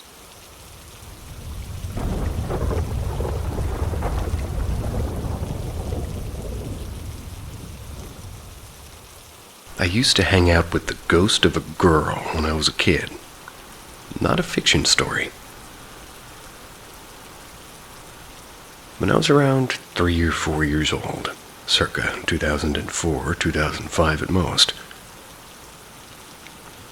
I lived in a house with my mom, and I don't have any brothers or sisters, so I always wanted one to play with because I felt lonely sometimes. So I remember that some days I used to play in between a wall and the door of my bedroom with a little girl. You know, when you open the door slightly and an angle is formed between the door and the wall. I always thought that it was my imaginary friend, because I'd often hear about them in movies and TV shows. I remember my mom asking about my imaginary friend, and I told her that she had her face covered in some sort of mud or dirt. I could only see her eyes. I told my mom that she was my neighbor, but that she had fallen in the street, and that's why her face was like that. I still remember her face so vividly this day, and I'm 22 at the moment. I remember that some days my mom used to have people with her in her house, and they'd often stay at the living room talking about stuff. My mom always told me to stay in her bedroom until they were gone. Some other strange things that happened in that time period were that my mom would often visit the grave of a friend of hers that had recently passed away at the time. She would often cry a lot at this grave, saying things like, "Take me with you and I can't do this anymore," and stuff like that. I never thought about it because I was so little and I didn't understand much about what was going on at the time. Fast forward a couple of years. 2015 or 2016. My mom was getting married and the photographer of the wedding was a friend of hers. I'm going to call the photographer Laura. So before the photo session, we went to Laura's house and they started talking about random stuff. And then something pops out of me. Laura asked my mom if our house was still haunted, and something clicked with me, and I started asking questions to both my mom and Laura. Laura told me that one time she went to our house, but there was nobody there, and because of that, she wrote something in a post-it note, on a post-it note, and stick it on our front door. But when she was doing so, she saw the curtains started to move, as if somebody had sticked his head to look outside. Stuck.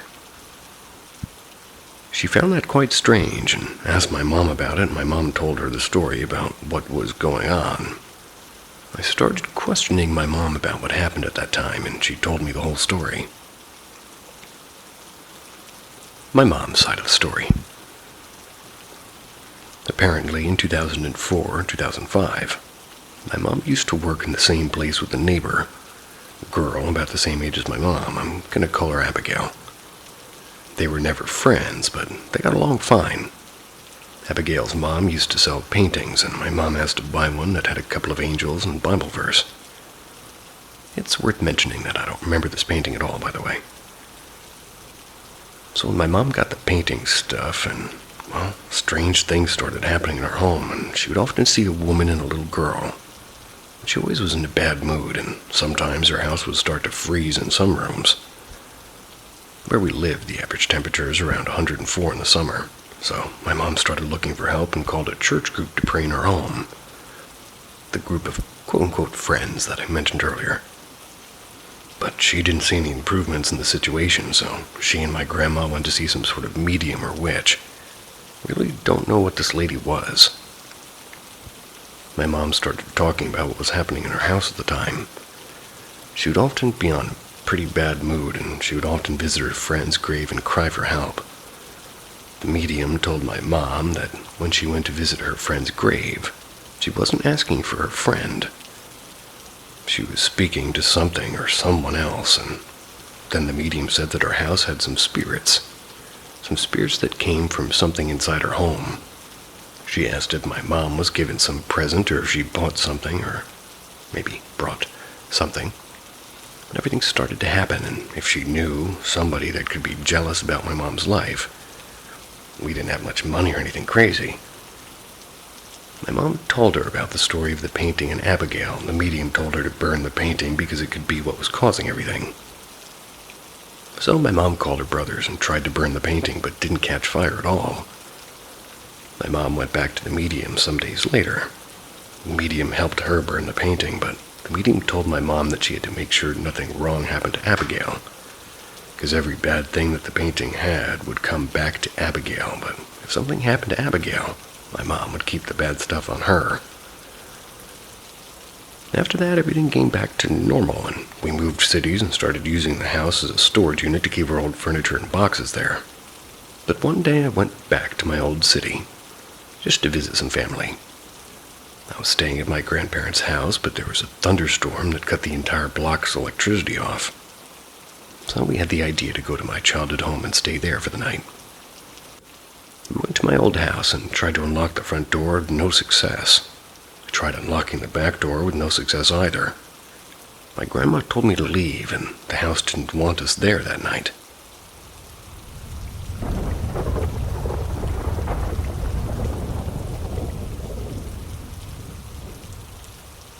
My experience in Monterrey, Mexico. Through my younger years, 7 to 12, my mother dated a guy very on and off, which I think mostly had to do with him being in the Army and staying with his family in Laredo, Texas whenever he was home.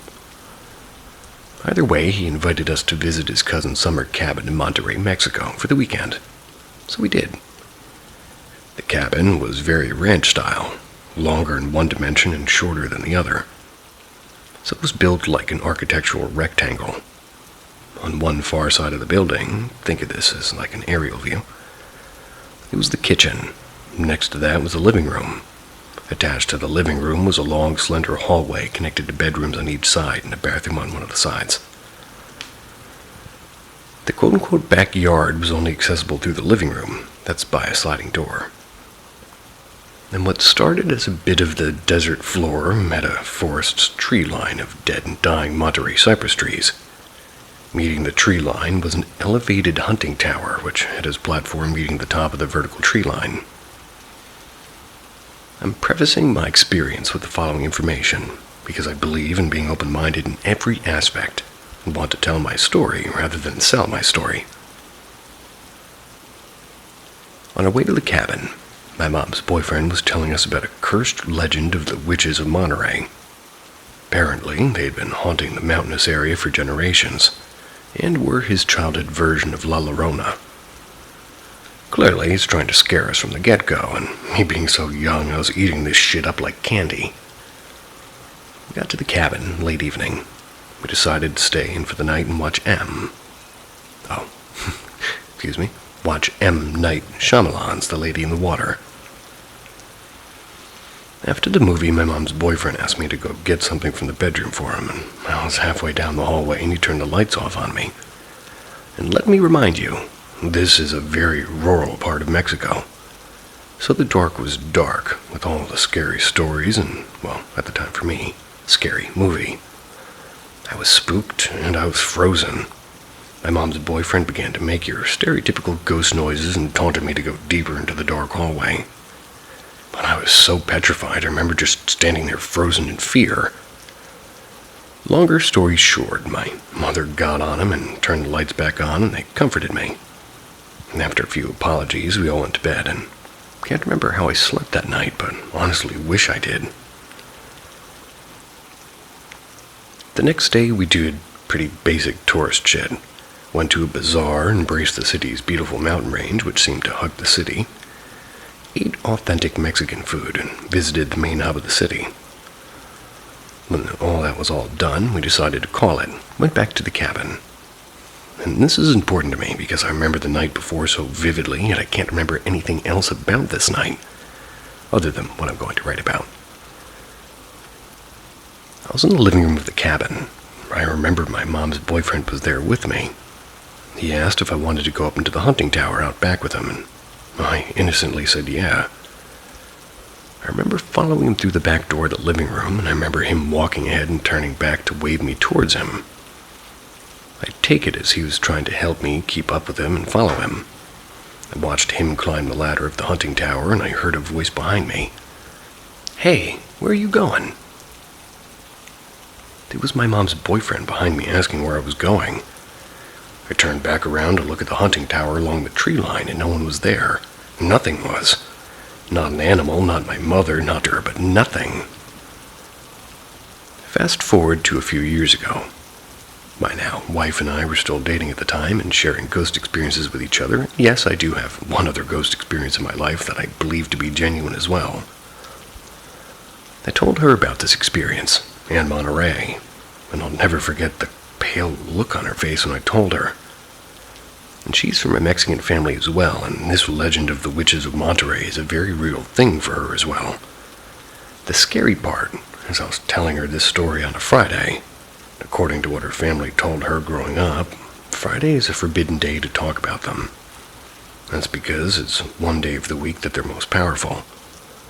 Apparently, they never forget their prey, and use that day as a lure towards what was lost. Initially, I thought bullshit, but I can't begin to express how many Fridays my wife had to stop me because I had randomly brought the story up on a Friday. Maybe it was self-conscious. I don't know.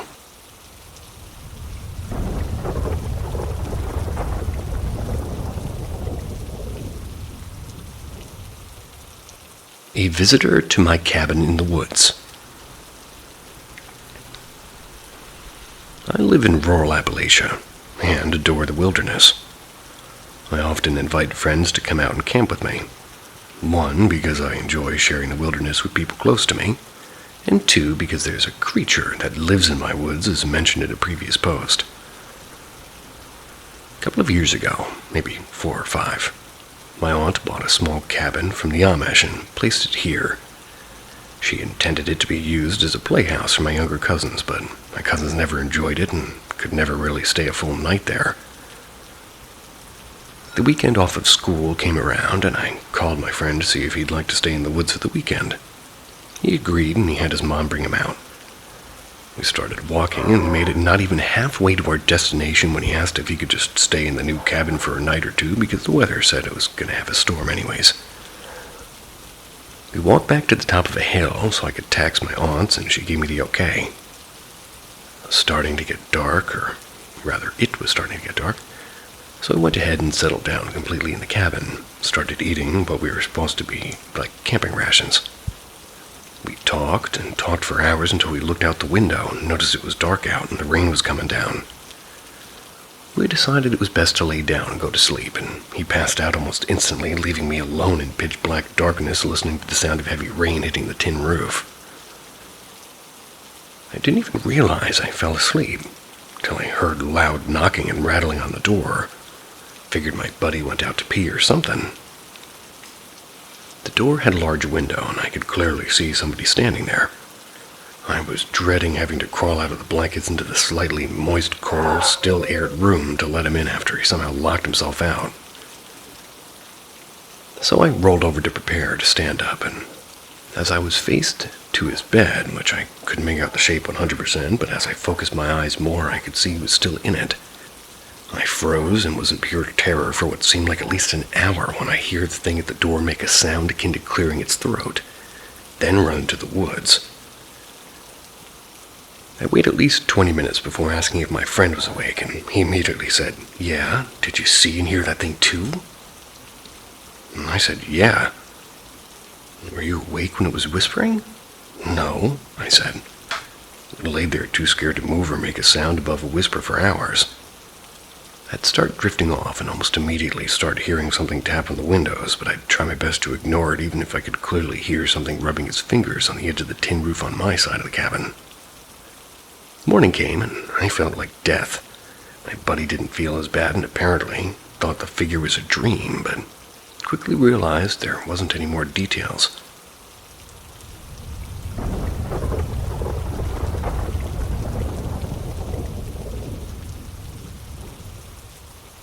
I'm a believer, and I didn't have a choice. I've seen a ghost only once. It was so real that I could really believe it without any effort. There were physical effects to the incident. I could have no doubt. I decided to work overnight at the club, where I'm a maintenance man. I was alone in the place, so it was pretty nice at first. I hijacked the sound system and I played my own music while I worked, and for a while everything was normal. I decided to go and check on the boiler in the mezzanine. This is where the night changed. This mezzanine floor had been problematic since I started there about 1.5 years prior. The lights would flicker and the pumps ran roughly, and the power from the breaker box would drop and go back to normal in quick intervals.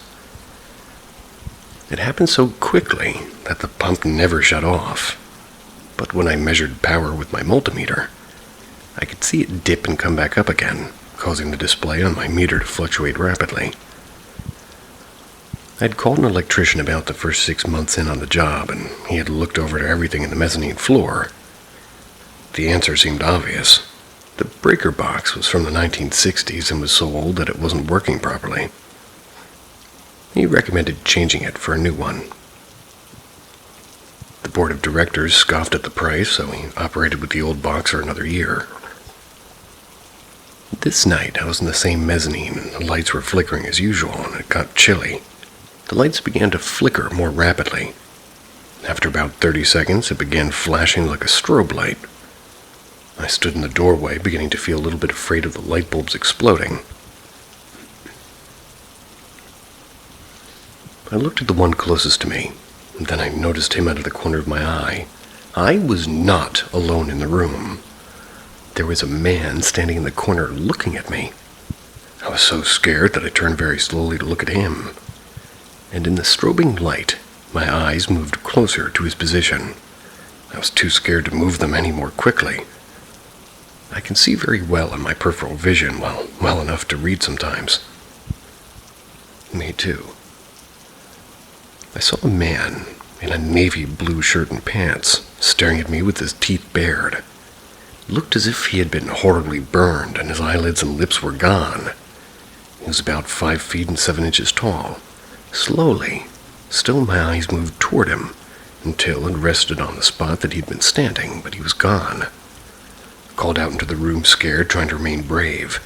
"Dude, you're dead," I said. "You're not supposed to be here." The strobe effect of the lights became more intense. "Whatever place has been calling to you, that pull you feel, you have to go there. There's nothing left for you here, you're dead." I tried to feel love for the unfortunate soul, and suddenly the flashing stopped. The mezzanine went back to normal, better than I had ever seen it. The lights stopped flickering altogether, and the pumps were purring like they'd never done before. The power from the breaker box has been consistent ever since. I don't think I need any more proof of the afterlife if that's how it's going to present itself. Once was enough for me.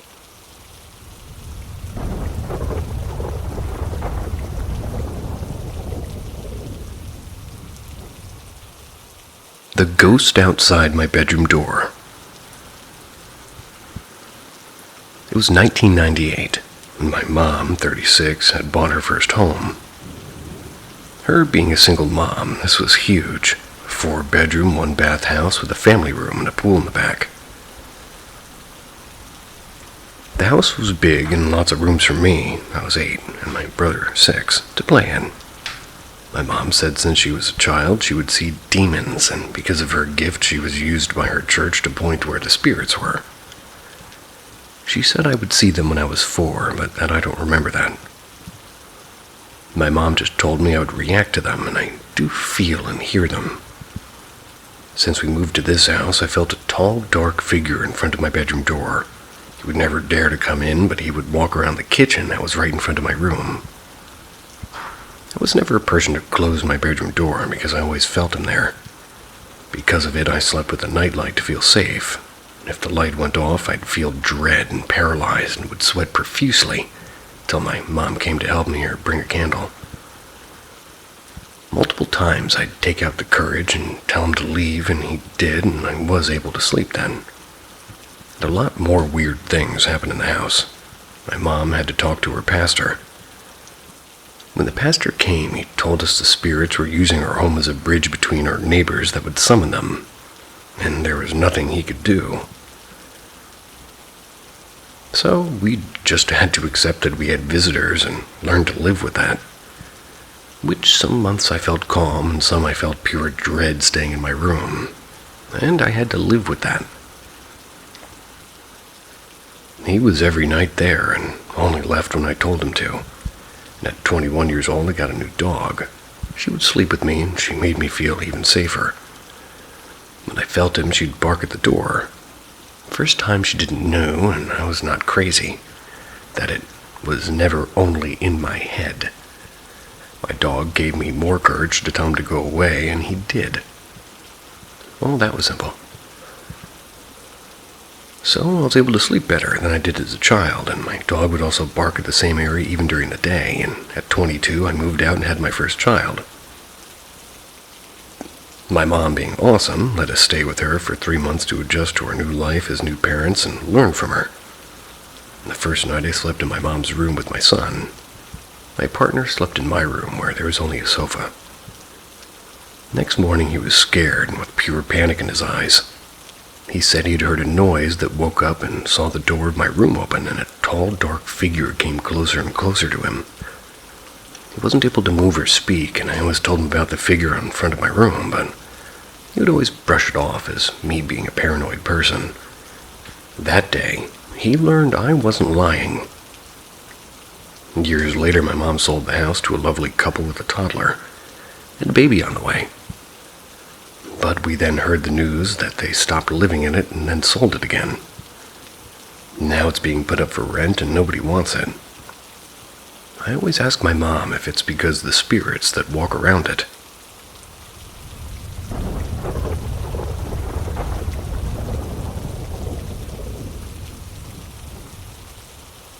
New build. Around 2008 and 2009, when I was 13 or 14, I had just started a new habit of staying up very late. I'd sit in my room with the clock radio playing some tunes while I sat in bed doodling all night. Can't pinpoint exactly when it started, but one of those nights my radio just began making this jacked up noise, like a distorted, terrible noise over the faint sound of music struggling to be heard. I immediately hated it, but changing the station did nothing. This went on for a few minutes and just stopped. I quickly shrugged it off. Then it kept happening. Every night. For a few minutes, the radio would go nuts. If I wasn't being lazy, I'd get up and turn it down for a while. Most nights, regardless of how much it bothered me, I'd usually just suffer through it. And it occurred to me that it seemed to always happen around the same time, so curiously, I paid attention one evening at 3:30 exactly. On this little clock, it started, and it didn't stop until the turn of 3:34. So for a solid 3 minutes, it would just go on. I was aware there was some sort of significance to 3 a.m., and I wasn't the type of person to believe in that kind of thing, but still, it made me feel really uneasy. It felt so intentional. So I paid attention more nights. Every single night, 3:30 to 3:34 would happen. I tried telling my family. Nobody believed me or bothered to listen to my off-putting rants. You know how in horror movies the adults never listen to the kids blatantly calling things out? Ever thought that was unrealistic? Well, it isn't. Everyone else in my house was asleep by 3, till finally, One night my older brother and his best friend were awake long enough for me to convince one of them, the friend, to please come check this out.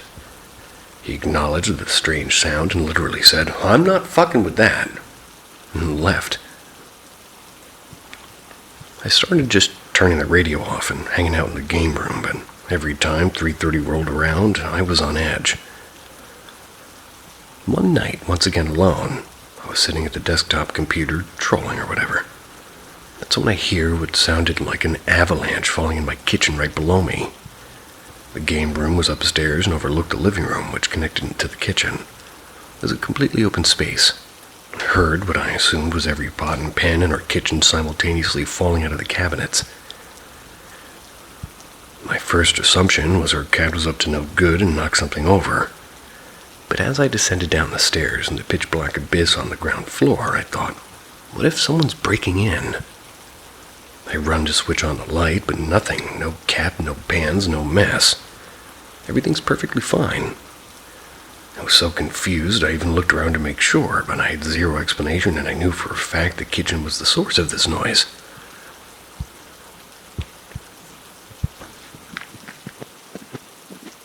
The last minor thing I can recall was an incident where I was on the phone with my best friend, and mid-call the phone went absolutely nuts.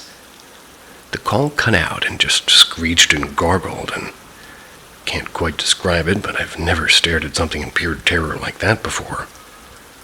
It was a landline, and it's not like something similar hasn't occurred before, but this was different and awful. I didn't even call her back. I just left, walked down the street to her house, and said, "Fuck this shit." Finally, the kitchen again. It's a Saturday evening. The previously mentioned best friend was over at my place. My mom was on a date, and it's probably important to mention that my dad had died in 2007. It's around 7 or 8, and we're making snacks, and we hear my mom's car pull up. Keep in mind, we've been hanging out in the kitchen for at least 20 minutes, and we had slightly tan tile. We go to meet them at the door. We're all heading to the kitchen, my best friend and I, highly anticipating the leftovers we were about to steal. And upon entering the kitchen, we all noticed spots of blood on the floor. 20 or so nickel-sized spots of blood sporadically in the ground, all contained around the general area in front of the stove. My mom, being a mom, says, "Check your feet. It looks like one of you are bleeding."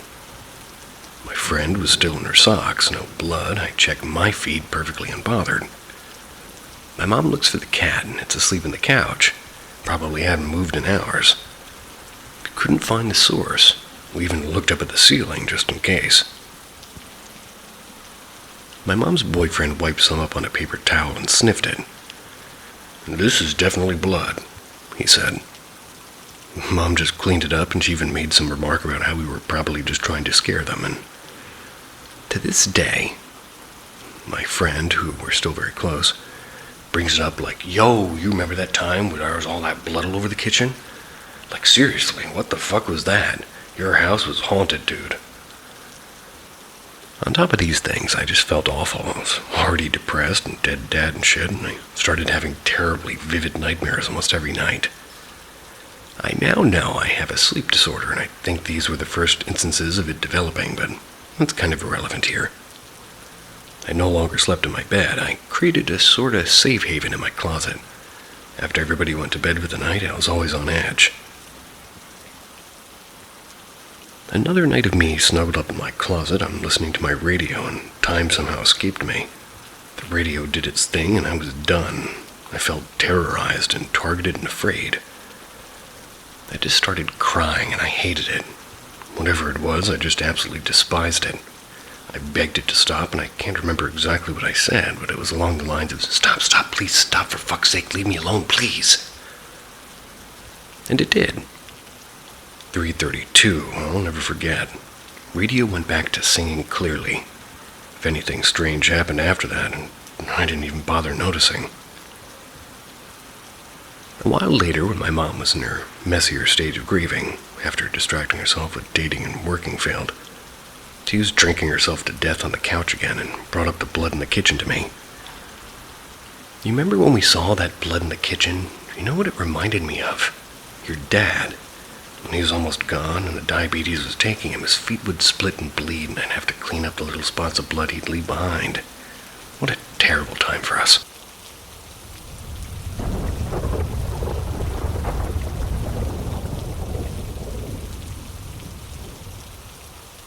How I Met the Demon Who Watched Me Sleep.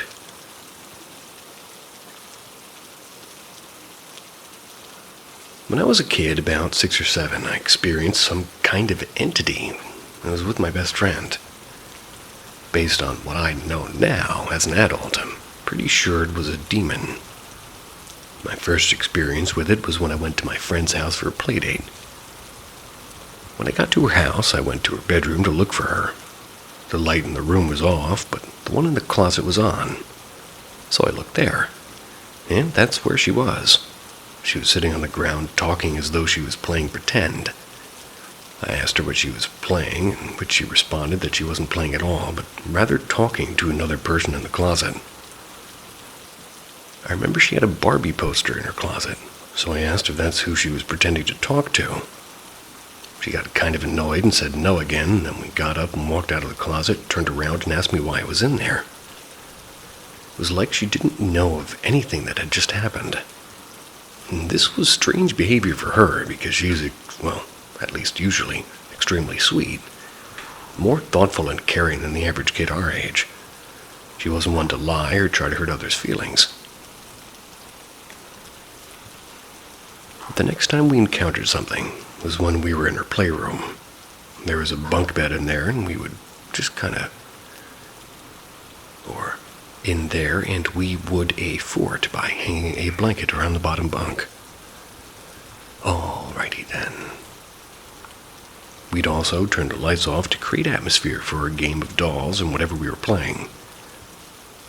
The door of the room was closed and not locked, and we're sitting there playing, and I happened to look up and see the shadow of a person move between the crack of the hung blanket behind my friend. I thought her mom had come into the room to talk to us. I told my friend, and she got this scared look on her face and asked me to turn on the light.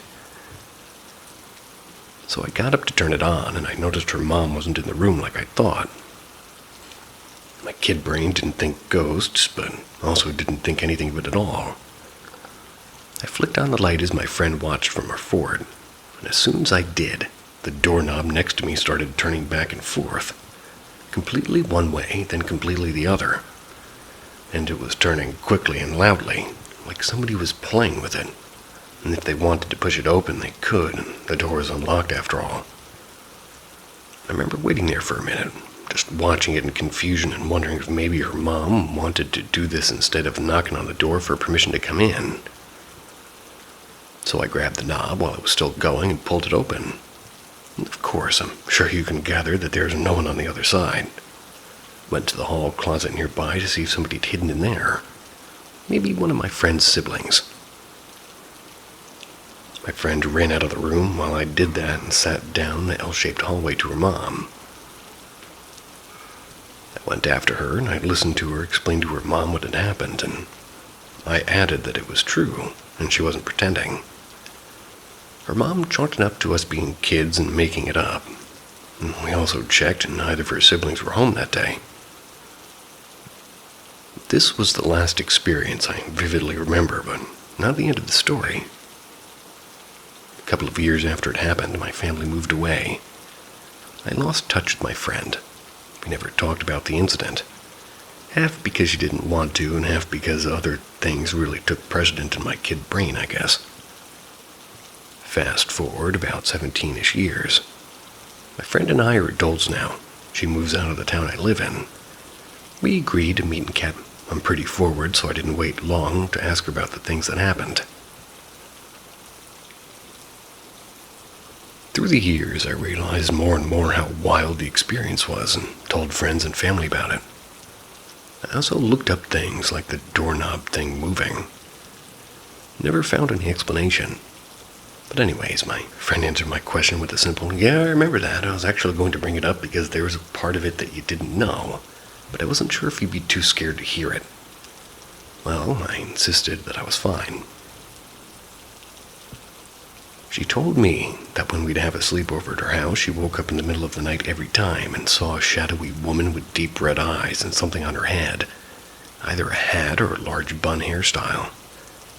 She never ran to get her parents or screamed, and she still doesn't know why. She says she just pulled the blanket just over... falling over myself. She says she just put the blanket over her head and tried to fall back to sleep. She said that when I moved away, the lady stopped showing up. When her brother moved out to go to college, she took over his room in the basement, and she uncovered a Ouija board in his closet while clearing out his old things, so she suspects that this is what caused the activity.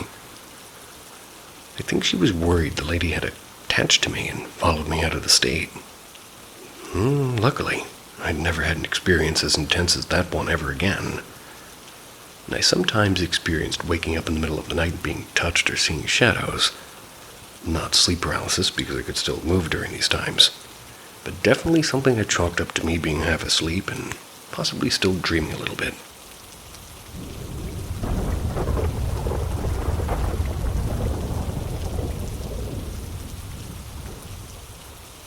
Preschool teacher story.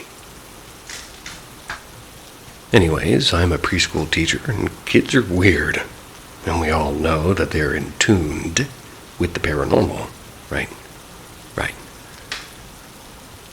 So this was my first year working in preschool as an assistant teacher. And that part really doesn't matter, to be honest. So there's this one little girl that just starts out, and she's 3 years old. She doesn't get along with the other kids as well, but she talks to me a lot. She goes on and on about this other kid, presumably a sibling or something. She talks about how they spend time together and play games, go to the park, and I'm like, wow, what a cute sibling relationship. The name of this other kid is obviously a real name and something a 3-year-old wouldn't come up with. So one day, Dad picks up and I'm making small talk and I say, when am I going to meet insert name of presumed sibling here? Student talks about her all the time. Dad gets quiet like he knows but wants to pretend like he doesn't, and then he's like, who? And I say, oh, I thought she had a sibling. Insert probable demon's name here. She talks about her and all the fun stuff they do all the time, and he's like, no, she doesn't have siblings. So then he doesn't say anything else, and it's awkward, and he leaves with his kid quickly. The next day, I'm all curious, so I ask the kid while she's doing an art project, and I'm like, so who is, insert name of satanic creature here? And she dead-ass stops what she's doing, goes blank-faced, looks at me with the most dead eyes I've seen a 3-year-old give, and say, she's the girl who watches me sleep through my window at night. When I tell you I shit my pants, I asked her to draw a picture. I don't know if you know this, but 3-year-olds are ass at drawing pictures. So it was just a circle person with a stick legs, an arm, and a triangle bow on its head. But that isn't all. I actually babysat this kid a few times, and her bedroom was on the 2nd floor of their house. There wasn't a tree there for anybody to climb up or anything. I asked her if so-and-so still watching her sleep, and she was like, no, Mommy and Daddy went to church, and insert her special friend's name here, stopped coming over to play with me. If you're interested in hearing more scary things I've heard from preschoolers, then let me know, because I have way more than this. During COVID, the preschool where I worked stayed open, but it was a small place with only 2 classrooms and a lot of kids that didn't really come at that time. Ended up being me and one kid a lot of these days. So one evening, we're sitting on the floor playing, and I say something to her with the doll I have and whatever, and the kid doesn't answer. I look up at her, and she's not looking at me or at the dolls at all. She's looking over my shoulder, just blank-faced. My first instinct was to say her name. She didn't respond right away, and there's a little spot of silence. But when she did, she looked me in the eye and said, your mommy's hugging you right now and wants to tell you she misses you. My first thought upon hearing that was to check on my mom because I was terrified. So I texted her asking if she was okay. I got a response right away and she was. So I was like, okay, whatever. Tried not to think about it again. Keep playing and a few minutes pass and then the kid stops and says, Miss Y, why does your mommy look like that? I reminded her that she'd seen my mom before when she picked me up one day because my car wasn't working, and she goes, "Oh, I have seen your mommy. That wasn't your mommy then." I asked her who it was. She said she didn't know, and I really didn't want to ask any more because sometimes I worry that the kids will tell their parents our conversations and then the parents will think I'm crazy like a ghost enthusiast, teaching their kids scary shit. Also, this kid never said anything like this before or after. Super random for her.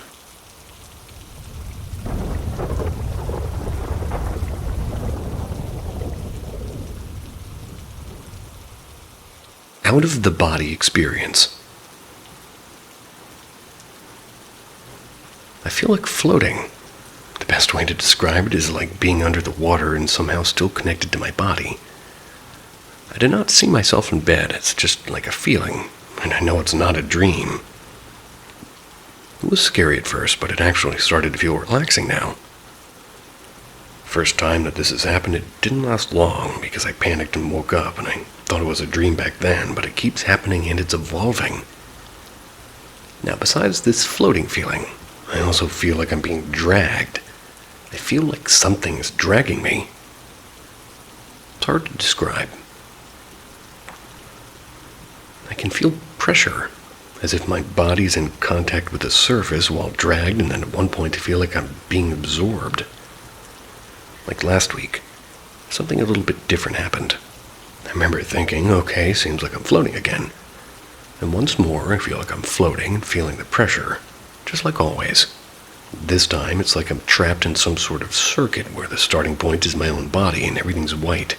No walls, just a white emptiness. After a while, I noticed a bed, and it's a small bed. It's all white, and there's an old man lying down. First time, just notice him. Gives me the vibe that he's sleeping, and I just look at him and keep being dragged around. Another round, and I'm back at the same spot, and I somehow stop. The old man is sitting now, and I ask him what he's doing in there. He says that he can't tell me. Well, I ask who he is. He said he can't tell me. It's like we're having a conversation without talking, and we can somehow communicate, but no word is exchanged. He starts to get out of bed, and I get really scared. He didn't seem to want to attack me or anything like that, but his appearance was scary. Can't remember it completely, but he was mostly bald and had some long white strands of hair in the back of his head.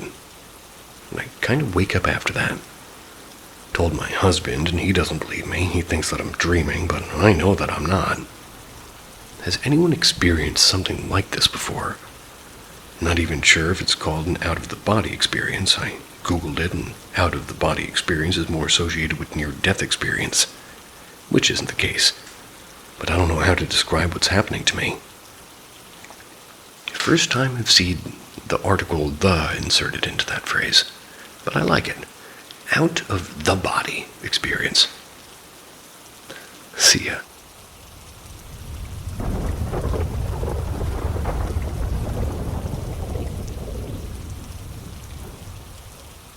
In every whisper, in every chill down your spine, something is trying to reach you. At Paranormal M, we go where the veil is thin and the stories are raw. Subscribe, and don't be surprised if something follows you back. Haunted stuffed animal. Me and my two best friends, P and R, who I will name Paul and Randy, they would always sleep over at Paul's house. One thing to note is all of us loved anything paranormal, and would often read ghost stories, play paranormal games, and watch ghost videos. Either we triggered something or we had an overactive imagination. Either way, I want to share it. Typically, we would take the basement because it was the biggest area. It wouldn't be disturbed throughout the night. One day we cleaned out the unfinished half of the basement so P could have a yard sale, and Paul, and we found this medium-sized purple monkey stuffed animal. We didn't think much of it, but we wanted to keep it, so we threw it by our sleeping area. Later that night, we all felt awful for some reason. We all were having mild panic attacks and, well, just all over were feeling extremely paranoid and anxious. All of us kept staring at the monkey, but obviously we didn't blame it yet. It was just a stuffed animal after all, and they're supposed to be calming. We decided to hide it while we slept behind the bar area. Yet, when we woke up, it was laying on the couch behind us. Obviously, we're all freaked out and wanted to believe it was her dad playing a prank on us. But that's nearly impossible. The stairs were very creaky, and I'm a light sleeper. I would have woken up. And he's a big man. I wouldn't be able to step around us while we slept. Well, he. But finally, he didn't even know about the doll or where we hid it.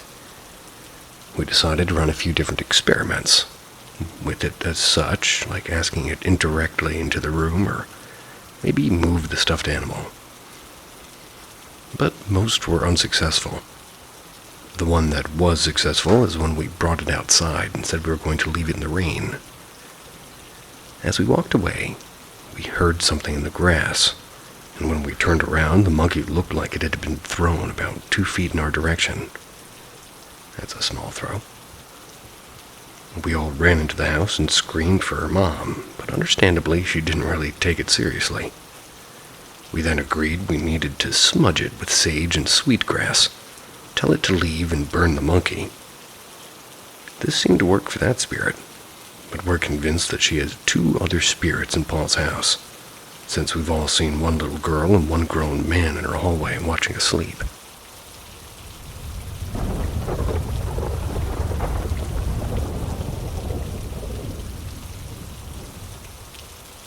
My haunted apartment building. The story of Ollie.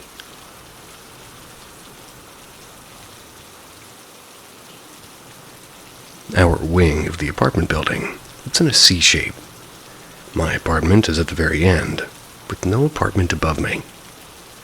My neighbors are in the center of the C, with an apartment above them, and directly opposite my front door is in front of the door of Paul's apartment. It's an apartment above hers. Well, I guess we're switching Paul to Pauline, but anyway. My apartment used to be a garage, so it's generally cold and it has a tin roof. It's out of the way.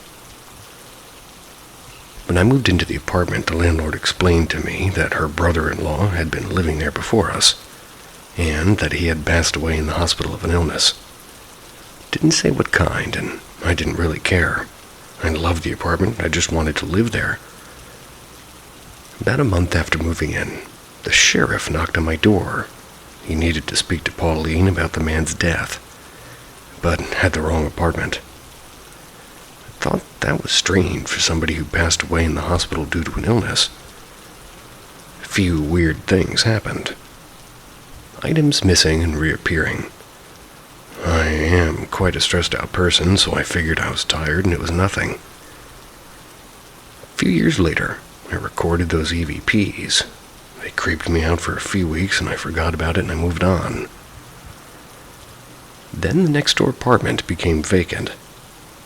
I would hear shuffling and bumping against that wall, sometimes so loud that it would make me jump. I was too afraid to ask the other neighbors about it because, well, I'm tired of people calling me weird and laughing at me. I also didn't want them to think that I'm nuts.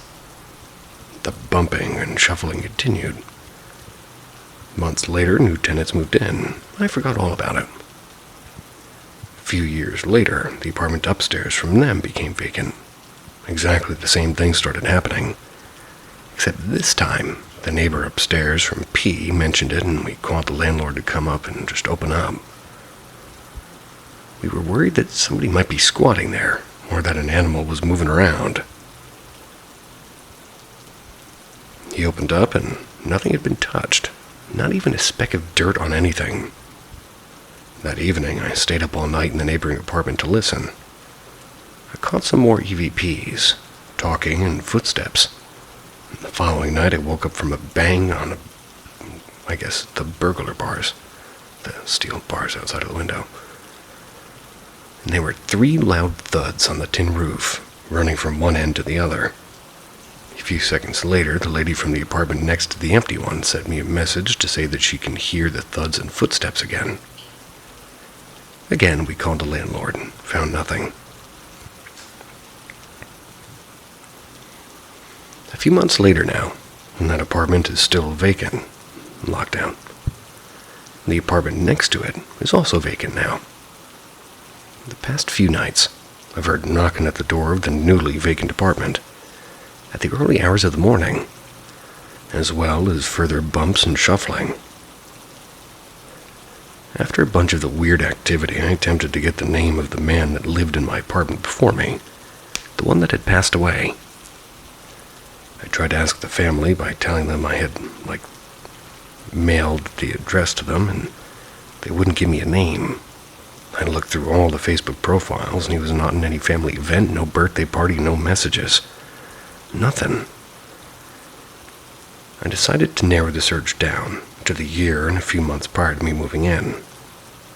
I found one single post that basically read something along the lines of, "Ali passed away today at 74 years old, in 4 months." This struck me as particularly odd, as the family regularly posted about what everybody was up to, and where they were and who they were with. There was one photo of Ali fishing with his family. You only see the back of him, and he's sitting further away, separated from his family. Made me kind of sad. I recently rescued a cat named Olive, who I, without much thought, started calling Ollie. A few nights ago, during one of our scheduled blackouts, third world countries at the best, I was calling my cat going, "Ollie, come hang in here. Where are you? Ollie. Ollie." Which is kind of how I talk to my cat.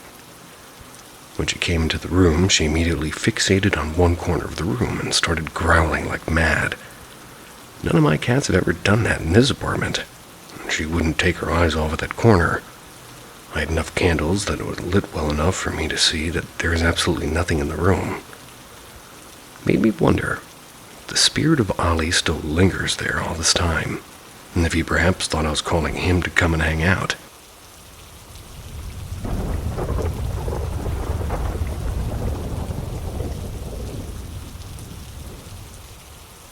My experience at the Hotel Pennsylvania. Back in 2016, I'd graduated high school, and my dream was always to go to New York City. As a semi-broke high schooler, I tried to find the cheapest options for my accommodations, and that way maybe I'd have more spending money. The travel agent recommended that I book the Hotel Pennsylvania. It's right in the midtown, across from Madison Square Garden. She didn't mention that it's the oldest hotel in New York, and it's a bit run down, but worth the money. So the day after Thanksgiving, I flew out to New York City. It was my first time overseas on my own and my first time in the city. I got to the hotel around 4:30 and got checked into my room. It was room 612. It was definitely small, and it looked as though it hadn't been updated since the 70s. But hey, you get what you paid for, right? I went out for dinner, and I came back to the room to find a pair of mice on my bed. I called the lobby to complain, and they apologized and said one of their staff would be up in a minute to show me a new room. This really nice old lady comes up to me and says that the new room's on the same floor just on the other side of the hotel. She hands me the key pass and directs me to the room, and it's room 666. I definitely had a bit of a chuckle when I saw it. I thanked the nice lady and went into the room, and immediately I noticed two things. One, the peephole in the door was completely shattered, and two, the room was incredibly colder than the hallway. Again, not being the superstitious type, I even messaged my friends telling them that if anything happened, call the Winchesters. I brushed it off being nearly winter, and though there must be a gap in the window or something like that. By this point, it was now 7 p.m., and the jet lag was catching up to me, so I called it a night. Now, I usually dream a lot, and I have very vivid dreams. It's very unusual for them not to dream, but from lying down in bed the next day, or thing I remember is his early morning. I'm in my bed on the left side of my side, facing the wall, and I can't move my body. It's completely stiff. I can't feel this presence next to me on the bed, and it's like this heavy weight. It's weighing down on the other side. I can feel and hear breathing. It's this low, raspy breathing, like a smoker or somebody on the heavy side. All I could feel was this sense of dread, and for the first and only time in my life, I felt like I was about to die. After about 3 minutes, I felt my body relax, and I swung my fist around to hit whatever was there. Only it was nothing. No weight, no breathing, nothing. I was definitely shaken. Immediately called the lobby and made up a lie that a mouse is in my room again. They said that they would move me up 6 floors to level 12. The second I hung up, I packed my bag and waited in the hall. That was the worst it got, but things were off about that hotel for the rest of the trip. Weird noises and voices in the halls and flickering lights. Just an overall uneasy feeling in general.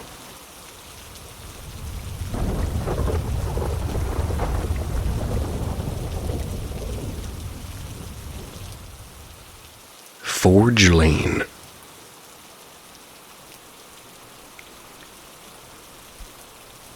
So I've always considered myself to be calm, rational, and a logical person.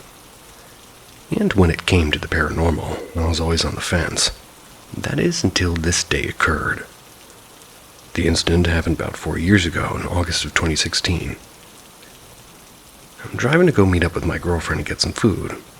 One thing I will never forget is glancing down at the clock to notice that the time was 8:30 p.m. with the sun beginning to set. For some unknown reason, I stupidly decided to take a shortcut and drive through a notoriously haunted road. Background information. This road is situated exactly between a huge cemetery, many of my family are buried here, and a crematorium. I personally know 2 people that have died in a car crash around here. However, I have actually been down this road many times over the years. Never experienced anything even remotely paranormal until now.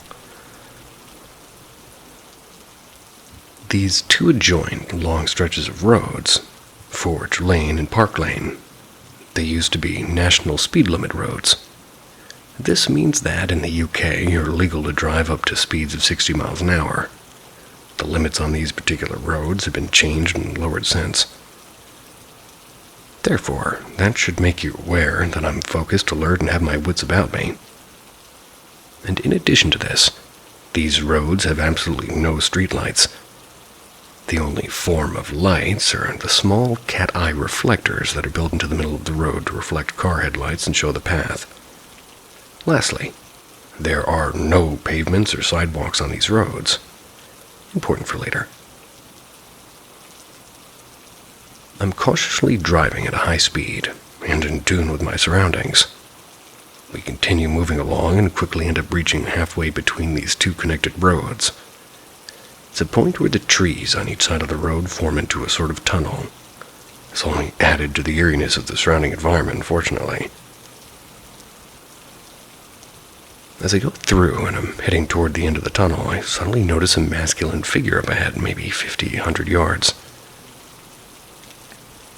So, as any sane driver would do when they see a person in the middle of the road, I instinctively took my foot off the gas and the acceleration. But it's at that exact moment that I quickly realize there's no pavement and sidewalks for pedestrians to walk on. And on top of that, it's a 60-mile-an-hour road. My mind instantly went into overload, started to go through a series of questions in my head. At the same time as this, I feel an absolute flood of emotions and an impending sense of dread begin to creep in. But I quickly remind myself that I need to remain calm, and driving on this is very dangerous. As I get closer to within less than 50 yards, I can finally make out a bit more detail. It's now that my emotions really start to run wild, and my hands are shaking and tears are rolling down my face, and I'm beginning to sweat profusely. Eventually, I start coming to terms with what's in front of me, and trying to quickly debunk this whole scenario in my head, couldn't come up with a clear, logical answer. I'm in a state of pure shock and disbelief with what I'm seeing in front of me. I see a brown-robed, hooded figure, no face, no feet, He's there in the middle of the road just hovering. Then, almost as if he sensed that I was coming closer, like now less than 10 yards and within the distance of hitting him, he literally drifts to the side of the road into some nearby bushes and then completely vanishes. I barely maintained my composure long enough to drive to the end of the road where I park up. I was speechless. My face had gone so pale and I was drenched in sweat with tears still coming out of my eyes. And for the next few minutes, I literally sat there in shock, just trying my hardest to comprehend what I'd just seen. But the truth is, there were no streetlights or anything that could have somehow caused a visual misinterpretation. There were no paths for a random person to enter the section of road. Definitely wasn't any interference from other external sources, and no headlamps from any cars coming in the opposite direction whatsoever. I eventually, after what seemed like an eternity, began processing in my mind that the only thing I could come up with was that I had just witnessed a full-body apparition of a brown-robed Benedictine monk. You know, the funniest thing about all this is my girlfriend was there for the journey, but she was looking down at her phone the whole time. Figures.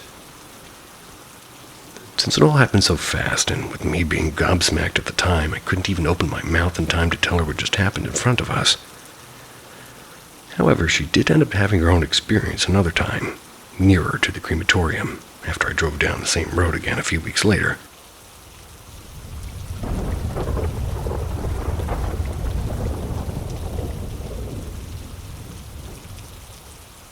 What's the experience or experiences you had that piqued your interest in the paranormal? When I was a teen, I had a mirror that needed to be wall-mounted. We lost the mounts, so I just laid it against the wall. I wasn't thinking I had put it against a wall that my door collides with whenever I opened it. One night it suddenly fell forward. People said that my door could have been pushing it. But I kept the mirror there for about 2 years. I'd think that if my door had caused it, it would have happened way before that. I don't know, though. I can't really remember how frequently I'd push my door open. A bow that I had sitting in my closet for nearly a year suddenly fell out. I didn't touch it that time because it cracked when we were attempting to string it. So I set atop my closet, and it suddenly fell and landed about 6 feet away from my closet. I didn't see it happen. It was on my PC. I just heard it fall and looked to my right and saw it on the ground. I remember trying to sleep one night. The hallway outside my room would light up if you turned on the kitchen lights. I remember hearing very quick footsteps and then the lights flashing on and off. It happened when I was young, and I can't remember it fully. But I remember sitting there staring at that hallway for a bit. I'd be home alone a lot, and I'd hear occasional things. But we do have a lot of squirrels and raccoons that like jumping on our roof to get to trees and stuff. Sometimes, though, I'd hear a noise in the kitchen, and then find something like a spice packet on the floor in front of her pantry.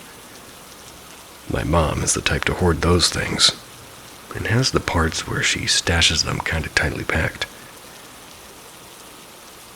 I also grew up with sleep paralysis, and it stopped when I was around 18, but I never really knew what to make of that. I never tried to talk to my parents because they're religious.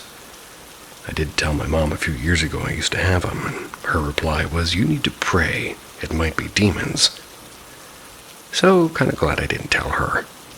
Never really thought it was paranormal despite how real it would feel, or how real a voice did sound during one of my last major episodes. But it did kind of contribute to my interest.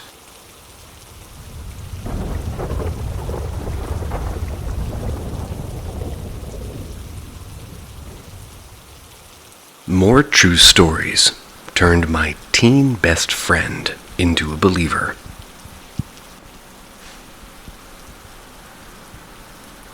So as a teenager, I lived in San Antonio, Texas. I was about 17 at this point. My best friends were non-believers for the most part. One time, a friend and I went to my aunt and uncle's place to hang out and watch some movies. They were your typical hippies. Their place smelled heavily of sautéed veggies and incense. Uncle is my mom's brother, and they had just moved to town. When I get there, my uncle tells me, "This place is haunted. It's nothing bad. Just an old man. I can see him sitting in that," points at the recliner, "chair over there sometimes. He just sits and rocks back and forth." I believed him, but at the same time I didn't think I would experience anything unusual that night. After we ate dinner, we all watched a couple of movies, and before you knew it, it was about 5 a.m. We're all kind of giggly from the hilarious movie we just saw. We were having a casual post-movie chat as the credits rolled. One of us made a joke, and we all began bursting out laughing, getting pretty loud. Then, during the peak of our laughter, we all hear a loud bang on the other side of the room. We look over, and something, presumably this ghost or poltergeist, knocked a painting off the wall and kicked a trash can across the room. About 10, maybe 12 feet away from where it was against the wall. We all saw it happen at the same time, and we just sat there in shock for a minute. There was trash everywhere and some glass broken, so we all helped clean it up together. Then my uncle says, "See, I told you. Crazy, huh?" And as soon as he says that, I hear a whisper in my ear. When I turn to see who's there, I feel a gust of wind blow past me, through the kitchen where I can see these papers attached to the fridge flying off with the force of the wind. Then he goes, "What happened? Did you see something?" And I told him what just happened. It was almost like a gag. I feel like there's too many of us to really feel threatened. But anyways, his wife went to bed, and it was just 3 of us sitting around for a while, and I was pretty thirsty, and I didn't really feel like going to the kitchen alone. I had a feeling there'd be a surprise waiting for me, and I was right. When I walked into the kitchen, I felt like somebody was behind me the entire time. But I just ignored it, and I just stood there for a second and just entertained the idea that maybe ghosts aren't real. Not a few seconds later, I hear somebody lean over and breathe heavily into my ear. It was so breathy. Definitely some kind of a taunt. It was enough to freak me out, but at least I got my water. Stayed a bit longer, then left shortly after the sunrise. My best friend just jaw-dropped after that, because up until that point, he thought ghosts and such were all bullshit. Dude, I never experienced anything like that before. That shit was scary. Pretty sure he was terrified. Some people don't like to talk about things like that after they've experienced them. And I have friends that just totally refuse to have the conversation, and that's understandable. It's fun to share stories with people who have their own stories, though.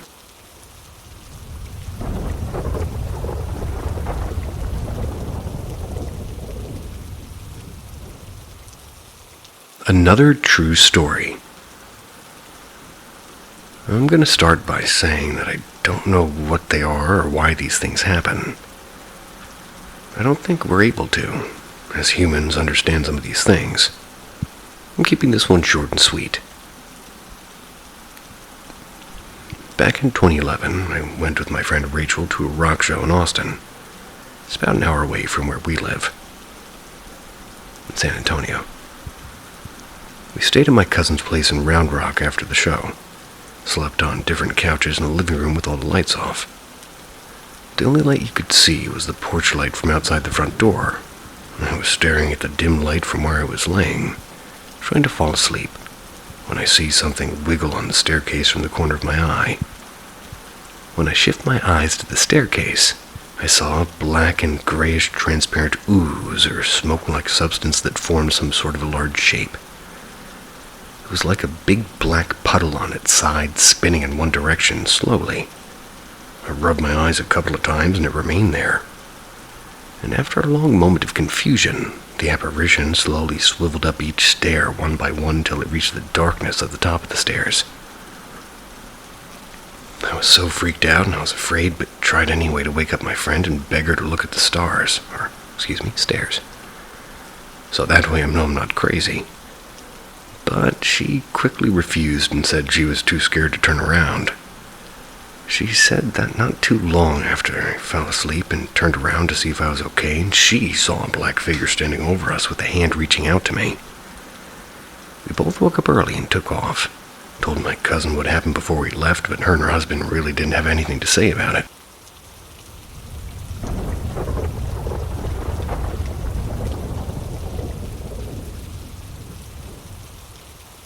"11-year-old keeps seeing someone outside her house every night." My soon-to-be 11-year-old son has told me he's now seeing somebody outside her house every night, at around the same time. We've lived here for several years, but have just purchased the place. For reference, we're surrounded by townhouses and other condos, and he's been outside a few times in the past week, taking out the dog, and he's told me he's started to see an adult male on the walking path behind her house.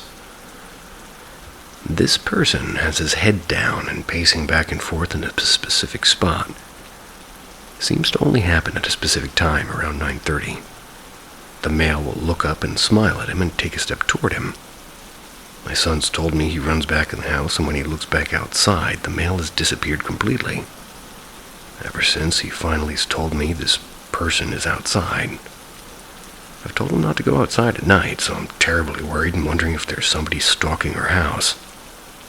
So tonight, I tell him not to go outside, and we stage a lookout in our house at dusk.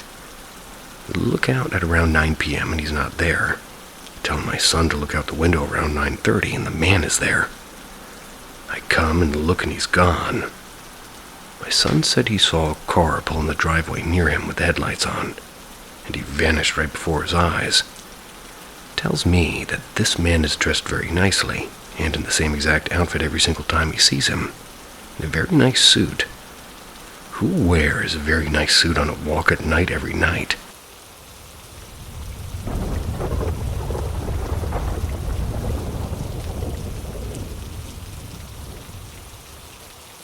I saw an inanimate object move in my closet. I was playing a video game, building something on the screen. But, importantly, it was very quiet. I was wearing over-the-ear headphones for the game, but also I was wearing one earbud under them because I was on the phone. I was on the phone with my girlfriend at the time, and we usually talk until she passes out while I watch TV or a game like we did tonight.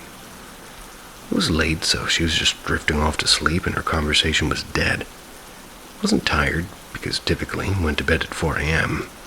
Cringy sleep schedule, I know, but whatever, I was younger then. 1 a.m. wasn't that late. Definitely wasn't tired or needing sleep. Also important to note is I was in a very confident state of mind that ghosts didn't exist. I was more than confident that ghosts were just explainable misconceptions. I've seen white mist before at night while driving. It was just fog created by the sprinklers. I have heard strange pops and knocks and bangs at night before from the house, which could be the house settling, or the fridge making a noise, or maybe a cat or an animal jumping at the window. And I've watched ghost stories on TV, and I've also seen how they debunk them. Lens flares or glares, dust or lights, all are easily debunkable and debatable. And this is relevant because it shows how I'm not leaping to conclusions that it's a poltergeist or whatever it was that was in my closet. Actual story. I was laying stomach down on my bed gaming, and suddenly, to my left, I heard a loud bang and a knock. I had a clear view of half my closet because the sliding door was sort of open, and I saw what was on top of the shelf in my closet. An old Guitar Hero guitar piece was sliding off of something and falling to rest on top of the most shelf of the closet. So imagine a dead silent room at 1 a.m. and my girlfriend half asleep and my very silent game. And I hear this loud sound. Again, it's a knock or a bang or some deep noise of something hitting something very hard. So instinctually, when I heard it in my head, I turned toward the sound. I was more or less annoyed more than scared. My thought process initially was, oh wow, it's moving and falling. Now I'll have to reorganize my closet and fix whatever fell or broke or shifted, which was already well organized and neat, so it's a bit odd. But that was just the instinctual first thought I had. It changed after I processed what I saw, I saw the Guitar Hero guitar fall off from something, but it wasn't too scary or odd to see the sound being caused by something moving. It was just interesting and curious and, yeah, a bit odd. I knew there wasn't anything the guitar was next to that was higher than it, so it fell from nothing. So I obviously got up and inspected it right away, because I was super curious what and how this happened. I wasn't thinking of ghosts yet. I just figured I'd see a big box that I forgot about that fell to catapult the guitar into the wall to make the loud noise I heard. I looked all over the top shelves. Nothing out of place. And the creepy part was the Guitar Hero piece was sitting at rest at the highest most point in the closet afterwards. How does something fall onto the highest point? I saw it slide off of maybe 6 or 8 inches higher in the highest point. I saw it physically slide off of something. That's how it made the noise, and that's how it moved. Slipped and fell off something. But I'm certain it was thrown, because trust me, I searched and wanted to find anything that fell below it. I felt creeped out because logic stopped. It was funny that my girlfriend woke up to this noise, over the earbuds, mind you. Well, she was half asleep too, and she said, "What are you doing?" Which is hilarious because she's thinking I'm moving furniture or throwing things this late at night. And this is further proof that what I heard was loud, not just a cardboard box falling a few inches or a plastic guitar sliding into the wall. Also, I later woke up my mom, who's asleep. That's because I became genuinely freaked out after I couldn't find a logical or recreatable source of the sound and object movement. My mom also heard it. So, in total, me plus 2 other people heard the sound. I'd be more persuaded that I wasn't going crazy than having a ghost encounter if it wasn't for me being the only one hearing this, but she heard it too, and I'm that skeptical about ghosts. I'd rather claim I'm crazy than being ghosts because I like science and logic.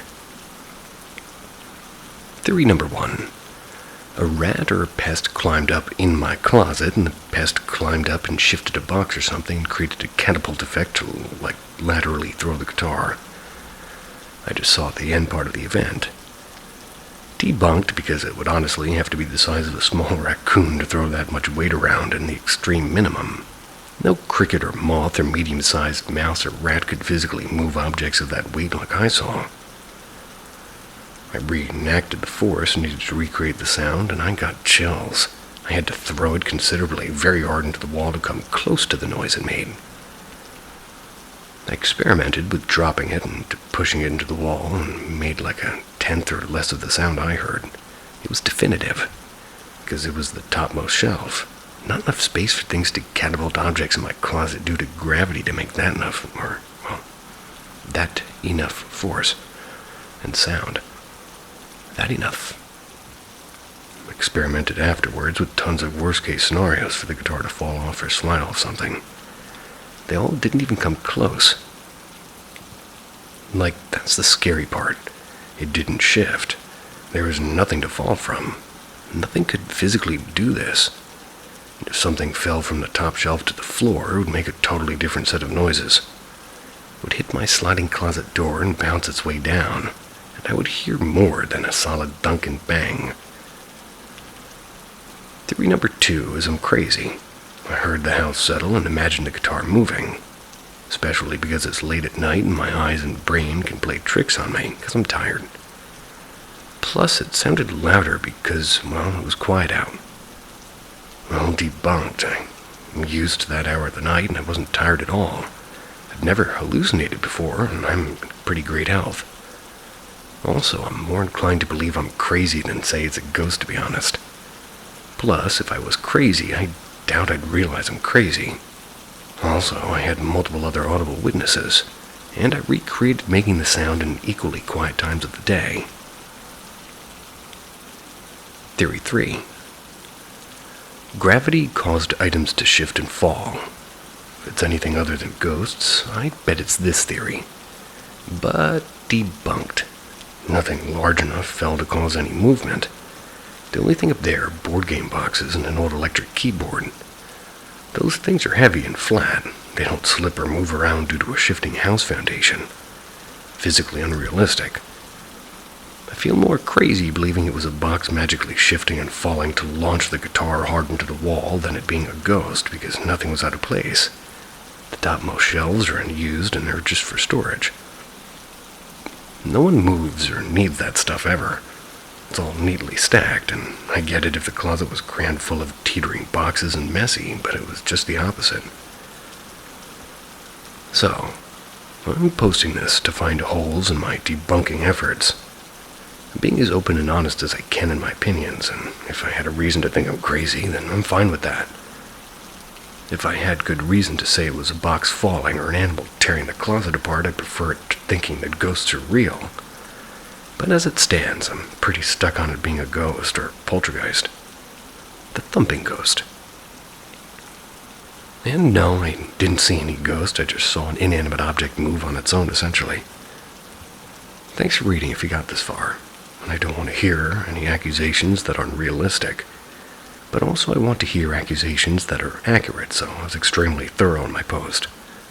Plus, I think it's really cool it happened to me, so it's kind of fun to debate it and tell the story. And if you don't think it's a ghost, please say it.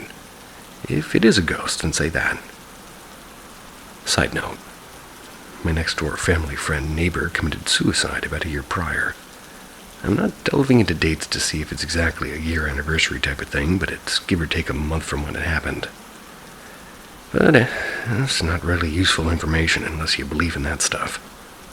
I prefer scientific ideas, but it's kind of an odd coincidence.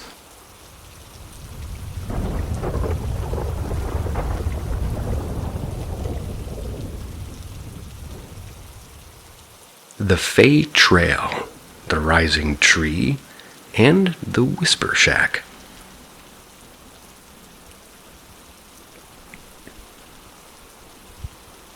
So the Fey Trail is what my buddy called it. I don't know what that is, but it's what he called it.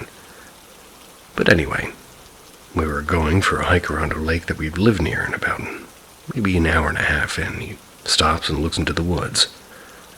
I ask what he's looking at, and he just points. I look where he's pointing, and there's a pretty damn near perfect gap in the forest, like trees just didn't grow in this 3 to 4 foot line going straight as an arrow into the forest. So I think it's cool as shit, and I start walking toward it, and he tries to pussy out, but I don't let him. We get to where the trail starts. He freaks out because there's mushrooms growing down the sides of the trail, like a border for it. That's cool. I keep walking, but he literally yanks me back to the normal trail by my backpack and refuses to talk about it for the rest of the hike. I went back a few days later, and I couldn't find it. I assumed I'd just missed it, but he says that it was a Fey trail, and that it's gone now. IDFK, what he's talking about. I don't fucking know. The standing tree happened right outside of my house, and had struck a tree about 200 feet from my front door and knocked it over. Not a big deal, I'll get rid of it on the weekend, I thought to myself. The storm stopped for a bit, then continued into the next day. I had to leave for work, and I saw the tree down as I opened my door, and when I turned to lock it, there's another strike near my house. I spin around to see if another tree fell, and the tree that was already down was back up at about 45 degrees. And as I stood there being, pretty soaked, it kept going up, and just stood up again. I feel like reattached would be a more accurate description. I was already going to be late, so I went to work, and when I got home, I checked out the tree. I knew it was the same tree because it had bits of bark blown off of it, and I'm 100% sure it was the same tree. It had cracks all along where it had broke, and there were still branches on the ground from where it fell. And after that, it just kept growing. In a few months, most of its branches were sprouting again, and it just acted like it didn't even fall. Those marks are still there, though. The tree's now dead, though. The Whisper Shack is probably the strangest of these stories. I could go on and on about it. I have some foggy memories of it and some really clear ones, too. First time I found it, I was just wandering around the woods looking for stuff to shoot with my new BB gun. Come to a small clearing I hadn't been to before. And there's this little shack that could have been there for God knows how long, was all rotted out and had definitely seen better days. Figured there might be something inside I could use for targets, so I walked up to it. About 50 feet away from it, I stopped, and I don't really know why, but I know I did, and I had to convince myself to get closer. About 20 feet away, I thought I heard somebody say my name. I look around, and there's no one there, and I keep walking, and I get to the door and knocked for some reason. From inside, I heard somebody say, "Who is it?" It sounded like they were right behind the door because it was really quiet. No more than a whisper. So I bolt and I get the fuck out of Dodge, because creepy dude in the forest is not going to be how I died. As I get to the edge of the clearing, I look back and the door's open. Not all the way, but kind of half open, like somebody was peeking outside. I don't go looking for it again, but a few years later I'm walking in the woods doing some other kid shit in summer break. I don't really know exactly what, but I find the shack again. Not the clearing, but just the shack. Felt like it appeared there because I didn't notice it at all, and then I'm like 30 feet away from it. I walk up to the door and it's cracked open. I push it all the way open and it's damn near falling off its hinges. I go inside and it's empty, except for a table and chair, and there's an old candle on the table that must have been, like, huge from the amount of wax melted into the table. As soon as I cross the threshold, it feels like somebody's breathing down my neck, and I spin around and there isn't anyone there, probably just wind and nerves. I go in, I sit on the stool, and it was hot and I was tired. I decide to light the candle, because fuck fire safety. As I'm sitting there, somebody whispers in my ear, and I get up and I shut the door. I don't remember what I heard or why I shut the door, I just did. I then sat back down and watched the candle. It burned amazingly bright and lighting the whole shack with a flame that I remember as being really big. I remember sitting there and hearing some more whispers that I just can't remember what they said.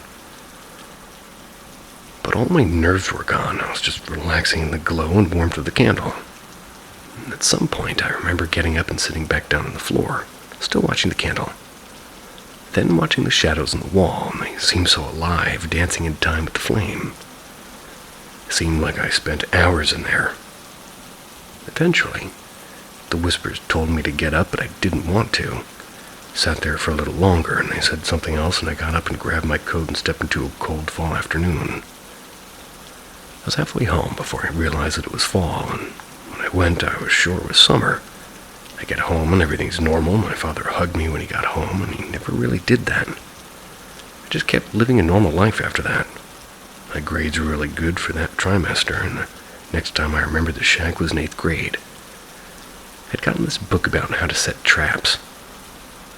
I didn't know I needed a license to do it, so I went to set some deadfall traps and the like, and I happened upon the same shack again. I had remembered what happened last time, so I avoided it. A few days later, I'm checking those traps, and they weren't where I put them. I had about 10 to 15 set up. They're all arranged in a large circle kind of shape, and they weren't like that before. So I took them all down, and when I was looking for the last one, it was right next to the shack. I went inside again, and there was still the table and the stool. But there was no wax and an almost new candle, along with another stool. I remember the whispers coming again, and my nerves died down, and I sat in the same stool I did last time. The whispers wanted me to light the candle again, but I didn't. They just kept telling me to. I literally couldn't light the candle. Had my lighter in my hand, but I couldn't move to light the candle. The whispers stayed that soft and comforting tone, and wanted to light the candle, but I just couldn't, and they got angry with me.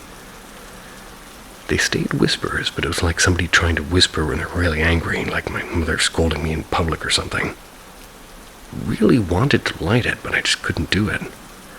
I sat in the corner and cried like really fucking hard, snot-nosed and bawling like a child. Well, I was a child, but just uncontrollably sobbing. The whispers wee quieter in that corner, but they were still angry at me, and I didn't know why. Must have been there in that corner for at least an hour and a half, maybe more. Once or twice I got up and tried to light the candle again, but I just couldn't, and I remember whenever I tried, they were nicer to me. When I couldn't, they got angry again. They told me things I didn't want to know, and they told me things about my parents and my friends and my teachers and stuff I didn't want to hear and stuff I shouldn't really have known. They told me about my parents' divorce, which came later that year, and they told me about my grandfather's death, which happened a year or two later. Many other things that I'd rather not remember much or mention. Eventually I stopped crying, got up, stumbled out of the door, and went home, and probably took me another 2 hours to get home, stopping to cry more every couple feet or so. My parents were out for a few days, and I didn't go to school. Nobody asked questions. No one changed. I blame a lot of things on that day, and most of it all changed me deeply. I'm a cold person now. I faced down so many situations that should have affected me without any expression, without any feeling.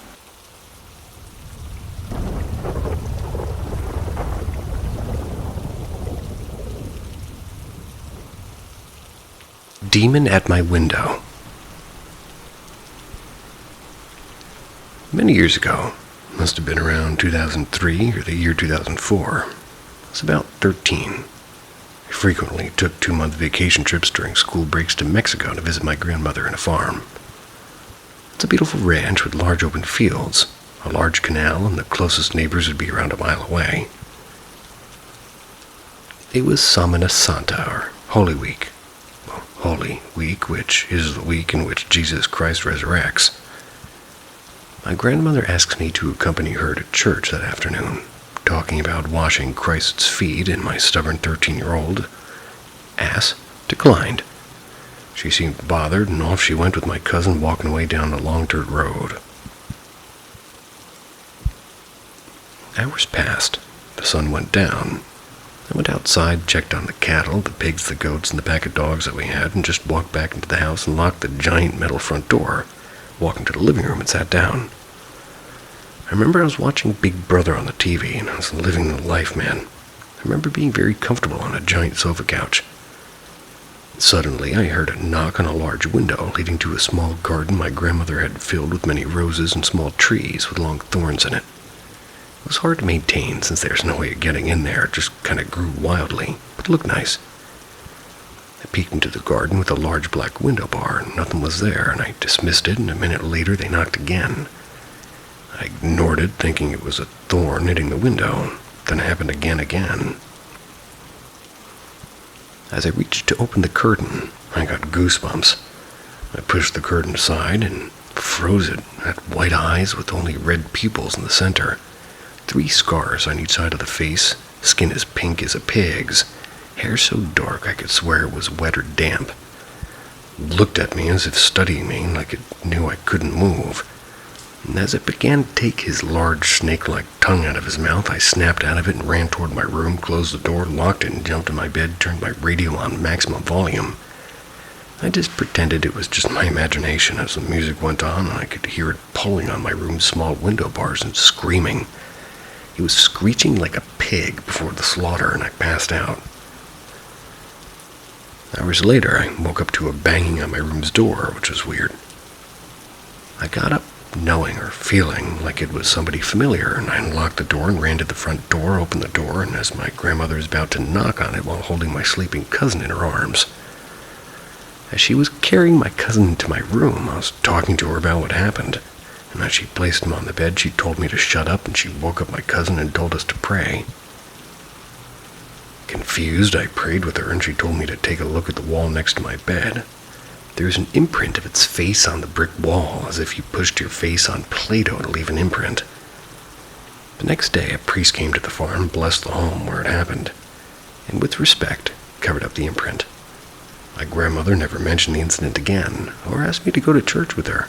But the demon at my window, I'll never forget.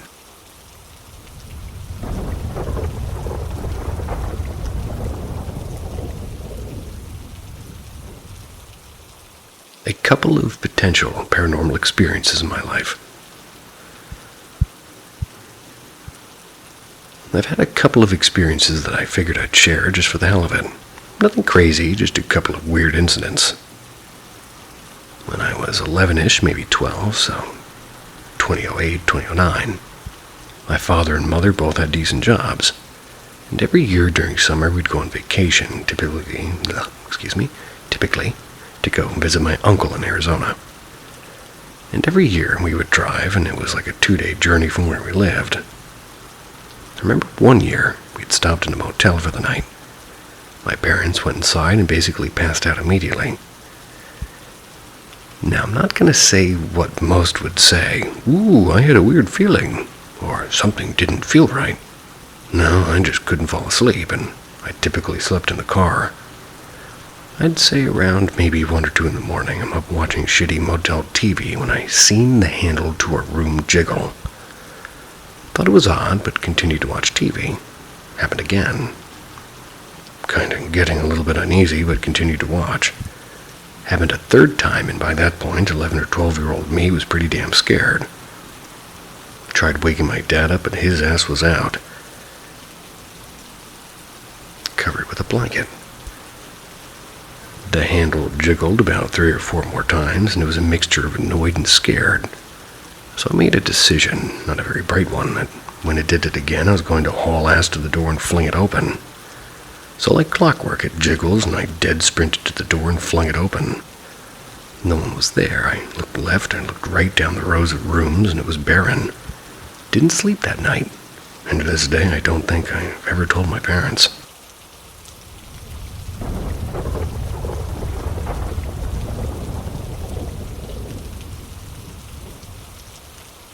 Did we disturb something? My family's take on the paranormal is like, don't talk about it, don't pay attention to it. Since my family is Spanish, we have a lot of old wives' tales that my parents tell me to be careful for. I lived in a small 2-story house, 2 bedrooms upstairs and 2 downstairs. And as a child, my bedroom used to be downstairs. Common occurrences in this house would be hearing footsteps constantly coming from upstairs. And at first I paid no mind to it, and thought it was either the house settling or my parents moving around. That was until I would hear the steps even if no one else was home. Another time, my parents' friends were over. One of their kids was asleep in my bedroom, and I went over to cuddle with them as he was only a toddler at the time. I covered us with a blanket and laid there with him, and from time to time I could feel a tug at the blanket. I'd get up and look around, thinking somebody was playing a practical joke, and I couldn't see anyone. I would shrug it off, lay back down until something tugged the blanket completely off, and I said, "Fuck this." Ran from my bedroom to my parents and told them about it. They stared at me with a blank expression and laughed it off. Another occurrence is when I was still sleeping downstairs. I was in the bedroom across from my bedroom, and we were using it as like a computer and family room. I remember that night like it just happened yesterday. The TV was in the center of the bedroom with a bag over it so it wouldn't get paint on it. The only other thing really in that bedroom was a computer stand and a chair from the kitchen, the kind that are so heavy and uncomfortable. I was on the computer playing a virtual game called Virtual Side, now called V-Side, and during this time I was playing with a random person online and we're just talking. Can't recall 100% what the conversation consisted of or how it reached to that point, but what I do remember is her saying, "He's coming." "What, who's coming?" I replied. At that exact time I hear my name being called and I replied, "Yeah?" Thinking it was my parents, and I get up and reply again, "Yeah?" Walk over to the hallway leading to the upstairs and listen, and all I could hear were my parents snoring incredibly loudly. Confused, I shrugged it off, walked back to the bedroom, and I sat down, looked at my screen, and reread her last message. "He's coming." And that's when I feel a cold breeze, and then a push from behind me so hard that I hit the table. Freaked out, I get up and run to the light switch, and I look around and there's nothing around me. I don't think I slept a wink that night, and I never went back onto that game. The game no longer exists, and I still try to Google it, and I had made good friends on there. And after my family finished our renovations, I'd never heard or felt anything ever again. Is it true that renovations can wake up or disturb spirits? And do you think what this person I met online might have been a coincidence, or did she send something to me? Still can't make sense of it all.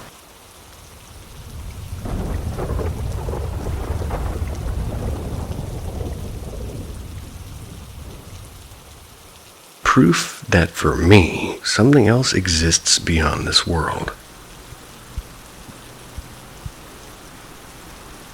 I was about 25 at that time, living in Memphis, Tennessee, back in August of 2008 when my parents and sister were out of town and left the house for me to watch over while they were gone. This was the house that I pretty much spent my entire childhood in and wasn't really that old, maybe built in the 80s. So I invited my girlfriend over to stay the night with me. We had a nice quiet evening and went to bed kind of late, and there were a few weird things that had happened in the house in the past. Nothing that was like what we were about to experience. This is what made me a true believer. Now, I had always had an open mind about the paranormal and liked to think I had a pretty healthy skepticism. She was the same way. We had shared some experiences over the years about hearing voices or footsteps or things like that, but keep in mind, that we probably had not discussed any of that stuff in some time, so this wasn't just like a power of suggestion sort of thing. I'll try to explain this the best I can because it was just a really weird experience. The next morning, as we're both lying in bed, I was sleeping on my back. She was resting her head on my shoulder and arm. The sun was shining through the blinds, and the room was well lit, but not super bright. I remember having this really strange dream. Couldn't begin to tell you what it was about, but I felt her grab my arm tightly and suddenly it woke me up. Now, I've always had really weird dreams my whole life, so I wasn't really surprised that I had another one. At the very end of this dream, right before she woke me up, I saw this really weird face and upper sort of torso that was staring down at me in this sort of misty, extremely dense cloud, clearly outlined in the shape of a man, with no real distinguishable features about his face or clothes. However, I do remember very clearly him having a really surprised look on him, and in place of his eyes and mouth, it was just pure static, like the kind you see when your TV doesn't have a signal. Seeing that and having her jerk my arm awake, I was obviously a little bit startled and honestly kind of irritated that she woke me up. So she wouldn't move, just clenching my arm tightly, having her face buried into it. I asked her what was wrong, and she didn't respond. She didn't say a word, and I just figured she had a bad dream. I patted her head and told her, "It's okay, you're just having a bad dream, go back to sleep." I fell back asleep right away. Later that day, after we had left the house, and this is without me saying anything about the dream I was having, she said, "I need to tell you something. Please don't laugh or think I'm making this up, but do you remember me waking you up this morning?" And I nodded. Well, when I was lying there, I opened my eyes and didn't move at all, and I saw this white figure of a man sitting beside you on the bed. He had one of his legs propped up on the bed and the other hanging off the side, and I thought that maybe I was still dreaming. So I closed my eyes and opened them again. He was still there. So I sort of yelped, realizing what I was looking at, and just before I buried my head in your arm, I saw him turning toward us. I don't know if you can believe that or not, but that's what happened, and I wasn't dreaming. I froze immediately and came to the realization that that was what I saw, and it was not part of my dream. It was there in the room with us. And when it realized she was awake, and I got startled and looked over at her and then down at me with that surprised look in its face. I'd been looking up at this thing, and it was looking down at me. Then it vanished, the literal definition of a split second, literally the blink of an eye. I told her I believed her, and I saw it too, but I thought it was just part of my dream until she started talking about it.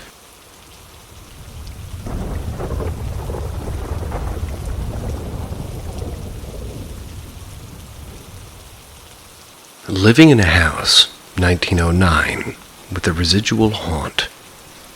In parentheses, long. When we bought our house, I specifically asked if it were haunted, or there were any graves on the property. I didn't ask at our previous home, only to discover about a year after talking to the neighbors that our house had been built on an old cemetery. Ah, la, poltergeist. End parenthesis. That house wasn't haunted, but it was unnerving to know the history of the land. We never noticed that the fenced area at the end of the block contained a dozen or so graves, pre-Civil War era, of people who no longer had living relatives to consent to moving the graves. We were also told by neighbors that they definitely got all the bodies in our block because it was the white part of the cemetery. The black part of the cemetery was down the hill and would flood when it rained, and many of the graves weren't marked. So, not being haunted or having the potential of dead bodies was on my list of home-buying issues. We were told the house wasn't haunted as far as the owner knew, but he never lived in the house. He bought it as a foreclosure, or as they put it, as a foreclosed. My sister and best friends are quote-unquote sensitive. Each one stopped at the same spot in the house, turned around, and walked right back outside. They declared the house haunted. I rolled my eyes and declared it was mildewy, gross carpet causing them an upset stomach. We ripped out the carpet and, as typical for our faith, gave the house a blessing. Not to banish ghosts, but to make it a happy place for our family. And after the blessing, both said whatever menacing presence was gone, but there was something else hanging around. I don't remember exactly when the weird started. I always dismissed the noises and creaking to old house things or the cat. But when I was home alone and the cat was on my lap and I heard footsteps clearly, or when I felt something at the end of the bed, it got a bit harder to dismiss. Then my kids started talking about the footsteps in their rooms. The ones I was hearing downstairs sounded in their rooms. The most common occurrence in the house is to hear the front door slam shut, even though it's locked. My husband is a major non-believer in ghosts.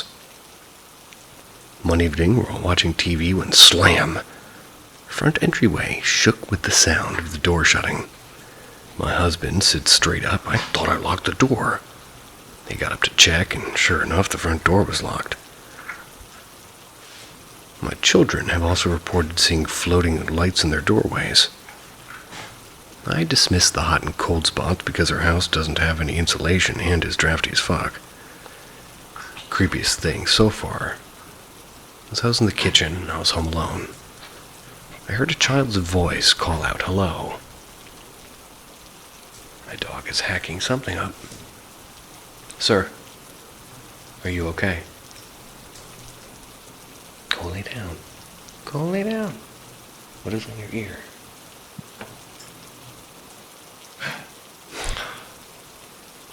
When I mentioned this at a neighborhood gathering, several others on my street said they also heard the small child calling out hello.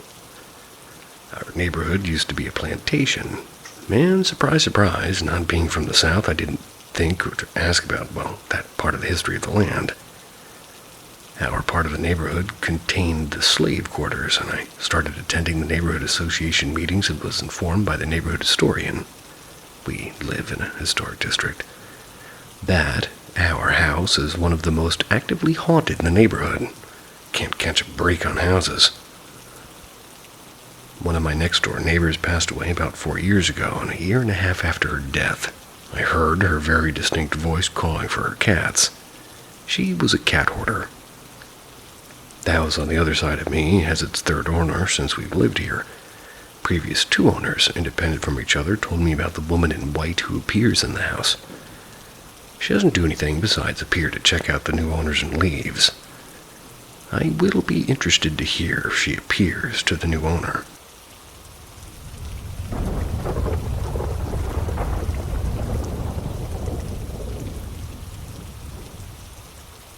I lived in a haunted house, and I had a dream that is still unanswered 10 years later.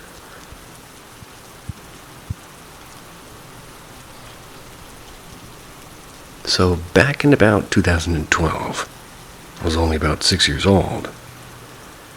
We lived in a house in Abilene, Texas. So turns out also, I learned all this house's information years later. The house was placed on an old cemetery, and it was pretty haunted. Well, on this exact date that I remember, it was May 5th, 2012 at 9:20 p.m. I went to sleep and I started dreaming. The dream was my siblings in our bunk bed. The way our house was built was that there was this short hallway to our rooms, and ours was in the very back. The front of the room faced directly across the hallway to my parents' room. Down at the end to the right of the hallway, there's like a bathroom, and up. In the middle, there was another room on the left and a closet on the right. But it was dark all the way down at the end of the hallway. All the lights that were on in the whole house was the living room lights. Everywhere else was black, and you could barely see into the rooms. I remember I jumped out of bed, and all my siblings raced to the end of the hall. I remember I was the last one out of the room, and there's 3 things I saw at once. 1, I looked into my parents' room across the hallway, and I saw a shadow in the window.